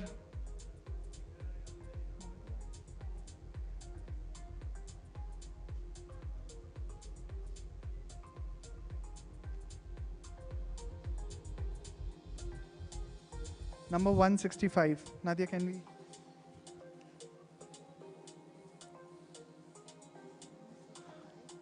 Tushar Jagtap. If he's not there, then he lost the game. So please pick the next one.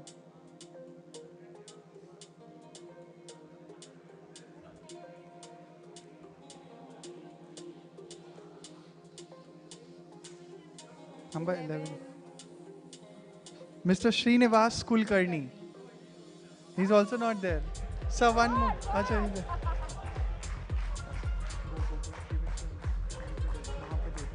Stage पे बुला लो.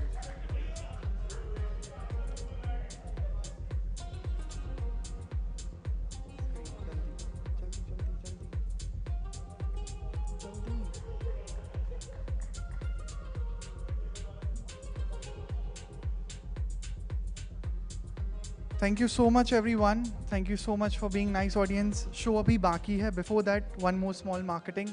So I hope everybody have enjoyed this lovely evening, the early morning show. So for your any future events, do contact the anchor if you like the show, Miss Nadia Haqqani, as she's traveling tomorrow to Qatar for representing India for FIFA. So a big clap for Nadia. Thank you so much, Nadia. You're a wonderful host. Thank you for this companionship.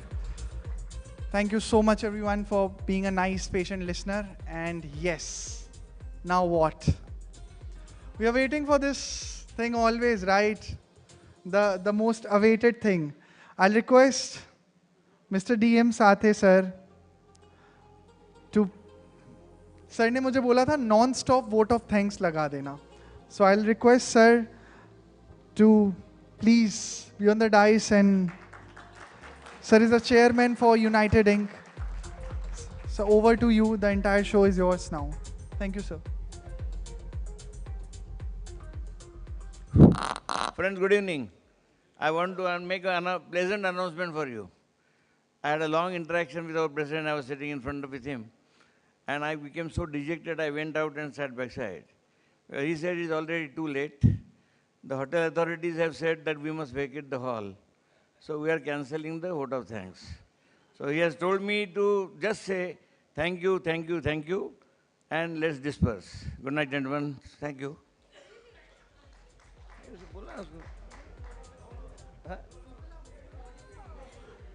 Then he also said that you will talk at least for half an hour. I said, not more than half, even more. Because 15, 20 minutes just to cover the 15 speakers. यार, you कितना लगा दे speaker? तो सारा सबका खाली नाम लूँगा तो 15 मिनट जाएगा. Then I have to give my motivational talk. That is only 20 minutes. So if you are patient enough, it is okay. So we can stop it, no?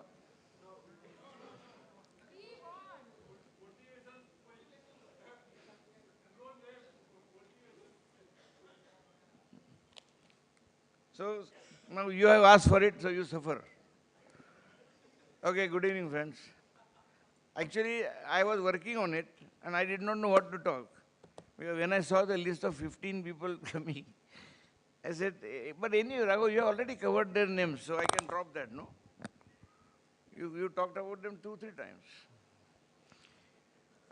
Well, we have come to the end of this program. International conference on the theme, Next Generation Ink and Coating, Printing Technology, Trends, Issues, Way Forward. I was just talking to our president. I said, how did we coin this theme? So he said, no, it is Raghav's coining. We just said, okay. So what is good is yours, what is bad is ours. Friends, it is very well said that to speak is the province of knowledge, and to listen is the privilege of the wisdom. Whoever has not understood it, talk to me tomorrow. Whenever. Today we have witnessed this very much. All distinguished speakers have spoken to us and very well too. And I am sure that each one of us has got something to take home. I would like to briefly cover everybody, and as briefly as I can. Our chief guest and the Vice Chancellor of ICT, Professor A.B. Pandit, were being with us and giving advice. I want to take a permission from you. Can I check who is present and the rest only I thank at the time? Okay. Our guest of honor, and who is also the Technical Director of Times Group, Mr. Snehashish Roy, he gave us a lot of good ideas. And our keynote speaker, Mr. Shailesh Nima, Managing Director of Michaelman India Private Limited, also gave us the direction of things to happen. Mr. Jose San from TOYOINK Global Business Division spoke on the proposal of eco-packaging inks and coatings. Our executive committee member and Senior Vice President of UFLEX, Mr. Rajesh Srivastav, spoke on sustainable and energy efficient inks for safe food packaging. Right, it was a wonderful presentation. Thank you. Dr. Deepachika Banerjee, head of UV and EV laboratory of SIEGWERK India, spoke on the reconfiguring inks and coating solution for circular future. In fact, I met her and told her that that was one of the finest presentations I have heard. Everything was very clear, and for an ignorant person like me also, I understood everything. Mr. Indrajit Bhattacharya of MIWON Specialty Chemicals spoke on latest trends in UV curable coatings. Some of the things which he has talked about are really good. I don't know about the price impact of this, but they sounded very good. Mr. Indrajit Bhattacharya, after that, Mr. Adesh Malkar of BYK explained the maze of additives, the trends and way forward. Additive is such a small ingredient in the formulation, but it can do wonders. It has got a big cost element, but I think the performance is tremendously enhanced, that is sure. Former Vice Chancellor of Mumbai University, Professor Suhas Padnekar, gave a motivational talk on manage your energy more than your time. I think we all enjoyed that. though he's not here, I must tell you a small story about him. He retired only in month of September, this 2 months back.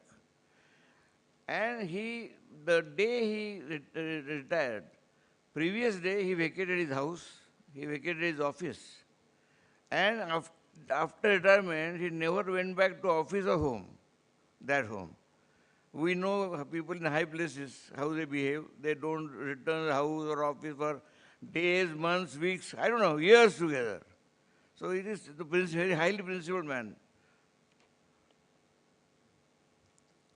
Mr. Lasanta Paris of FUJIFILM Sri Lanka, I think he filled in for Mr. George Tan, right? You did a wonderful job, sir. Thank you very much. You were able to adopt immediately from the professor, and but actually I would say your Raghav is already following a lot of these things. Huh? I mean, you are doing it great. I mean, okay, Mr. Amit Shah, Managing Director of Spectrum, he is, I think, totally your man. I mean, yeah. He said something, Sericord, what printing, something he said, no? Okay. Actually, his name is so imposing. You know, I read his name, Amit Shah, I said, what the hell is doing here? Then suddenly realized he is different. Mr. Rangarajan, we always used to call him Ranga.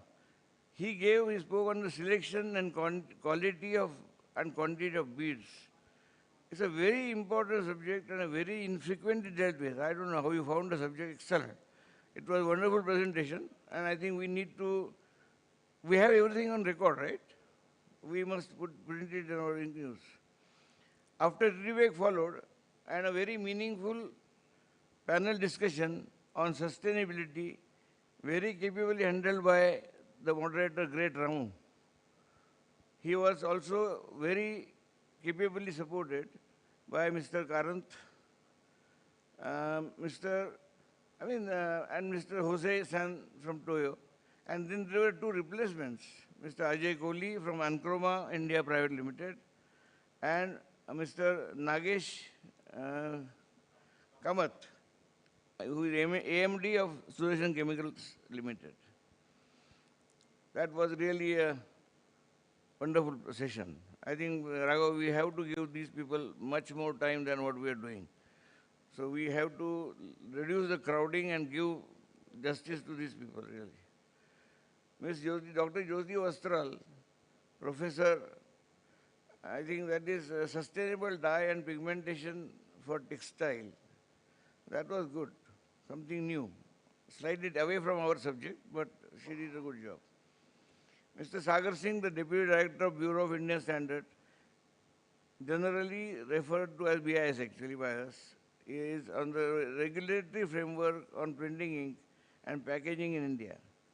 Mr. Sagar Singh has been supporting us always. I think this is for the third time he has helped us in presenting something. We were all also very well supported by following institutions like BMPA, Bombay Printers Master Association, Indian Resin Manufacturers Association, IPAMA, IFCA. Friends, most important part of such learning experience is the audience, that is you all, without whom the whole exercise would have been futile. On behalf of AIPAMA, I wholeheartedly thank you all and hope this learning experience will enrich your future efforts. AIPAMA's conference committee and AIPAMA's office have been working very hard for the last few months, and I would like all present here to give them a big applause for a wonderful performance. I think this is the first international conference with the highest attendance, more than 300 is really creditable. A very special mention is about Raghav Rao. I also was a member of the conference committee, but we have not done much about it, frankly. Everything was done by Raghav Rao. But the depth and the variety of the subjects, Raghav, you finalized without bothering us is great. I mean, I don't think we have chosen such a variety of subjects so far. Very good, wonderfully done. And I don't mean any disrespect to all the committee members, including me, but it is the quantum of efforts he has put in. He came from Delhi, I believe, two nights back, stayed 2 days here. Till yesterday night he was here arranging the things. I had invited him for dinner, he refused because he was so busy. Now, people who refuse dinner, you can understand how busy they must be. So, anyway, thank you very much for all this. Now, my time starts. This was not my time. Okay? Yes, thank you.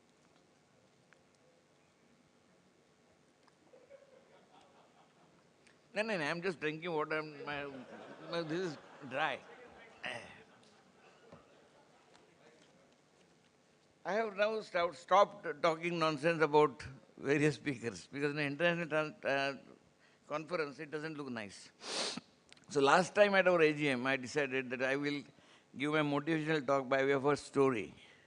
That was well appreciated. In fact, somebody said, why don't you write it down for me?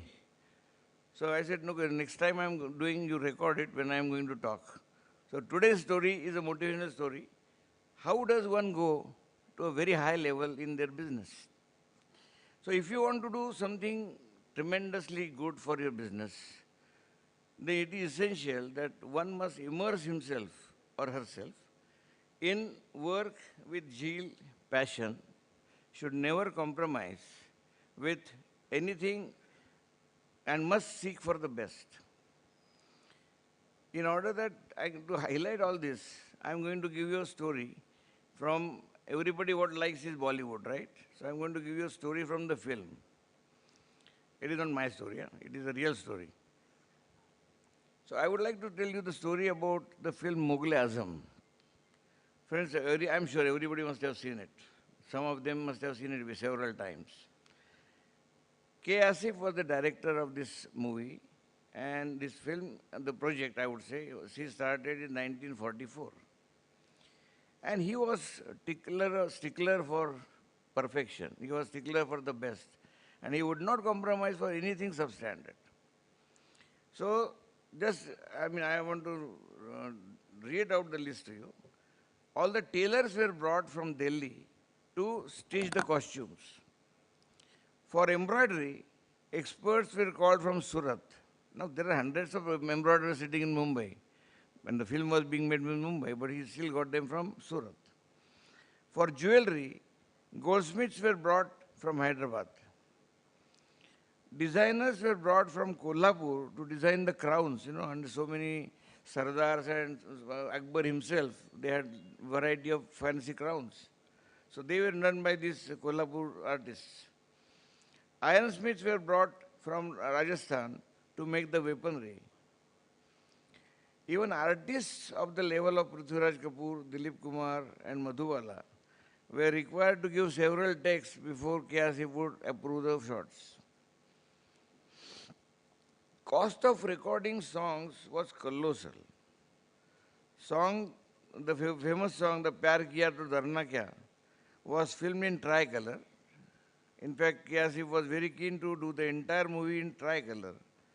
But the producer stopped extra funding because he was not sure how the thing will go.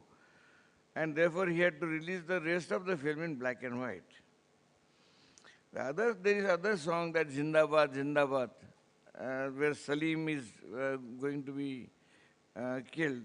So there were 1,000 chorus singers were collected so that there will be a echo created, because in those days, there was not technology enough to create such echo in the studio.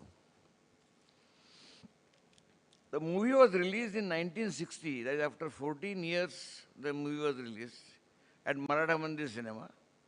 The capacity of the cinema was only 1,100. And the day of movie was released, there were 1 lakh people standing outside hoping for a ticket. The reels of the film were brought to Maratha Mandir on back of 4 elephants to create the atmosphere. And now comes the best part of the story. No, not this one. The shackles, the bedia on the feet of Madhubala, they were the real ones, the ones what are born to prisoners, so that the real pain will be seen on Madhubala's face. I'm sure Madhubala was not amused. There is a song in the movie when Salim and Anarkali were meeting, and in the background, Tansen is singing. Have you seen the movie, by the way, anyway? That song is not a great song, I don't like it, but anyway. So K. Asif asked the music director, no, there was nothing to be compromised. So he said, Tansen ki takkar ka, sorry, I am going to say a few things in Hindi. The non-Hindi understanding audience has already gone. I hope. I don't mean that way, but because I saw Jose Jan also going somewhere, and the other gentleman had vanished long back. Okay. So sorry, so you'll tolerate my Hindi, by the way. So K. Asif asked music, Tansen ki Naushad, he asked the music director Naushad, कि तानसेन की टक्कर का कौन गायक इस समय industry में है? तो नौशाद साहब ने बोला कि बड़े गुलाम अली साहब है, मगर वो तो फिल्मों के लिए गाते नहीं हैं। तो कया से बोले कि कोई बात नहीं, आप मुझे उनको मिला देना। बोला मिलाना तो है तो मिला दूंगा, पर मैं फिर से बोल रहा हूँ आपको कि वो तो गाने गाएंगे नहीं। एनीवे दे वेंट और उन्हें मिलना, उनको जाके इंट्रोड्यूस कर दिया। जब पहुँचे तो नौशाद साहब ने जब परिचय कराया कि ये आसिफ साहब है, मुगल आजम का डायरेक्शन कर रहे, बना रहे फिल्म, और आपसे गाना गवाना चाहते हैं, और जिद पकड़ के बैठे हैं कि गुलाम अली साहब ही ये फिल्म का गाना गाएंगे। तो गुलाम अली साहब ने बोला कि साहब मैं तो फिल्म के गाने गाता नहीं हूँ। आसिफ साहब को सिगार पीने का शौक था, तो उन्होंने सिगार का एक कश मारा। आई मीन सेरा सम स्मोकर सिगार, कश मारा मतलब लाइक दैट, यू नो, कश। ऐसा I did not know this word, by the way, कश। और बोले कि गाना तो आप ही गाएंगे। गुलाम अली साहब ने फिर से बोला कि भाई साहब मैं आपको प्रार्थना करता हूँ, मैं तो गाना गाता नहीं हूँ। इन्होंने फिर से दूसरा कश मारा, बोले गाना तो आप ही गाएंगे। तो क्या आसिफ साहब ने इनको बोला कि आप अंदर आ जाइए। किसको बोला? नौशाद जी को। बोला ये आदमी पागल है, मैं तो गाना गाऊंगा नहीं, तो मैं उसको भगा दूँ? तो आप भगा दो, मैंने उसको बोला था। तो उन्होंने क्या आसिफ साहब को बुलाया, रूम में बुलाया अंदर। तो बोला कि मुझसे गाना गवाना चाहते हो? तो बोला यस, गाना तो आप ही गाएंगे। तो बोले कि मैं 50,000 रुपया लूँगा। Now is in that time, that was 1944, a singer would be paid 500 rupees and would sing as many songs as he wanted for a whole month. That was the price. And he asked for 50,000 rupees. क्या आसिफ साहब कुर्ता पहने हुए थे, उन्होंने अपने खिसे में हाथ डाला, 10,000 का बंडल लगा और टेबल पर रख दिया। बोले ये एडवांस, बैलेंस मनी जो है बॉम्बे में आएंगे तो दे दूंगा, गाना तो आप ही गाएंगे। So this type of level of fanatism only takes you to that level of success. That project took 14 years to complete. I don't know what is the finance, what is the position of money, whether they lost money, earned money. But the point is that when somebody does not compromise on quality, somebody does not compromise, but to get the best, things happen in a different manner. So, and instantly, yes, and after that, Ghulam Ali, Bade Ghulam Ali Sahab did not charge a single penny for that movie, knowing this presentation. ये उसका जो song है, if you have interest really, you can check on the YouTube. प्रेम जोगन बनके करके एक ही, there is only one song of Bade Ghulam Ali Sahab in whole of Mughal Azam. So friend, that's the only story. Okay, that's the last one. I have forgotten to thank two great people. One is Miss Nadia Comenesi, sorry, whatever name, whatever. And the second one is Aditya. That was the name taken by somebody there. Who said? I know, he said the great correct. And Aditya. And they have done a wonderful job. Having two people, actually, you have increased the timing by half an hour, I am telling you. But anyway, we have to live with it, but what can we do? Okay, friends, I have finished my. Thank you very much. Wonderful.